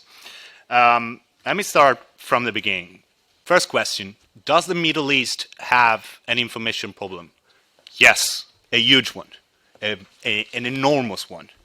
It has tightly controlled media, even in countries that are not, let's say, more autocratic. The media is still controlled through advertisement, through business relationships, through sectarian, partisan, etc., etc. The region has an excellent independent media, Arij, Mada, and others, but that is an independent media that is very weak and under constant risk of physical, legal, and financial harm. It has draconian media laws, cyber laws, and terrorism laws that are used to silence people, to control information. It has liberal use of internet shutdowns and websites that are blocked. There are 562 websites blocked in Egypt.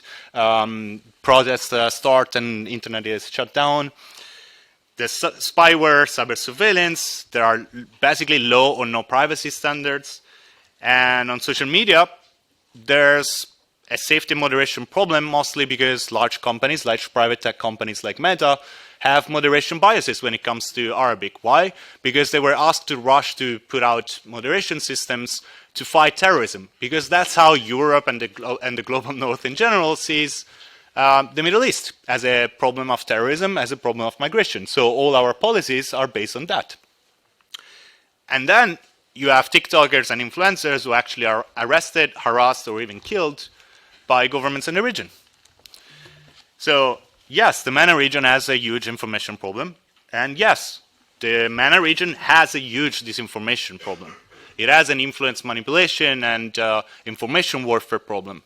It's, as a response to the Arab uprising, most countries started developing electronic flies, the electronic armies of bots, and influence operation capabilities to control the information environments. Now you have 3 blocks of countries, the ones who can control their own borders and their own public opinion, or at least try to, silencing mostly. You have the countries that actually are doing such a good job and have enough resources to not only control the borders, but also use that influence and those tools to expand or project their regional influence and attack other countries and operate in other countries. And then you have the countries that are a battlefield. You have Lebanon, you have Tunisia, where you have conflicting influence operations, etc. It's a country where there were at least 3 cases of information warfare. You have the very first, the Gulf Rift, which is basically a word that was fought on social media. That's the definition that everyone agrees on.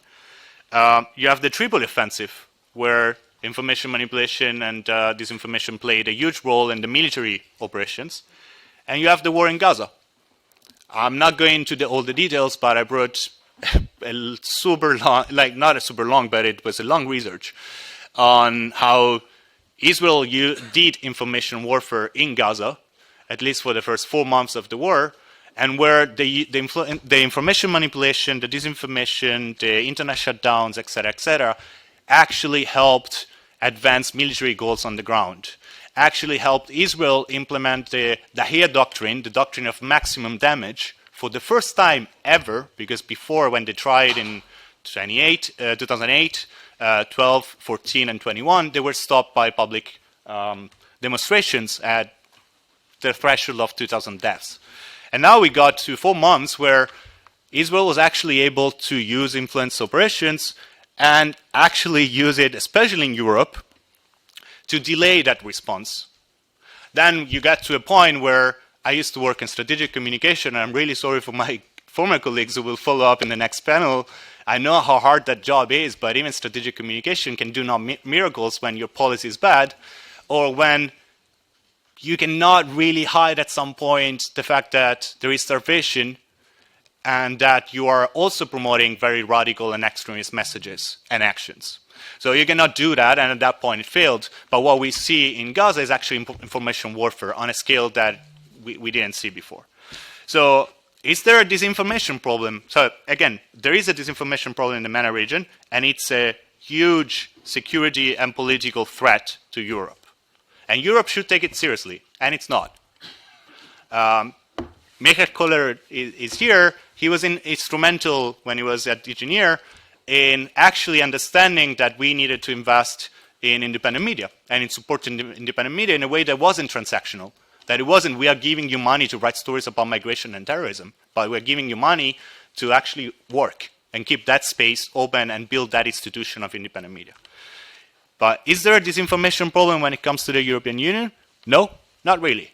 There were 3 cases of more organized, let's say, campaigns, beside like a few attacks against the delegation or an ambassador and stuff like that. There were 3 cases of disinformation campaigns against the EU in the past years. Syria, where the Syrian regime and Russia constantly ran disinformation campaigns on sanctions, on return of refugees, etc., etc. The funding of Palestinian NGOs, and the Belarus border crisis, which is often forgotten, but it's actually kind of like the testing ground for a lot of things that happened with Ukraine. Now, the EU responded to 2 of those. Syria, and we did so with the Syria conferences and a lot of times. Never responded to the funding of Palestinian NGOs, really. Never addressed it. And it responded to the Belarus border crisis. But the response to the Belarus border crisis was, well, this must be disinformation. What's happening at the Belarus border is actually disinformation from Russia. They are the bad guys. The Belarusians are the bad guys. We're not going to say anything about what's happening with the Polish border guards and the treatment of refugees that Europe is giving at the European border. So again, we shouldn't use this information as a fig leaf to hide policy failures. Now, the EU was never a target traditionally of disinformation coming from the region. The US were, other countries were, but the EU was never really a target. So what's happening now in the shift of narratives is not a matter of disinformation. It's really a matter of failures of policies. That even just like looking, without repeating what everyone else already said in terms of problems, even just looking at the problem of disinformation itself. Why is Europe quick to denounce Russian and Chinese influence operations and says nothing about what comes from the Gulf, what comes from Israel, the UAE-led operations that are operating in the Horn of Africa and Sudan, or what Saudi Arabia is doing, or what Israel is doing, and the EU doesn't say anything about that. So it's another example of, you can call it double standards, you can call it hypocrisy, but it is a problem, and it's biting back. And October 7, it's just the last step of a long process that started with the failures of supporting the Arab uprisings and sticking with the people, thinking that, you know, after a counter-revolution there will be something else. And that went through Ukraine. That was a pivotal moment. And October 7 just pushed it further.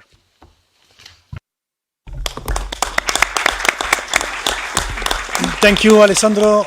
The floor is open, not only for questions, but also for comments. Zine, let me start with you, maybe. Hi, Zine from Algeria. Thank you very much for this very rich conversation. On the narrative, I just wanted to add a couple of comments about the perception, or the EU's perception in North Africa, specifically in Algeria. There is this sensation that there is a gap between, as Nadim said, between the rhetoric or the narrative and the implementation of the policies, between the promises and the deliverables.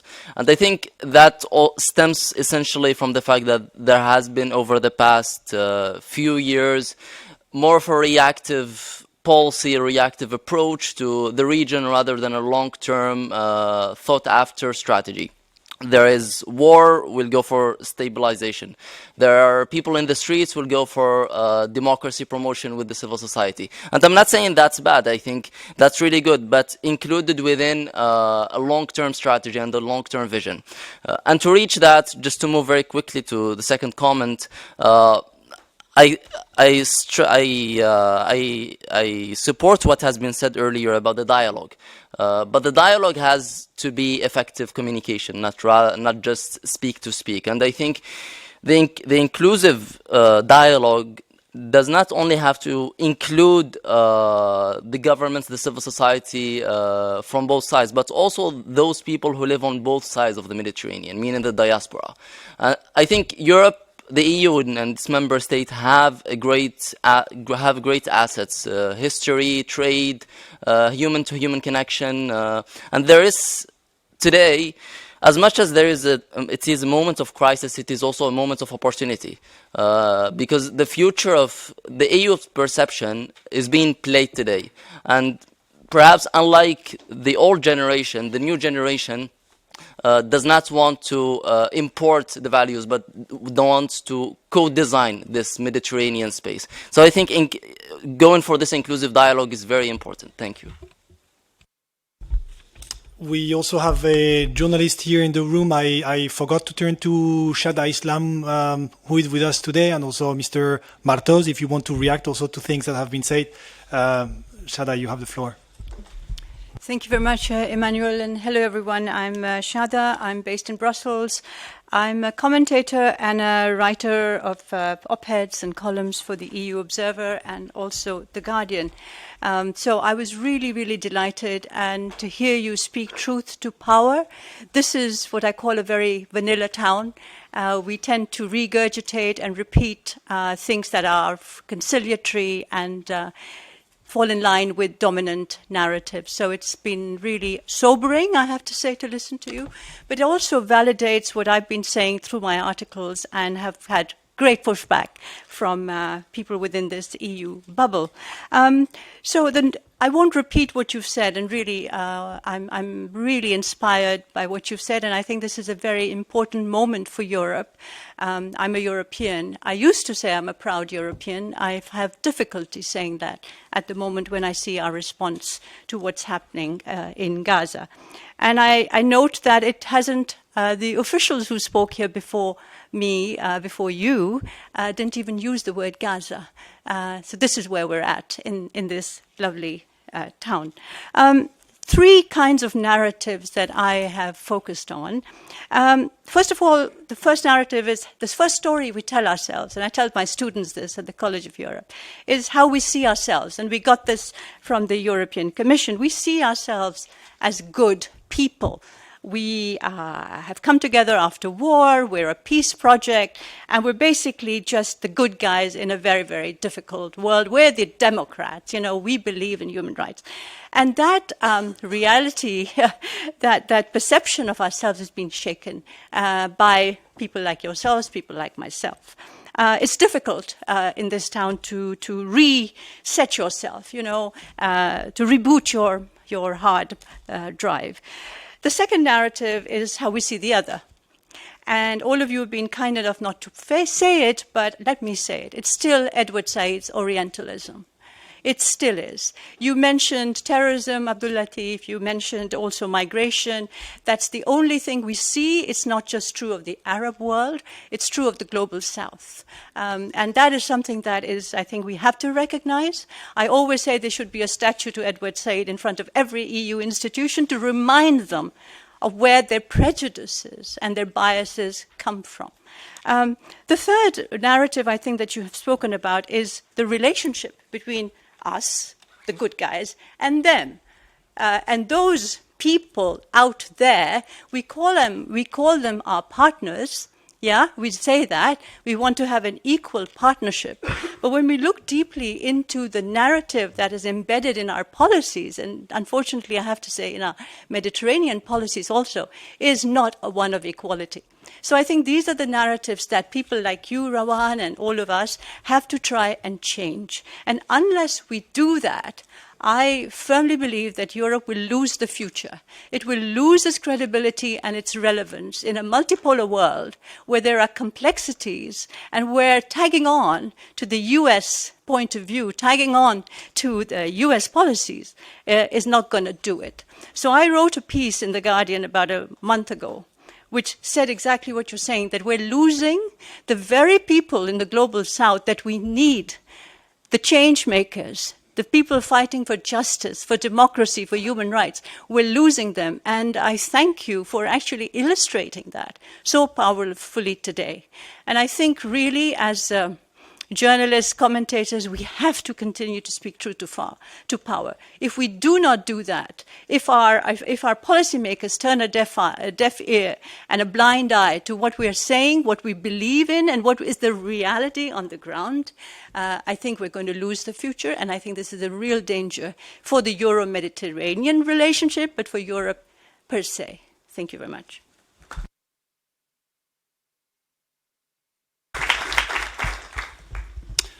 Yes, I'm Jean-Paul Martos. I'm a journalist. I'm columnist for Le Soir here.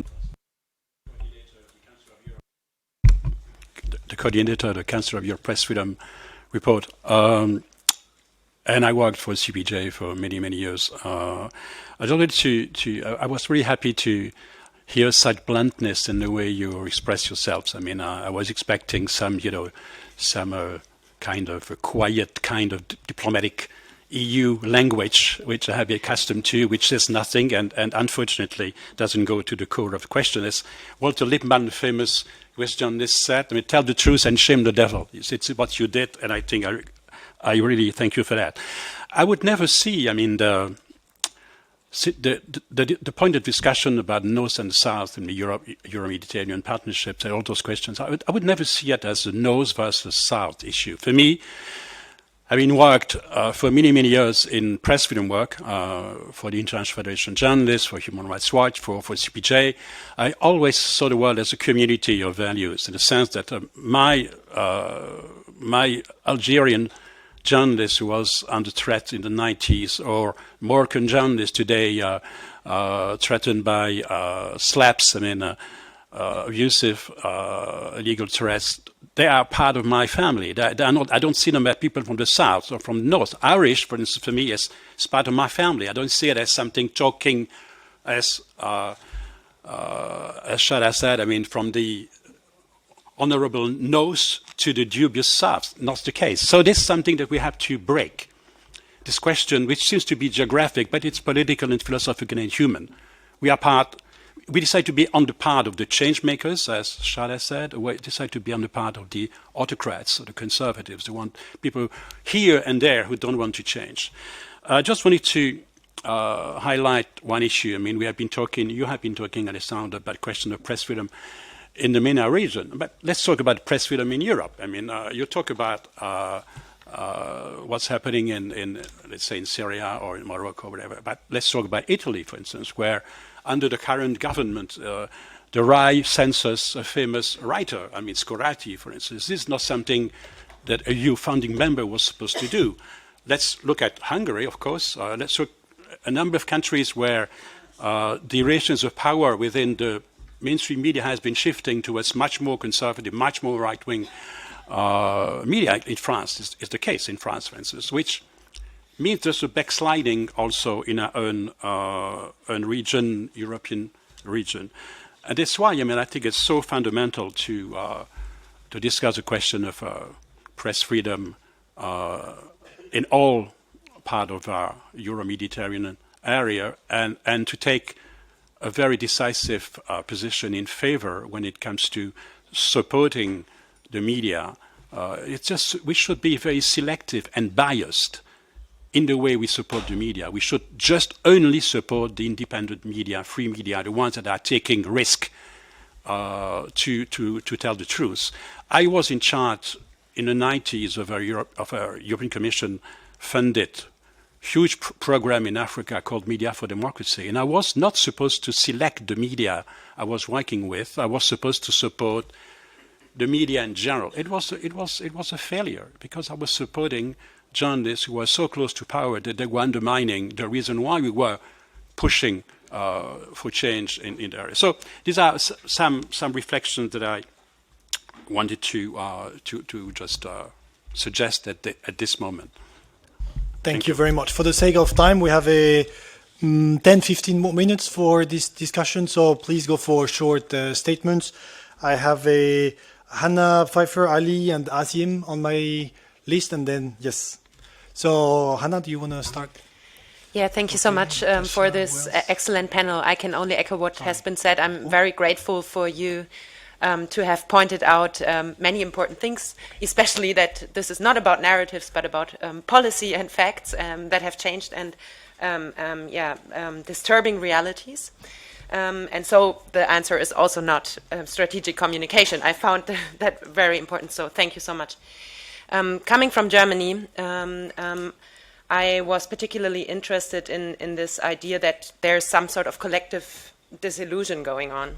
And I was wondering why that is and how we can actually change that. So I guess my question goes mainly to Haizam and maybe also to Nadim.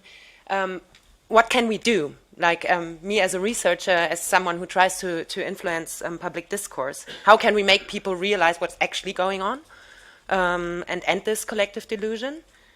Or do they not want to see it? And then why not? So that's my question for you.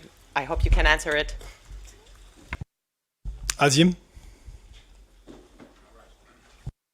Yeah, I'll go a little in the same vein, but thank you very much for this very interesting panel. Early on it was said it's not about narratives, it's about politics. But I also believe it's really about narratives and the lack of our tools in terms of strategic communications. European opinion is very diverse. It has a lot of sympathy for the Palestinian cause, for example, or other causes. It's not as biased as people believe, or too many people believe in the Arab world. But what are our tools? You know, there's no European television station, you know, which we asked for already during the Arab Spring, which broadcasts in Arab. There's no effective strategic communication campaign, even on the internet, which would reach a wider audience and so on, you know, to show the richness and the complexities of European debates and also our positive elements of a normative narrative. We lack the tools. So for me, it's also an appeal to finally create efficient communication tools, not only for MENA, but for much wider audience, even global, you know, which the European Union until today lacks.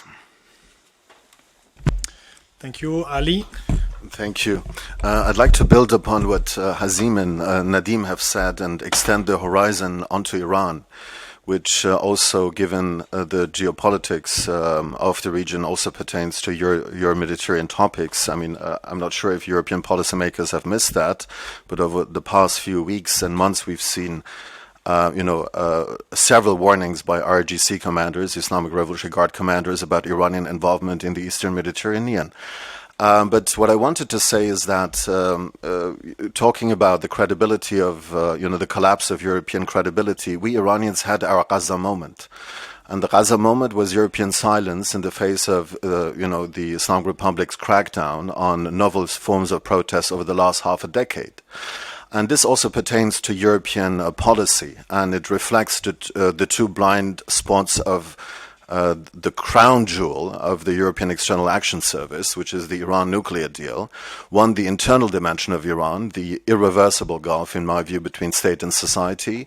And secondly, the more expansive role of Iran. So I think, although it was unfortunately not answered, although the question was raised by a Lebanese colleague in the session before, I think Europe has also to engage in a paradigm shift vis-à-vis Iran.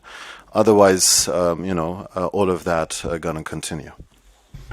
Yes, the gentleman on my right. Yeah. Good morning. My name is Mario Di Ciomo. I work for an Italian financial institution, and I'm focused on geopolitical analysis. I wanted to stress an aspect which, in my view, is very important, because sometimes history helps. And I think that we should focus on the Mediterranean dimension of the European integration process. which probably has never been a priority. And when we discuss about our ability to speak to the global south, probably we should invest more on this, because it's something that is in our, is in our blood, is in our history. And I think that a meeting like this, a conference like this, is very important exactly for this reason, because we are leveraging on roots and we are leveraging on things that exist already and probably have never been a priority. And I think that when we speak about good boy and bad boys, we should pay attention also not to do that when we speak about ourselves. And for example, the Piano Mattei, the Mattei plan, I think that has many potential opportunities that should be leveraged without boundaries and without prejudices about who is proposing them in terms of nationality or political parties.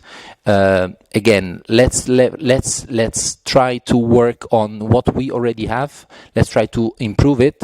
And I think that our Mediterranean legacy, our Mediterranean roots are something which can be really a tool, a concrete tool to invest in, to improve our capacity to speak to the global south and being as Europe and as European Union and geopolitical actor, which can be really relevant at global stage. Thank you. Thank you. If we are finishing with Abdelhadi and Kasha, am I doing justice to everyone who wanted to talk?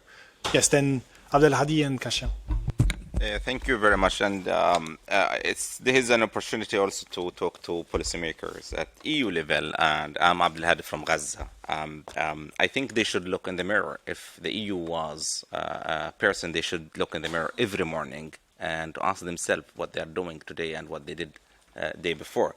But let me be honest here, I'm not worried about the relationship or the young generation between the Euromid and Mediterranean, because this room is an evidence. Look at the young generation here who are interested here, and if you do a survey, you would know that they know all the informations about what happens in Gaza and what happens in Egypt, in Jordan, and in Lebanon.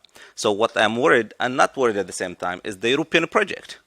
Is it vital? Is it viable anymore? So this is what they should think about. And here why I'm doing this, because first, we in Europe, we lost the social contract that have been built for 400 years. It doesn't reflect the reality. What Europe has built in 400 years, they destroyed it in 2 weeks only, with their hypocrisy, dishonesty, and bigotry as well. And this is why, because for the last 30 years, we had a problem in Europe with the egalitarian component of democracy, which is an important part of social contract. But after Gaza genocide, and I'm happy to say it for the first time, the genocide in Gaza, the Europeans have lost the most important part of social contract, freedom of expression, and it doesn't exist anymore. So what is left for us here in Europe and for the European generation is zero social contract. That's what they should think about this information, which is a very important point, by the way. And I'm not sure if you are following what happens in Sweden, that they discovered last week that the far-right political party has a troll fabric, a manufacturing factory of trolls that incite against Muslims and incite Muslims against Europeans and incite Europeans against each other. So the disinformation didn't come from the Middle East. So this perception is very important to take into account. And about the end of this is the last point about what European after the fall of Berlin Wall was the European project and the neighborhood of democratization. We need to live in democracy, to prosperity, and so on. But after Gaza war, this ended as well, because 2 weeks before October 7, the EU was criticizing Egyptian president, for example, and the Egyptian imprisonment. And then they were criticizing Mohammed bin Salman. And then they criticizing Mohammed bin Zayed. And suddenly, they're all becoming loved people, loved regimes. Why? Because there are priorities here, and the priorities of the EU, sorry to say this, not democracy, not liberalism, and nothing of this. It became clear for the young generations here and for the European generations, not only for the Euro-Mediterranean young generation. Thank you. Thank you. I'll be very brief. So I'll just pick up on 2 points that were said regarding narratives. And I will speak as Eastern European right now, okay? So one thing that I think it's really interesting to think about how narratives works, not just facts, but narratives and perception, is like there are still places where the EU is really seen as a force for democracy and for good. Look at Georgia now. Big, massive protest, everyone wearing EU flags, right? Everyone thinking EU is this power that will bring us democracy. I will not dwell on that, but narratives and perceptions matter, right? Not just the facts. And second thing, I just wanted to really second what Alessandro said about the Belarus border crisis, which is still ongoing. There are still people dying at the border. We don't talk about it right now very much. But I just wanted to stress that I think this is an excellent case study for disinformation and for like how narratives are being shaped also by within the EU to our own ends, where it fits us. Thank you. Good, thank you very much to everyone. I think these were mostly comments. There were maybe a few questions, but I think that will be addressed in the second sessions. You know, what can be done now that we identify the scale of the challenges? You know, what should be done,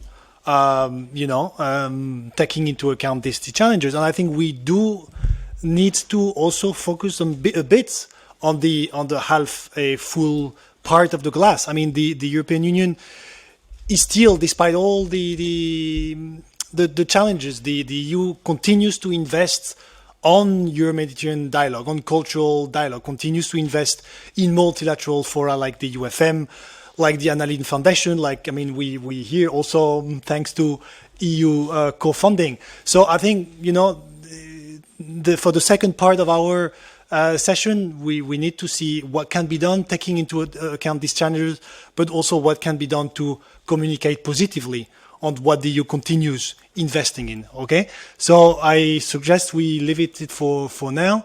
We go for the coffee break. We have a 15 minutes break, and then we will resume for the last hour and a half. Thank you very much to the panelists. Thank you for everyone for this.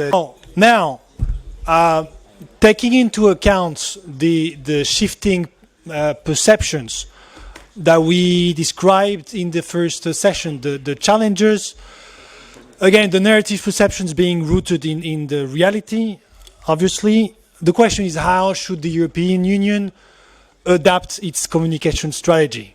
How should it respond to this? So we do want to be a bit more positive, a bit more constructive in this second panel.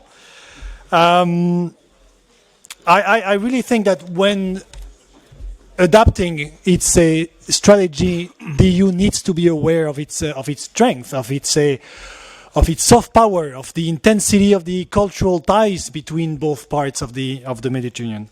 So for this session, we will start with Jumana. Jumana, you are a strategic communication and market research consultant, team leader and strategic communication expert of EU Neighbours South. If you do not know the website, go and check it.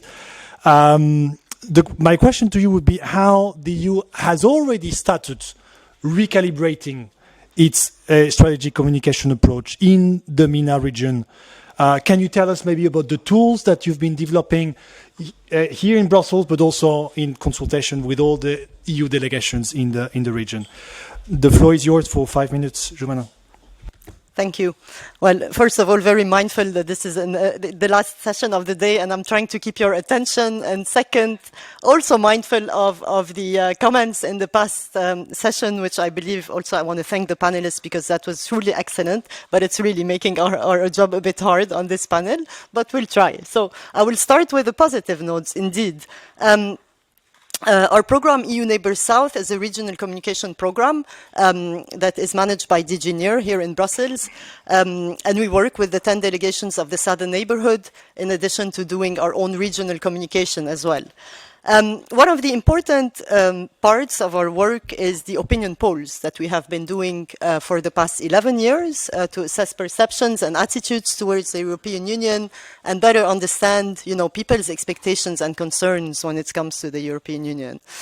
And maybe I want to start with a statement that will change a little bit the narrative that we've been having for the past hour or so.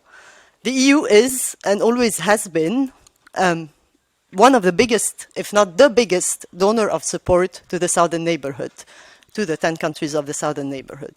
And it is perceived as such. So there is an audience out there. There are people across the southern neighborhood that believe the European Union has positively impacted their lives through programs and projects and all types of support that can be given. So that is a point that has not changed despite the shifting perceptions. Now, moving on, I don't want to be kind of giving this entirely positive aspect. I truly am completely aware of the shifting perceptions. And as Ms. Stratman rightly pointed this morning, that perceptions of the EU in the southern neighborhood are at an all-time low. So we're talking about decreases in positive perceptions by more than 14 percentage points across the southern neighborhood. I want to be a bit more specific about the countries. Jordan, Palestine, and Israel have been the three most impacted countries when it comes to the positive perception. In Jordan, it's been the worst, with a decrease in 35 percentage points in the positive perception of the EU. So yes, it is quite bad. Now, keeping in mind and mindful that a lot of this positive perception hasn't gone to being negative, it's gone to being neutral. And that means a lot as well in this context. Also surprising, maybe you will find that in some countries, like in Morocco and Lebanon, for example, perceptions after the war in Gaza have not changed too much towards the European Union. So it's really a shifting dynamic from country to country. Drawing also from maybe what Mr. Simone said this morning, the problem is a mutual problem as well. The South too, I am sure, is suffering from an image problem in the North. And so this tells me that at this point we need to go back to the drawing board. So we're asking what can we do now? Okay, what do we do in this situation? First of all, so what is the objective of the EU's communication today? I think that is a first, let's start from there. Today, why do we want to communicate? Do we want to communicate? Who do we want to communicate with? Also, more importantly, I have heard Nadim talk about perceptions from key stakeholders already decades back. And I note, yes, as Nadim said, that people remember. They remember something negative that has affected them, something that the European Union might have done. And here I want to challenge this point a little bit, to say something different. In reality, a lot of people forget. And that is from a communication point of view. They forget when they see a different face of the story, when they see a different face of the European Union, and when they hear and see exactly how they and people in their countries are benefiting from the EU support. So it's really, I think, a point of who is the audience as well out there. Because today here we are an audience, I think, of very well-informed people, stakeholders that are either, to some extent understanding and looking at the EU mainly as a political actor, which it is, of course, but there is a different side to the story. And this is what us as EU Neighbours South, as a program, this is what we communicate on.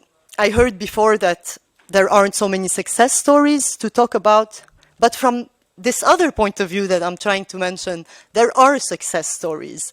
And maybe to the audience here in this room today and to us, these success stories are maybe minimal, they're maybe too small to be mentioned, but there are success stories. When a young person aged 22 or 23 years old has received a grant from the EU, which has allowed them to start a business and kick their career from there. Well, this is a success story. It is. It might be small, but it means the world to them. And I think in such a context, this is the type of communication that also has been helping us as EU Neighbours South and the EU in the region to maintain, to some extent, this positive narrative that is keeping people engaged. And I not only talk about this in a general context, I also talk in a very specific context of us having a network of young individuals that we work with across 8 countries of the southern neighborhood. We have a network called EU GIL Connect that includes approximately 300 people now.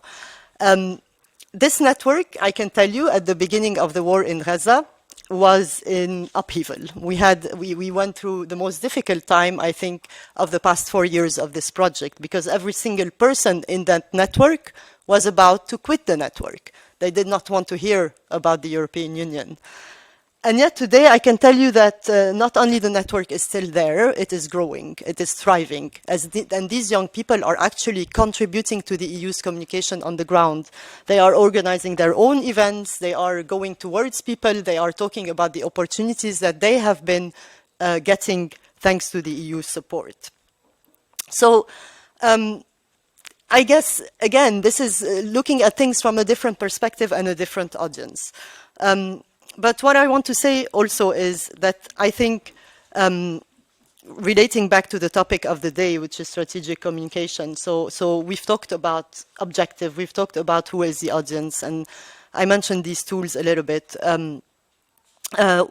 I want to say as well that the delegations of the European Union in the 10 countries of the southern neighborhood are also doing a better job at communicating. So, and it all starts with knowing the audience, understanding their sentiment, understanding those figures when we say 14% less, a decrease in 14% in positive perception. What does it mean? Why?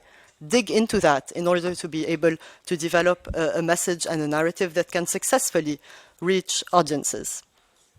So talking also about the tools, maybe about how we communicate.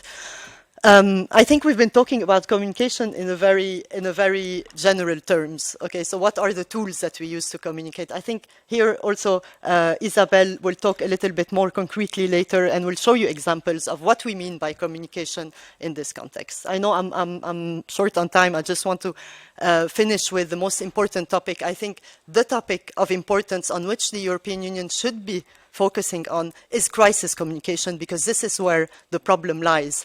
There are not always crises. The EU's communication is not always about the crisis, but when there is a crisis, this is where there is a big challenge, because the communication is not coming across very well, let's say. The multiplicity of voices is not helping. So it hasn't helped in the context of the Gaza war. It's not helping in the context of migration either. And I think this is where efforts should be made to have a consistent and a coherent response when it comes to communicating about these crises. So yes, I will stop here, and I think we can leave it to the discussion afterwards. Thank you. Thank you very much, Jumana. Luis, your name came up actually a few times already. I think this is not surprising, because you are very much you're on the front line, right? Dealing with these communication challenges as your daily routine. So this is why I think it would be quite interesting for all of us to hear about your experience, precisely the tools that you've been using, maybe the good practices that you contributed to developing, the limits, the remaining limitations of EU's strategic communication. So over to you, Luis. Thank you very much. I've been doing a job for the past 3.5 years that I never dreamed I would do. In fact, one of my main hobbies when I was a younger man, was I'm still young, to study Arabic, to learn Arabic. I'm from Cordoba in southern Spain, and as you know, in Cordoba there's a big mosque built by the Umayyads that fled from Syria back then. Anyway, long story short, I was fascinated by this language, and this became my job. I mean, imagine that, your hobby becoming your job, communicating in Arabic on behalf of the European Union. I don't know if you can put up the page so they can see the page that we have on the External Action Service now. That's my face. It's a bit North Korean, you know. I see myself everywhere. It's a bit, the personality cult. And believe you me, I'm tired of seeing myself. Every time I open my accounts, I see my face, and I don't want to see my face anymore. But there you go. And if you roll down, you'll see me and my colleagues. We've done translations into Arabic of this is a bit outdated, but it all started talking about opportunities and crisis. Ukraine provided a main opportunity for this, because this job was created by former HRVP Mogherini.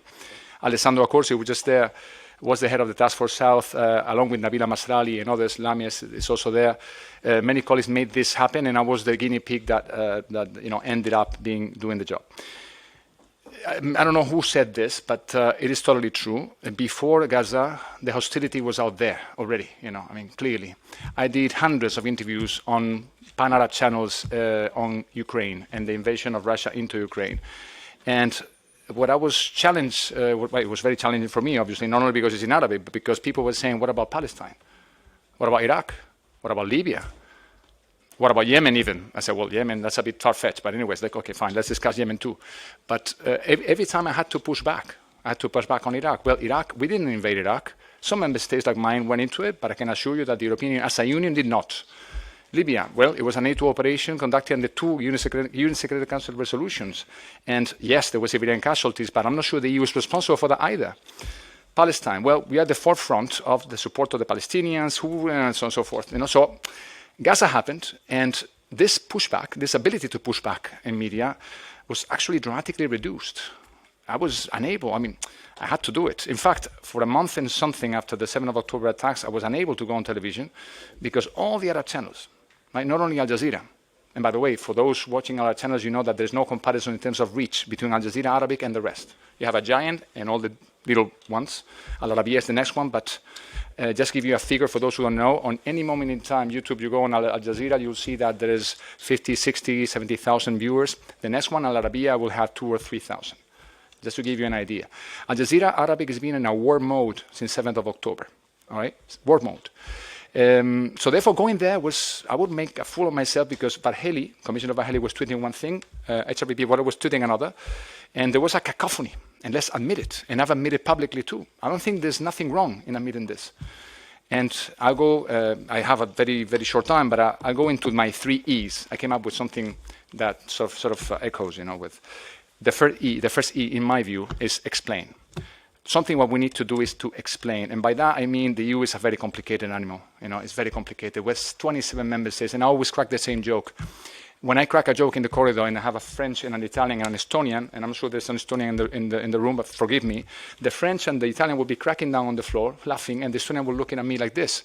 Why? Because the sense of humor is very different, like the cuisine. So united in diversity is really a reality, but we need to explain this in Arab media. My own family doesn't know what the Council is or the Commission. So recently I had a meeting where a colleague on Syria said to me, but wait a minute, there are Council conclusions on Syria. There are Council conclusions on Syria, so people in the region should know.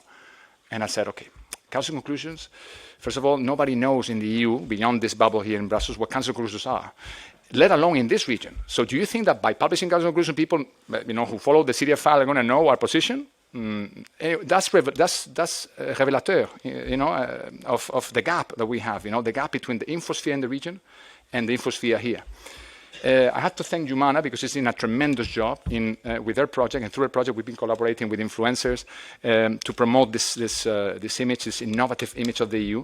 And the problem with Gaza is that some of these influencers decided to drop their collaboration with me in particular. When I was in Jordan recently, some of them came to me and said, Luis, we love you, yeah, but we cannot be seen in public with you. Our family pressure is too much. Our friends would not allow it. You're a good guy. It's not on you, it's the EU. Okay, so food for thought. Second E, engage. We need to engage. And not only engage through social media. No, we need to step out of our comfort zone and go to journalists, people. I remember a visit I did in Lebanon, South Lebanon, Shia area. It was a university of controlled by Amal.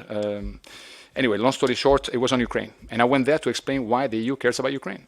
And you can imagine the questions I was asked. Very difficult questions by students. They were smart, they were brilliant.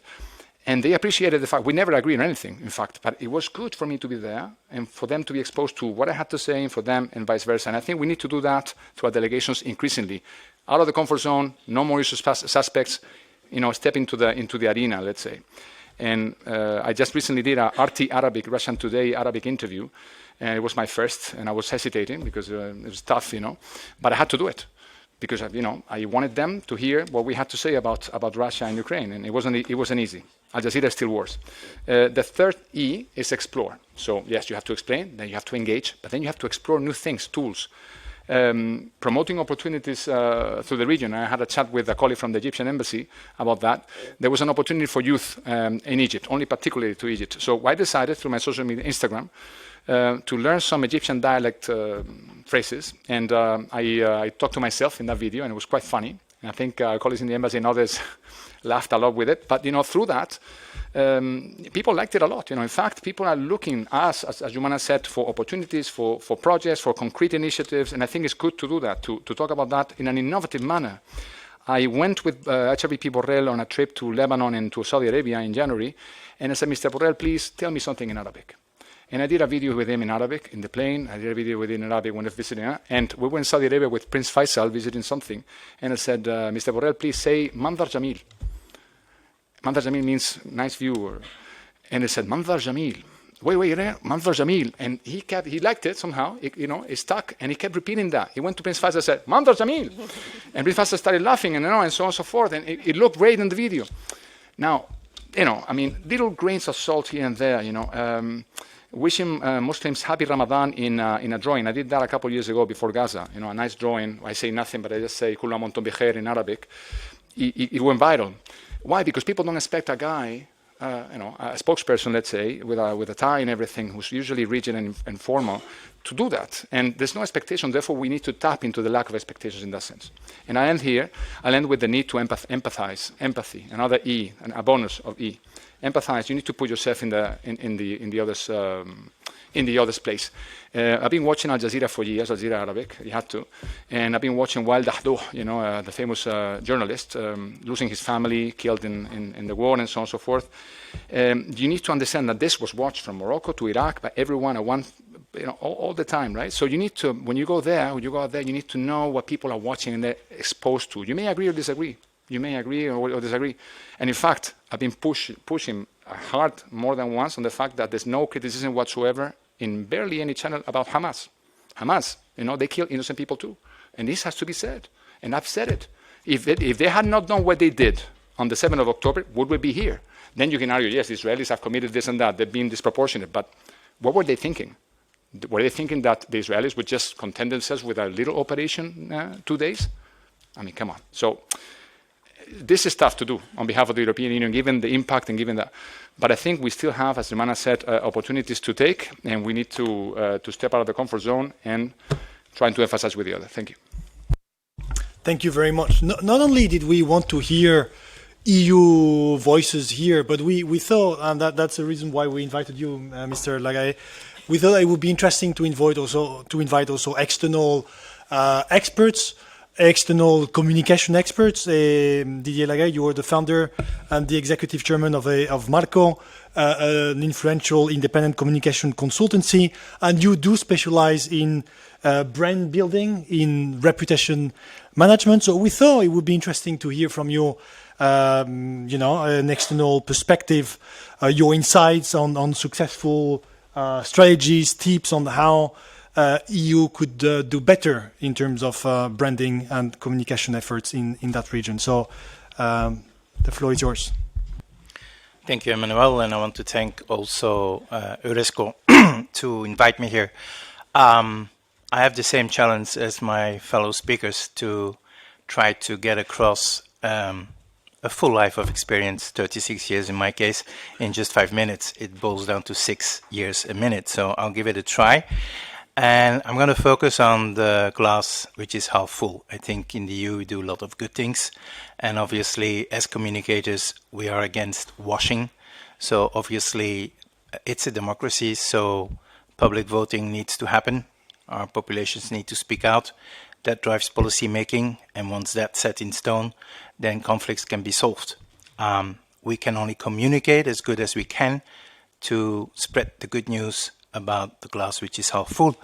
And I think what Jomina was telling us, and we will hear from other colleagues like Isabel from the Union for the Mediterranean, you will see probably some examples of how that works, how we can communicate effectively and influence and build awareness about the good things that we do with the European Union. So let's see if this is the right direction.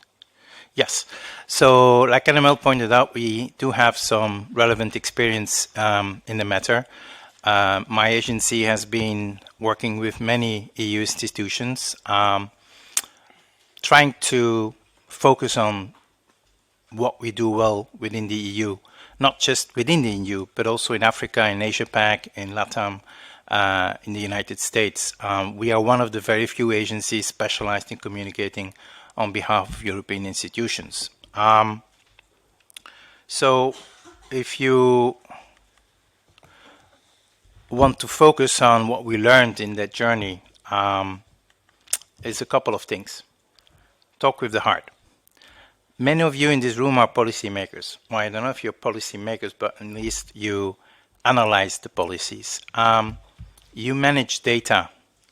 I was also impressed, hugely impressed, by the previous group.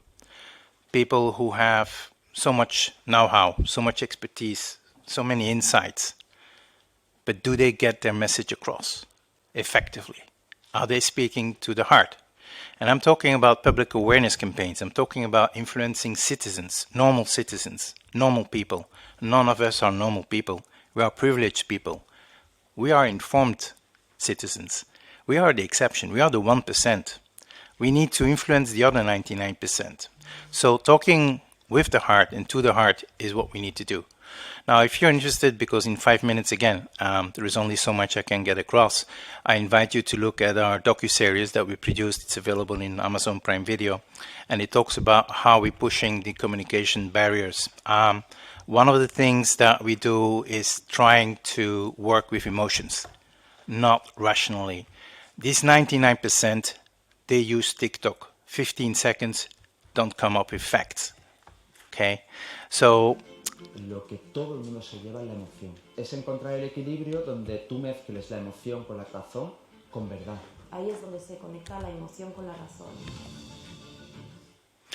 So the second thing, and I heard it by many speakers, notably by Jomina here in this table, targeting. Yes, we have the overlying same messages, hopefully the same storytelling. We have our priorities, but we need to package it differently according to whom we're talking. Today I'm talking to you guys, stakeholders. I'm not going to talk to you the same way I'm talking to a 16 or 80-year-old person.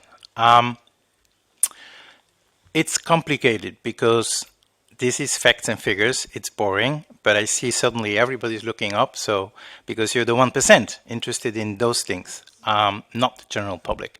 But it's all about segmentation, about how to address the right target audience with the right packaging, not content, packaging.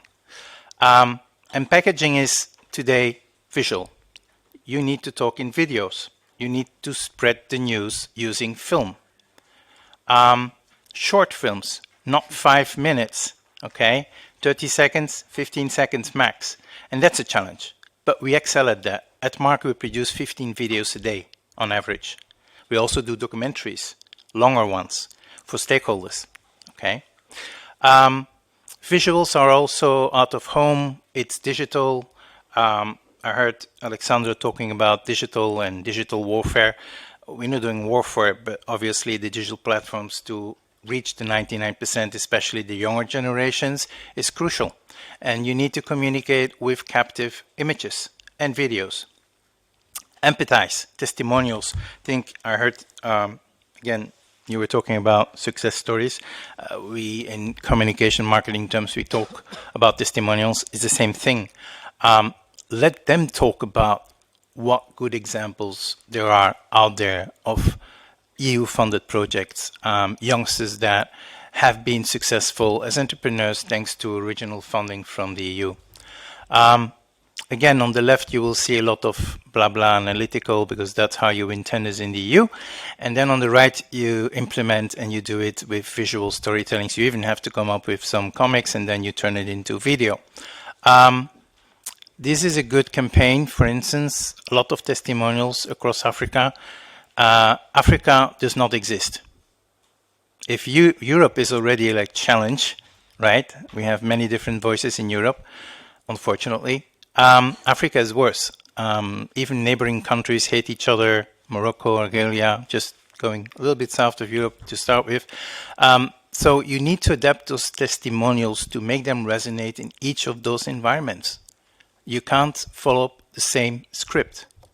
And unfortunately, some of my clients at the EU are not willing to make that effort because it takes effort. It's easier to have the same template and just, roll it out across 60 countries across Africa. And it doesn't work. Involve your audiences. We just did something with several of our clients for the Day of Europe. We need to involve them. We need to let them partake in whatever celebration or storytelling we're doing. So it's engaging with audiences. You see youngsters here, and it's about intellectual property for the Intellectual Property Office.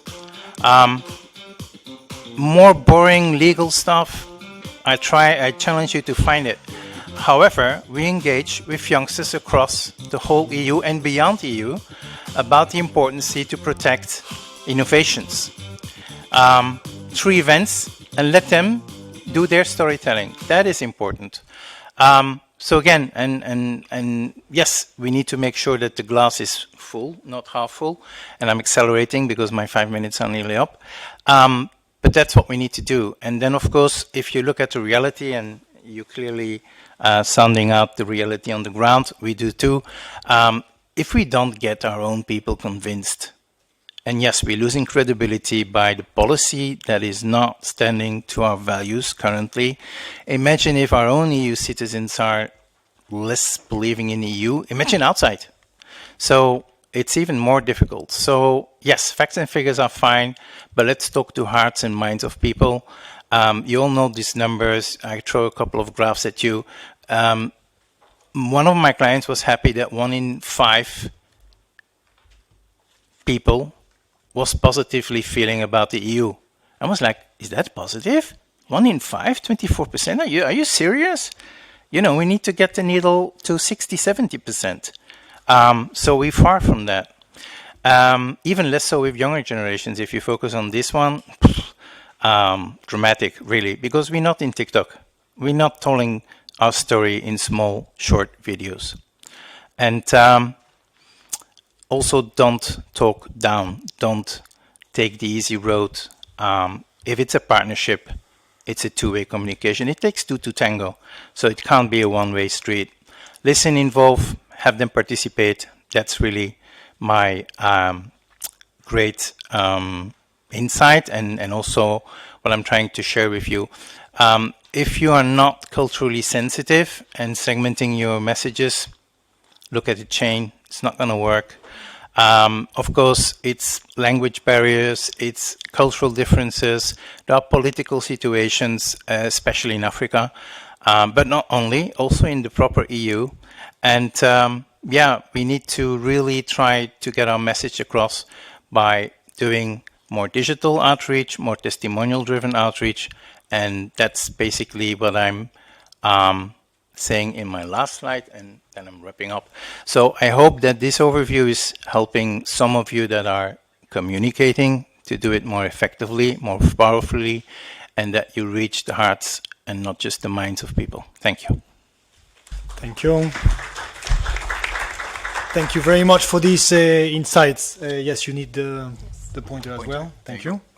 Okay, so now let's maybe take one specific tool out of the toolbox. It was also mentioned by your colleague, right, in the first panel, fact-checking. So the idea, again, is to see how fact-checking is relevant, you know, in the light of the challenges we've been discussing in the first rounds, and, you know, what the EU has to gain from supporting fact-checking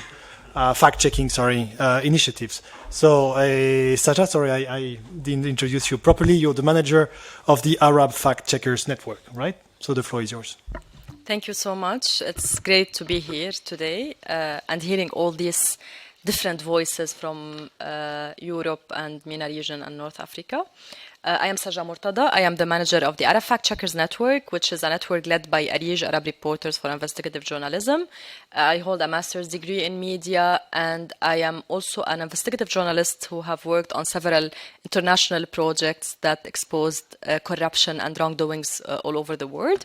And also, I am a specialist in AI and journalism, which is now the most complicated discussion and debate all over the world on how AI will transform journalism.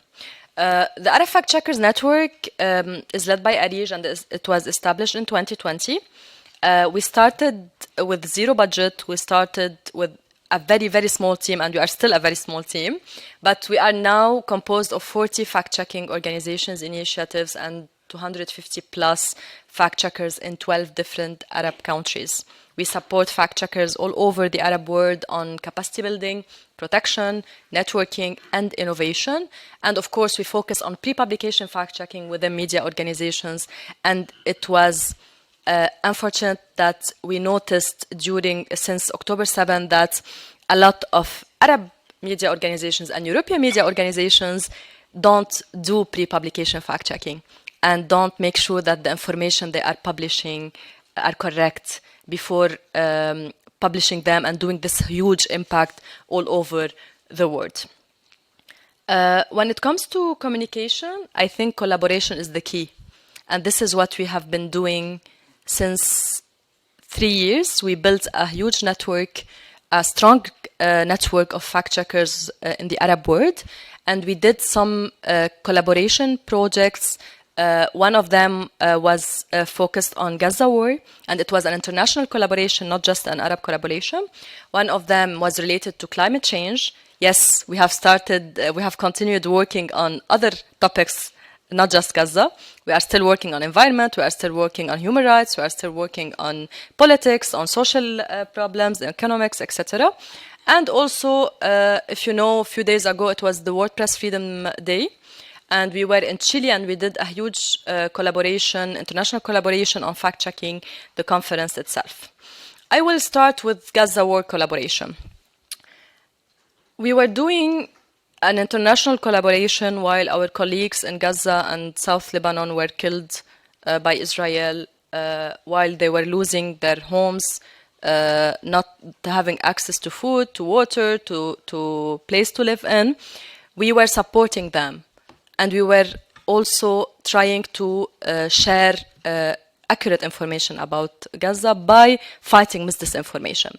What we did is that since October 7, we opened a Slack group, which is a very simple application on mobile, but that gathered more than 60 fact-checking organizations from more than 40 countries all over the world.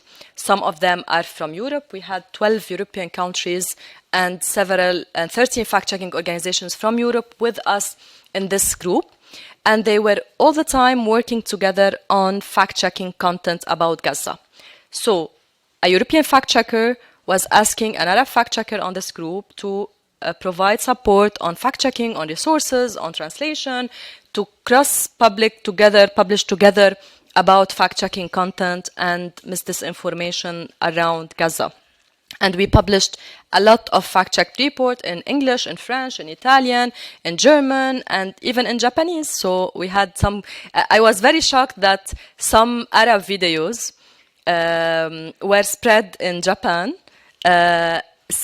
speaking about a very different topic on what's happening in Gaza. So even we fact-checked content that Japanese people think it's correct, although it's misinformation.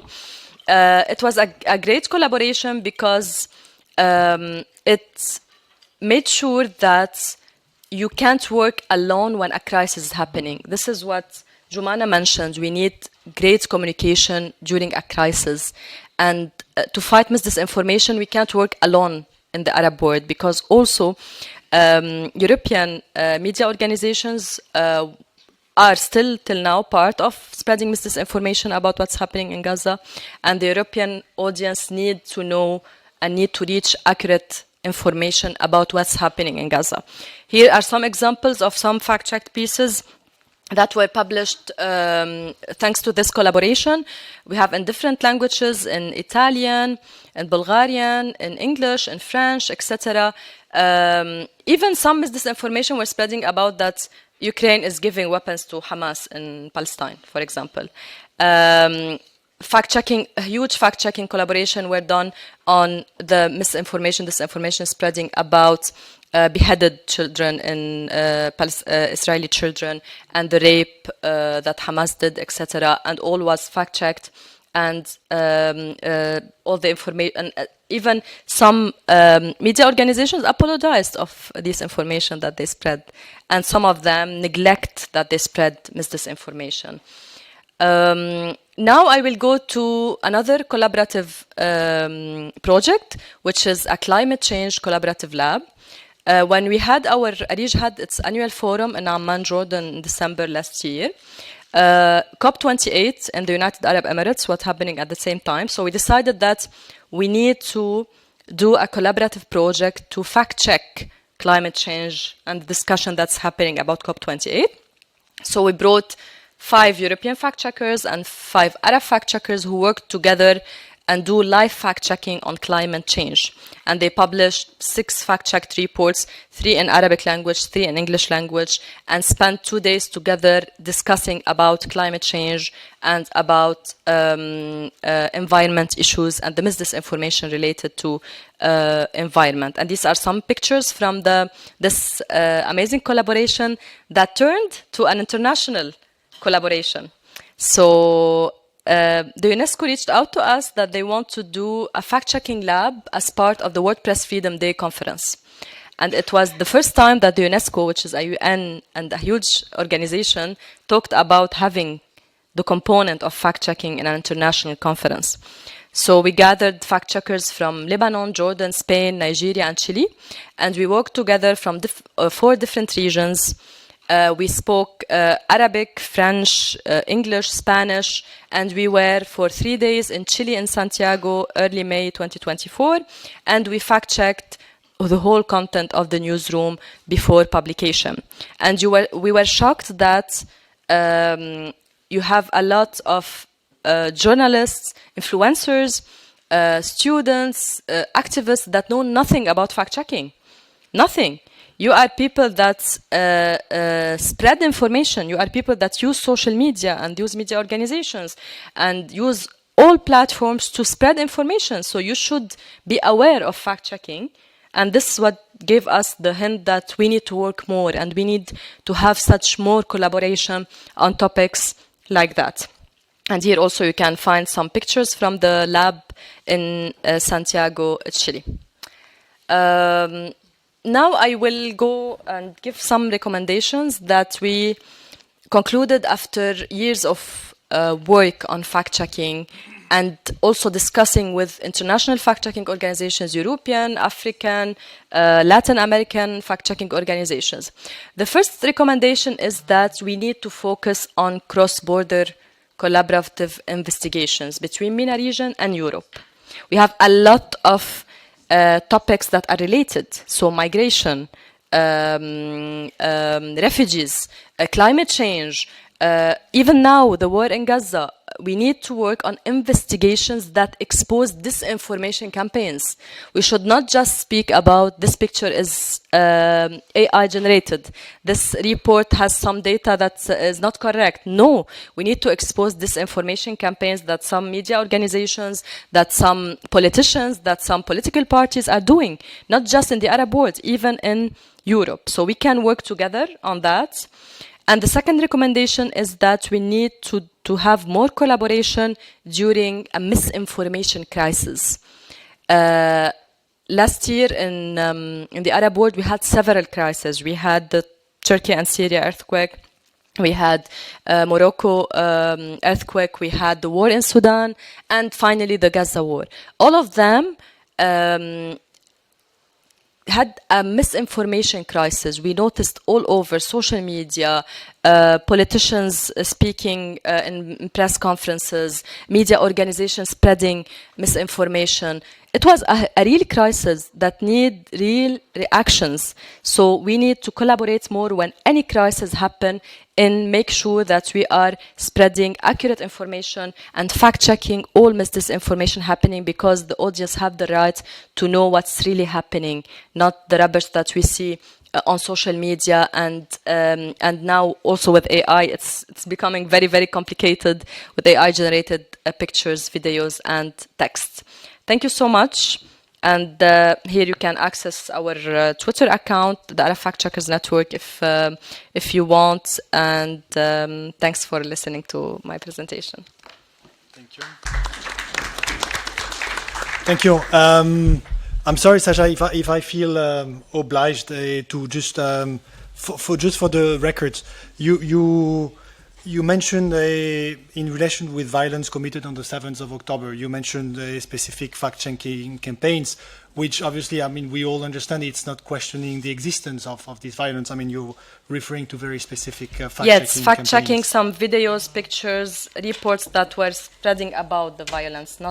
We are not speaking about neglecting the violence or saying that it happened. Thank so you, just Sasha. Sorry for this.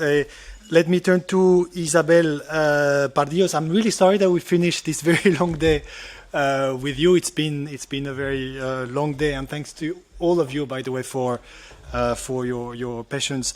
You are the head of communication of the UFM, so we didn't mention the importance of communication of specific projects. Didier, you did do this. Jumana as well. Now, communicating also on the activities promoted by the UFM is also, part of this important positive way to communicate about Euro-Mediterranean affairs. Can you share with us your insights, the good practices maybe you developed? I think you also have some visuals to share. The floor is yours. Thanks, Emmanuel, and thanks for inviting the UFM to participate in today's interesting discussions. So I'll focus on shaping perceptions on Euro-Mediterranean relations from the perspective of cooperation and the cooperation initiatives that the UFM promotes. And here I'd say that the UFM has a great potential to shape perceptions because of its governance structure, where all member states participate on equal footing, both north and south. And this allows the organization to deploy an agenda that's being conceived through a collaborative decision-making process, helping the UFM to avoid potential perceptions of a donor-recipient relationship or even potential double standards. But I'll be transparent as well. The UFM and the Secretariat is a relatively young organization, operating still with very limited resources. For instance, in our communication team, we're 3 people, we have small budget, and it might be challenging for us to allocate resources to the visibility of the daily work of the organization, while at the same time being able to monitor, analyze, and counter these important challenges that we're discussing today through public awareness campaigns, right? So I'd say that targeting the general public might be our challenge, maybe not even the first priority target audience for some of the activities that we do, but we believe it's a matter of time and a matter of also finding the right approach. And here I bring 4 specific examples where we believe we found this right approach. The first one is about launching initiatives that bridge cultural divides. In a region facing this complex geopolitical context with many events that divide us, it's important that there are institutions, that there are initiatives that allow to foster a better mutual understanding, sense of pride in belonging to this region, and hope in Euro-Mediterranean relations. So that's why 4 years ago, the member states of the UFM launched the Day of the Mediterranean on the 28th of November in commemoration of the Barcelona process, also to provide a yearly unique opportunity for us to launch communication campaigns that focus on what unites peoples of the Mediterranean and not on what divides us. Another example that follows the same approach is actually the recent initiative launched in partnership with the Annalyn Foundation, is the Mediterranean Capitals of Culture and Dialogue, by which 2 cities, one in the north and one in the south, will be designated every year as Capitals of Culture and Dialogue. We'll develop programs focused on culture, intercultural dialogue, socioeconomic affairs, sports, cooperation, and they will always have a joint program of activities to reinforce ties between the 2 shores. The first edition will be actually next year with Tirana and Alexandria as the first inaugural capitals. The third example is about promoting informed communication campaigns supported by scientific evidence for highly complex technical issues such as climate change, which actually is a reality in our region, is a pressing challenge that is witnessing still worrying denialist arguments in our region and beyond. And in a region where that that's warming 20% faster than the rest of the world and where urgent action is needed, we need to launch informed campaigns with very simple messaging supported by proven data. So that's why the UFM supported the creation of MEDEX network, an open and independent network of scientists from both shores of the Mediterranean who published the first of its kind scientific report on the impact of climate change in our region, because it was important to provide this information to policymakers but also to the general public. And also vulgarizing scientific research is not easy, so it's quite a complex challenge, but we came up with what we call in communications 360 communication campaign. We had the scientists presenting the report to the Ministers of Foreign Affairs, later to the Ministers of Environment. We had the media involved. We created very simple infographics, visuals through social networks. We hit, by the way, the front covers of El País and Le Monde, and it was a huge success. But I think here it's important about simplifying messages.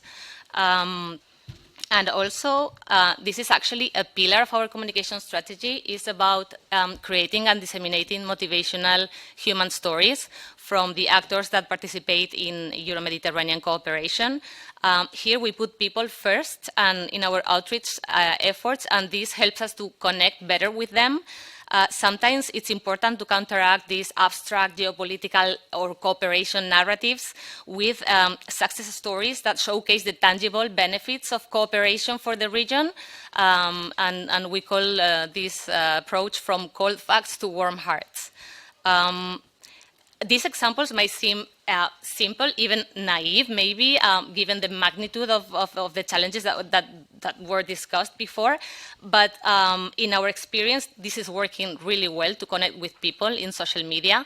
We have in our communication strategy, we have a focus on increasing engagement with followers, and nothing beats posting content about human interest stories or campaigns that focus on what unites people. So we really notice that people appreciate the positive stories, and if we don't find them in the news, in research papers, in public debates, we need to create them because it's our duty to foster hope in Euro-Mediterranean relations. And this is about talking to the heart, no? It's so important, no? And that all the other 90% of the population. Last, actually, this is an initiative that's in the making. We have this idea. It's about creating a glossary to communicate about Euro-Mediterranean cooperation.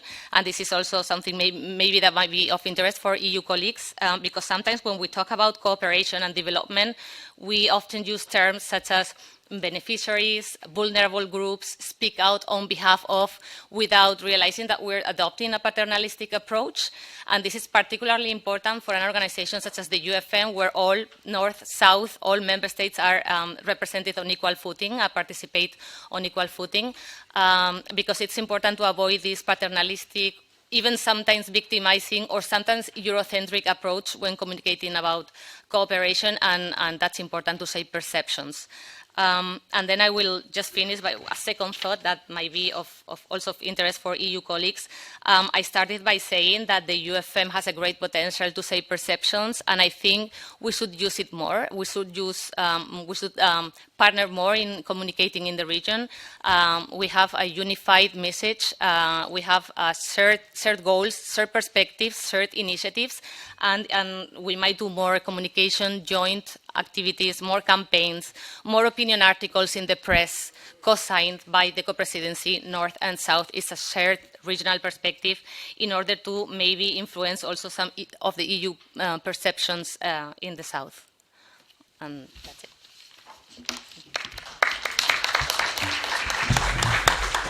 Thank you so much, Isabel, to finish this panel on a positive note.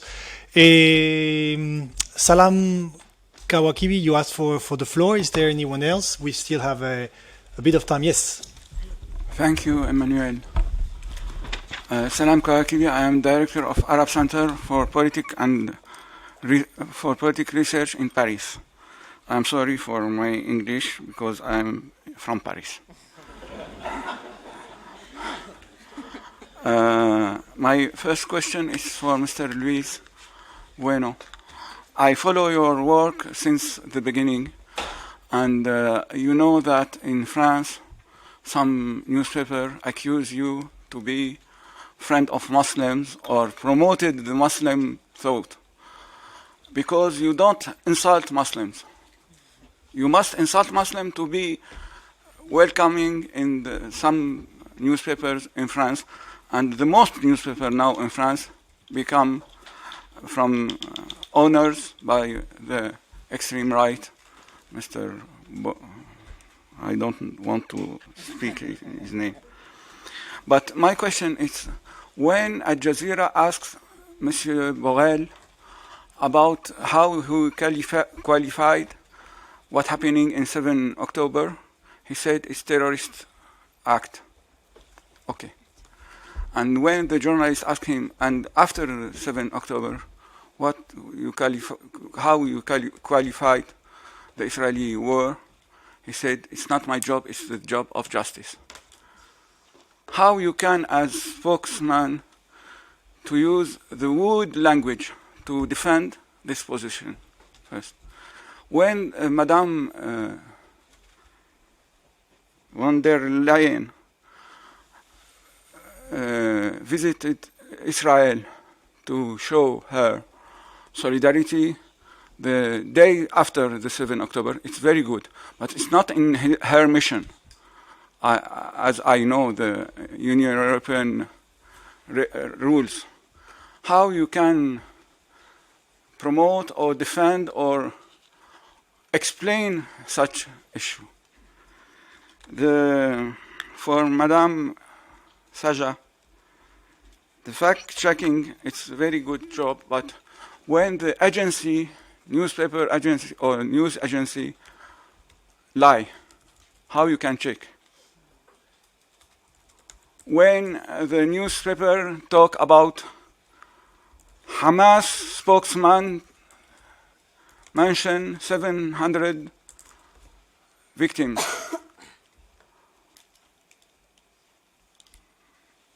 if the source of the information is a lie, how you can check?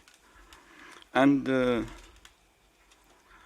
to finish, as we accept to say 7 October is a terrorist attack, please don't talk about war of Gaza.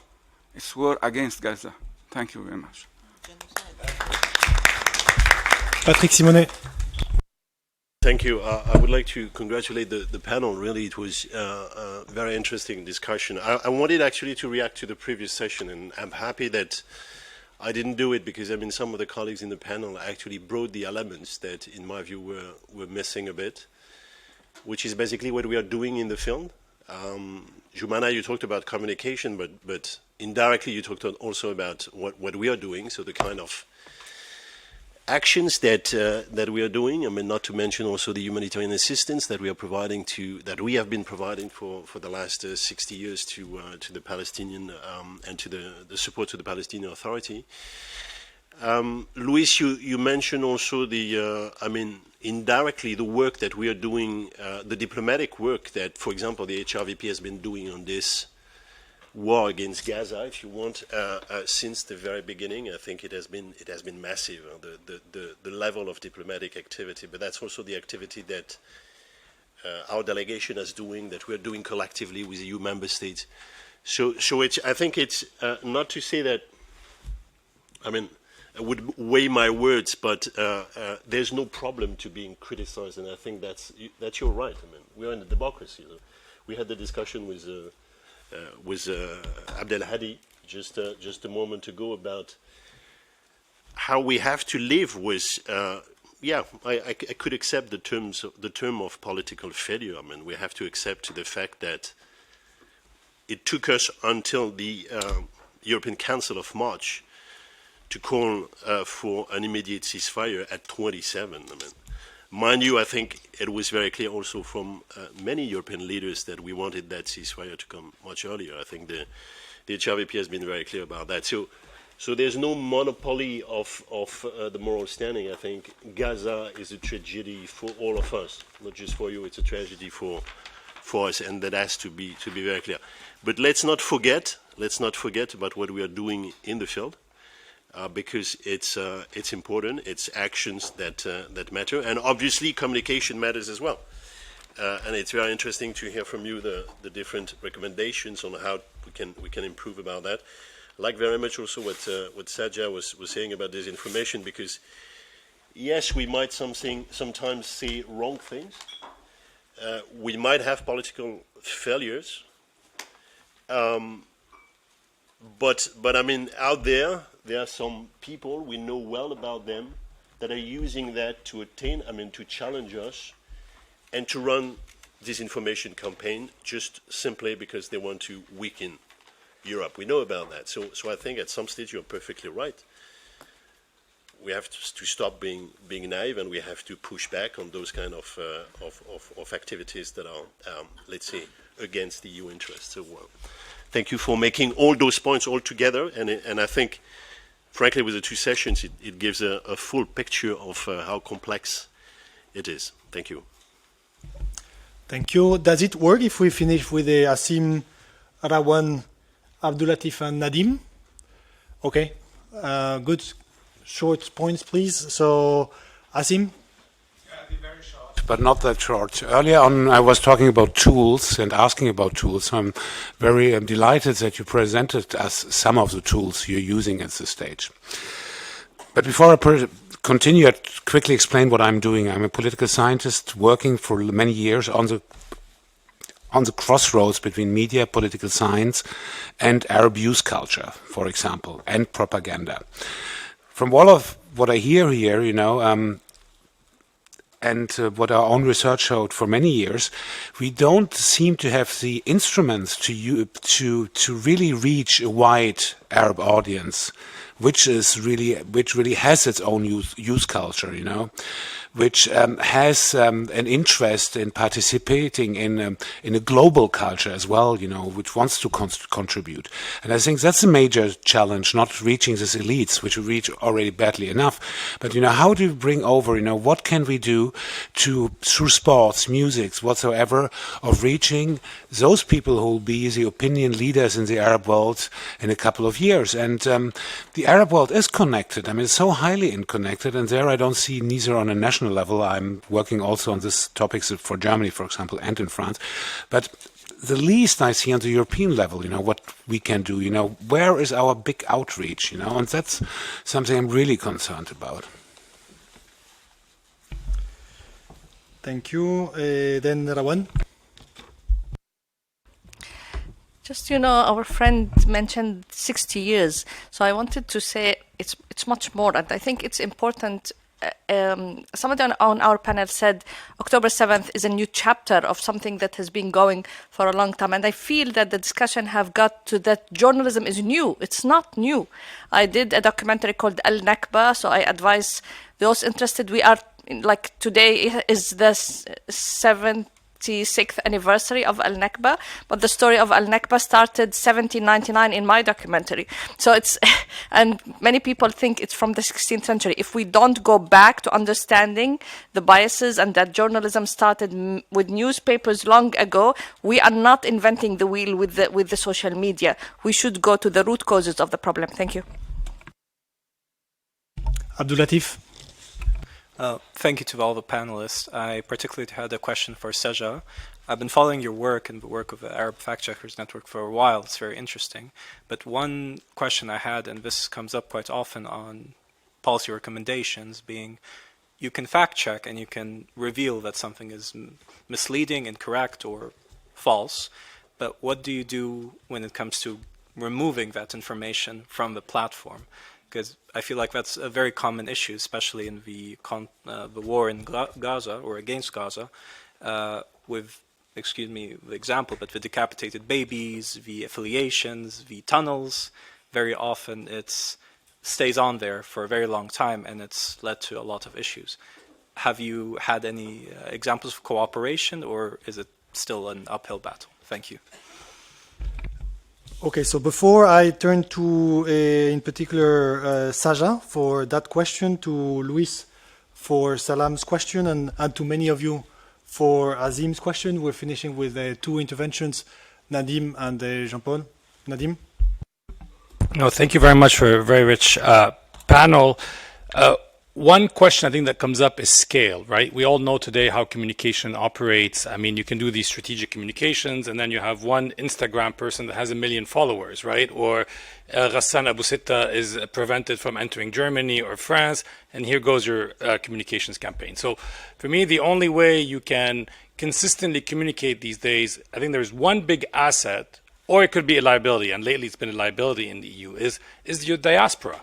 I mean, the number of people who are from the region, who are also European or live in Europe, is humongous. And when you look at how the US has used diaspora, the Indian diaspora, as a strategic asset in its relationship with India, how they use the Vietnamese diaspora when they did their rapprochement. Actually, when it comes to Europe, it's almost like the Europeans are in knots what to do with this diaspora. So we never see that actually in the European Union there are people who are originally from Morocco or Algeria. You know, I think, Luis Miguel, you're doing a great job, by the way. I mean, it was long overdue. But the EU, I mean, you're one person, maybe two. That's, to be honest, I run a small think tank. We have 2 people doing communications. You know, it's a small think tank versus the EU. So I guess my question is, how does diaspora fit in? Because I think this is where you get the organic communication. You know, if you start having people who are from the region, but who are actually European saying, you know, hey guys, no, Europe is this as well. I think this is how you get the multiplier effect that you will need, which is, I think, again, the comparative advantage, because China doesn't have this diaspora, Russia doesn't have this diaspora. But actually today, the diaspora is being a liability, because guess what is the message that people are saying when they go back in the summer to Algeria or something? Oh, we're feeling discriminated against. Oh, we're feeling this is coming. You know, and it kind of, I think we need to kind of talk about how the inside links to the outside, and what do you do with this rich diaspora, and can it be a strong asset of saying, actually, we're also multicultural. There's a reason. I mean, what's interesting, and I'll end with this. I was also shocked when I started reading the opinion perception polls of Europe, because on the one hand, you have these perception polls. On the other hand, everyone wants to come to Europe, right? So how do you reconcile these two things? And I think we need to kind of engage with this and have this honest conversation as to this object of desire that people are actually willing to risk their lives to get to, while at the same time, again, to go back to Orhan Pamuk, they're no longer dreaming of Europe. They're not willing to defend it. And I think we have to explore this a bit more. I don't have an easy answer to it. Jean-Paul. No, I wanted to refer to the diaspora as well. I mean, as a key element in the coverage of this subject. But you said it very well, so I'm not going to repeat that. I just wanted to make one point. Quite often, when I go to those kinds of meetings where they discuss narratives that are pushed by institutions, there's a misunderstanding quite often on the part of the states and institutions behind those kinds of initiatives. I mean, you know, I tend to be very nervous when states try to assign us a different mission than the mission of journalism, meaning fight for peace, fight for understanding, fight for non-discrimination. This is not our job as journalists. I mean, of course, we have strong values.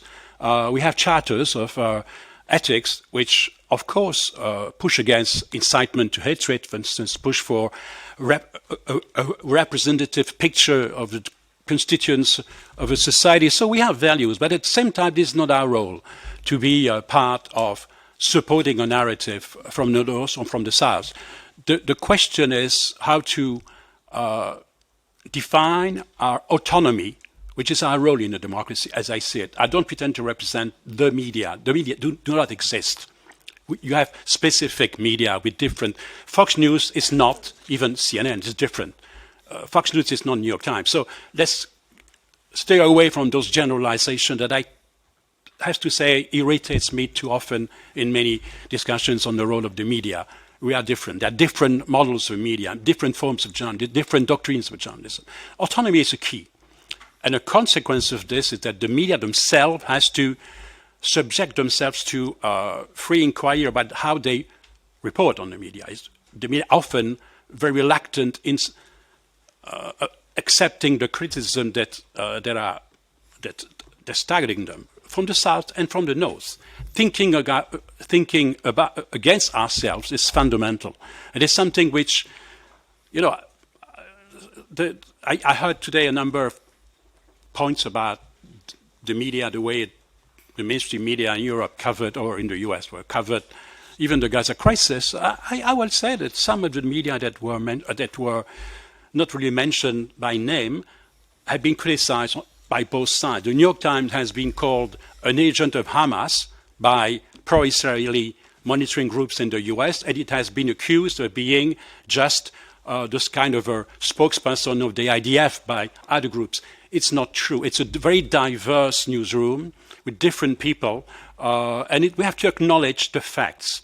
And it's something which I really would like to leave as a message. I mean, when you see how the media are covering the region and are covering especially the Gaza, the war at Gaza, I mean, we have to make sure that we understand the differences between the media themselves, and then we have to, if we believe in the values that we pretend to carry, to defend, we have to make sure that when we have funding project, that we have to, as I said, and another person said in the former session, we have to make sure that we are selective. We have to be biased in favor of press freedom, supporting projects like the one that you're part of. There are many transnational projects in journalism that have been quite effective, and I think when they have the courage to attack power, to tell the truth to power, that's basic. Which means that it's final mention that the European Union should be much more forceful and principled when it comes to defending journalists in the Mediterranean. They don't do it sufficiently. They're too diplomatic towards the member states in many countries, and I would say the same towards our EU member states that increasingly today are also attacking press freedom. Thank you, Senen. Short minute for Annette. You have here the sign to take a look at the Afkar Ideas review that we publish every 3 months. And it is true that I am a diplomat with rank of ambassador, but we try to do really free journalism because we do not interfere with anything the authors want to say. And of course, the last 2 issues have been devoted to the destruction of Gaza and all suffering in that area. Very easy now. It's an open completely on our website, but it is much easier to take a picture there of the sign and enter into the full content. Finish of the ad.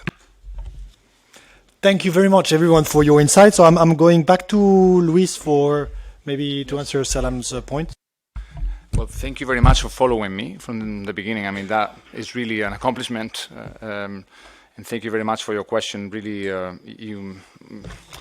you just described my daily life, meaning it's very difficult. It's extremely difficult. It was already difficult at the beginning. Now it's even more so. And every day this week I've done 6 or 7 interviews.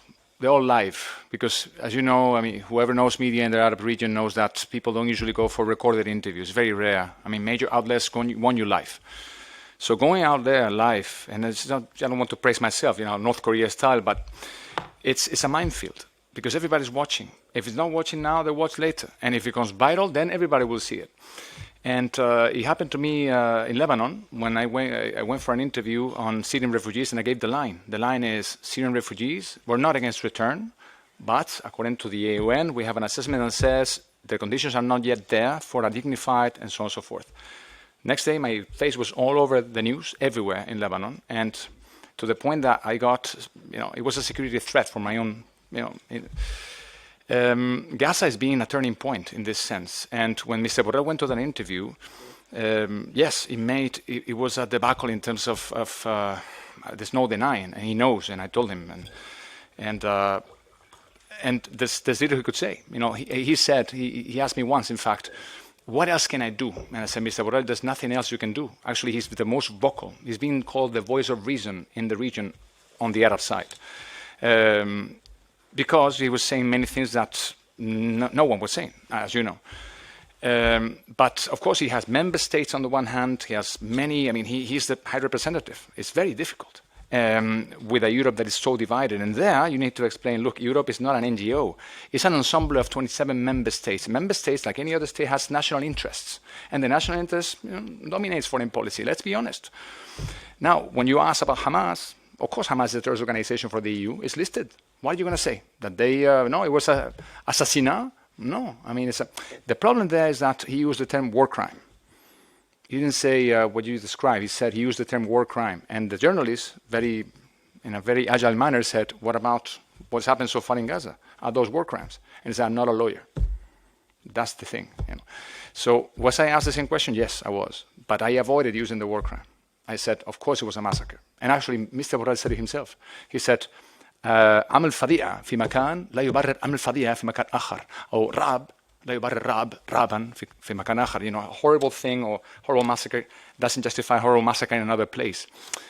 Right? There are things you can say, there are things you cannot say. Many things I cannot say. I told many journalists, look, I'm not here to voice my own opinion. I have to give you the EU position. What do you want me? If you want my opinion, we can have a copy of the record. I'll give it to you gladly. But it's not going to happen on this interview. President von der Leyen, yes, she's been out. And I was asked that question too, and I said, look, President von der Leyen has been to Ukraine, I don't know how many times. As a president of the Commission, she's had the right to go anywhere she likes. She's gone to Namibia, she went to Israel. Now, who makes foreign policy in the EU? President Michel in the Council and Mr. Borrell as a High Representative / Vice President of the Commission. It all ends there, and those are the rules. Then you can argue into details and so on, but you need to... But anyways, thank you so much for following me. It's not easy. To Padre Simone point on there's been an evolution that was dramatic. Actually, we started at one point, things were going in every direction, and then it made my job a bit easier, and the job of our communicators to say, look, we all, 27 members, and I said today in an interview this morning, we are demanding a humanitarian ceasefire that will lead into a sustainable ceasefire and so on, for the release of the hostages and the humanitarian. That has been a massive, and what the HRP has been doing is, he's been inviting Mr. Lazzarini from UNRWA to address member states, because it's not only him, it's all others. He invited him, he invited the Danish coordinator for Gaza, and so on and so forth. So this evolution is also a good message that we need to pass out. Tools and scale, yes. I mean, it's not that me, I'm doing my colleague Lamia is sitting there, and other colleagues that Ayman is not here, it's an Egyptian friend. We three been trying to mount this operation in Arabic for a while, but evidently, I've said this many times to policymakers here in the House, in the EAS and elsewhere. Are we serious about communicating in this region in Arabic? If we are, this is a joke. It's not enough. A guy like me with a phone, with an accent in Spanish in Arabic, I love Arabic, and but people when they say, do you know Arabic? I said, no, not yet. Every day I discover that there is a whole more to discover about the language. So it'll be forever. If I live 100 years, by the time I get to 100, inshallah, I will know. I'll know that. So you need way more. You need to invest. You need tools. You need whether or not we want. That's another matter. Not for me to decide, of course. And last thing, diaspora. Yes, absolutely agree with that. That is a very good point. And actually, we tried, but again, we lack resources, because to do that, you need resources. You need to reach out. You need to tap into this, into that. There are people sitting in this room from European citizens from Moroccan descent that are participating in videos, and they know who they are, and they're great. But of course, you need to. And one example, and I'll end here, Manuel. Sorry for that. The Syria conference. Syria conference, we're trying to do that because we wanted to see, there's plenty of Syrians in Brussels, in fact, You don't have to go to Paris, right? You go to the guy, and actually met him, a guy who sells sweets. You go into his shop, it's amazing. You find all Syrian sweets there, and he explains to you which one is one from Halab, which, by the way, coincidentally, through him, I found that is the place that people make joke of, it's from Halab, you're from, the French making jokes of the Belgians. The Halab people in Syria are the Belgians. This is in a way, this is interesting, but it's hard. Why? Because you have stakeholders within the EU that would not like to see that. They won't like the message of me saying, "Look at this Syrian man doing well in Europe." No. They want the opposite. All right. So this is tricky too. Anyways. Saja, to Abdulatif's question. Yes, actually, I will answer two questions. Also, he asked me about the news agency and spokesperson.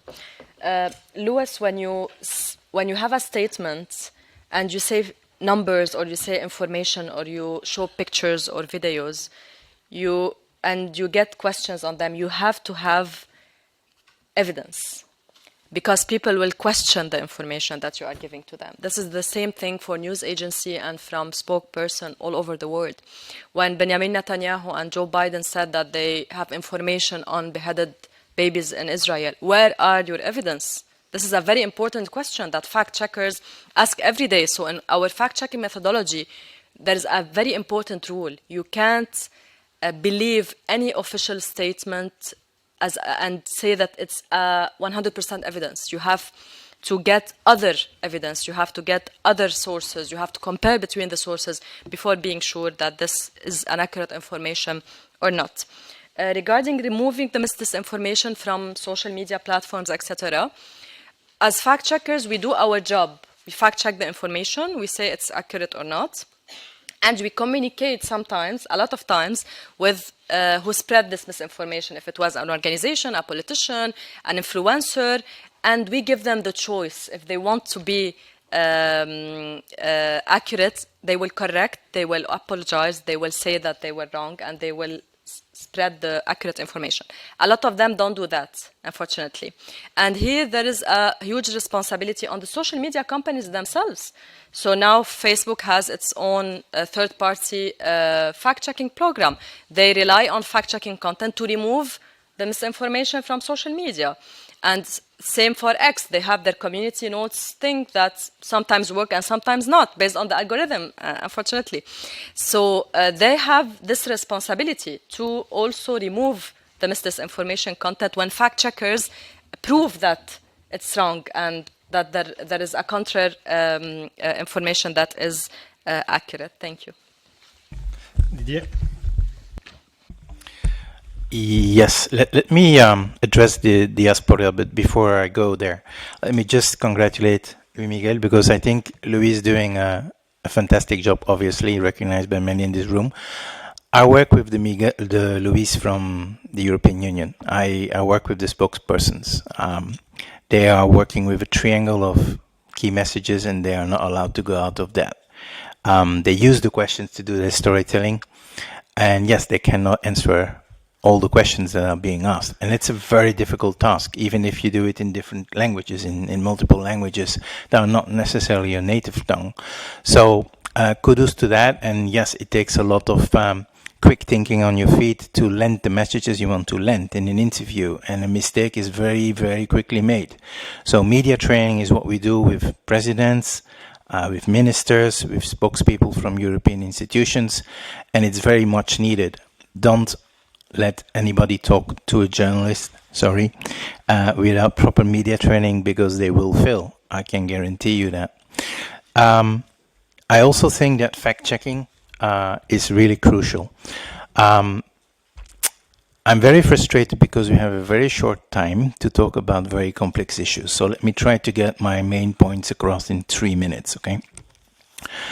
In our jargon of communicators, we talk about earned media, owned media, and paid media. A great campaign needs budget. That's the other factor. If you have 10 million, 12, 20, 50 million euros, you can make your voice heard. If you have only 2 people in an NGO, I'm sorry, impossible, okay? So we need budgets. And some of the European institutions have those budgets. Others, Isabel, was a challenge, wasn't it? But still, we can do wonders. And yes, we work with testimonials, with success stories. And the diaspora is absolutely spot on. A great campaign, like I said, combines the channels. Earned, which means influencer marketing, which means, yes, we do, I wouldn't say manipulate, but we do guide you to publish what we want you to publish in serious media. That's the role of communication agencies in terms of earned coverage. And yes, we do use social media a lot. Now, if I want to talk to this group, then probably Le Soir is very influential, The Guardian, serious Tier 1 media, because we are the 1% of people who actually still read, analyze, think, and have an opinion. But we are 1% of the population. 99% is doing TikTok. Now, can I ask a question to the room? Allow me, please, Emmanuel. Who has a TikTok application? Who's using TikTok? 1, 2, 3, 4. Okay. Instagram? Okay, good. So TikTok, get there. If you're using Instagram, that's already not bad. Now let me ask, Facebook? Okay, the youngsters are not on Facebook anymore. Sorry, guys. LinkedIn? All of you, nearly. So that tells me a lot about who you're connecting with. If you want to connect to the 99% of the population, get on TikTok. And I'm speaking on behalf of my clients. That's where the real battle is being won, and it's won in images, it's won with reason. No, it's won with emotion, it's won with videos, small videos. And yes, diaspora, it works. Now, I'm also the author of a book called A Country Brand, the Branded Country. It's the reference on country brand building. I'm going to give you an example of an African country, Morocco. We've been working with the Moroccan government for Invest in Morocco. We've done the COP22, which we used to position Morocco as an example in sustainable farming and as a powerhouse in green energies. So the Arab Spring didn't get to Morocco.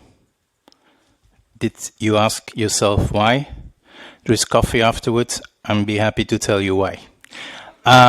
We have an army of diaspora and youngsters in Morocco doing TikToks, okay, and doing Instagram stories, doing the storytelling of the government. So yes, we need to use it in a great communication campaign that integrates paid advertising, our own channels, and earned support from media, from influencers, and from normal people on social media. I hope that summarizes it a bit. Thank you, Joumana. With le mot de la fin. Thank you. So I want to address a couple of things, notably about the tools and our reach, our capacity to reach large numbers of people, and also on the diaspora. So as a program, EU Neighbour South, we do have a lot of tools, and I will tell you what I think also works best.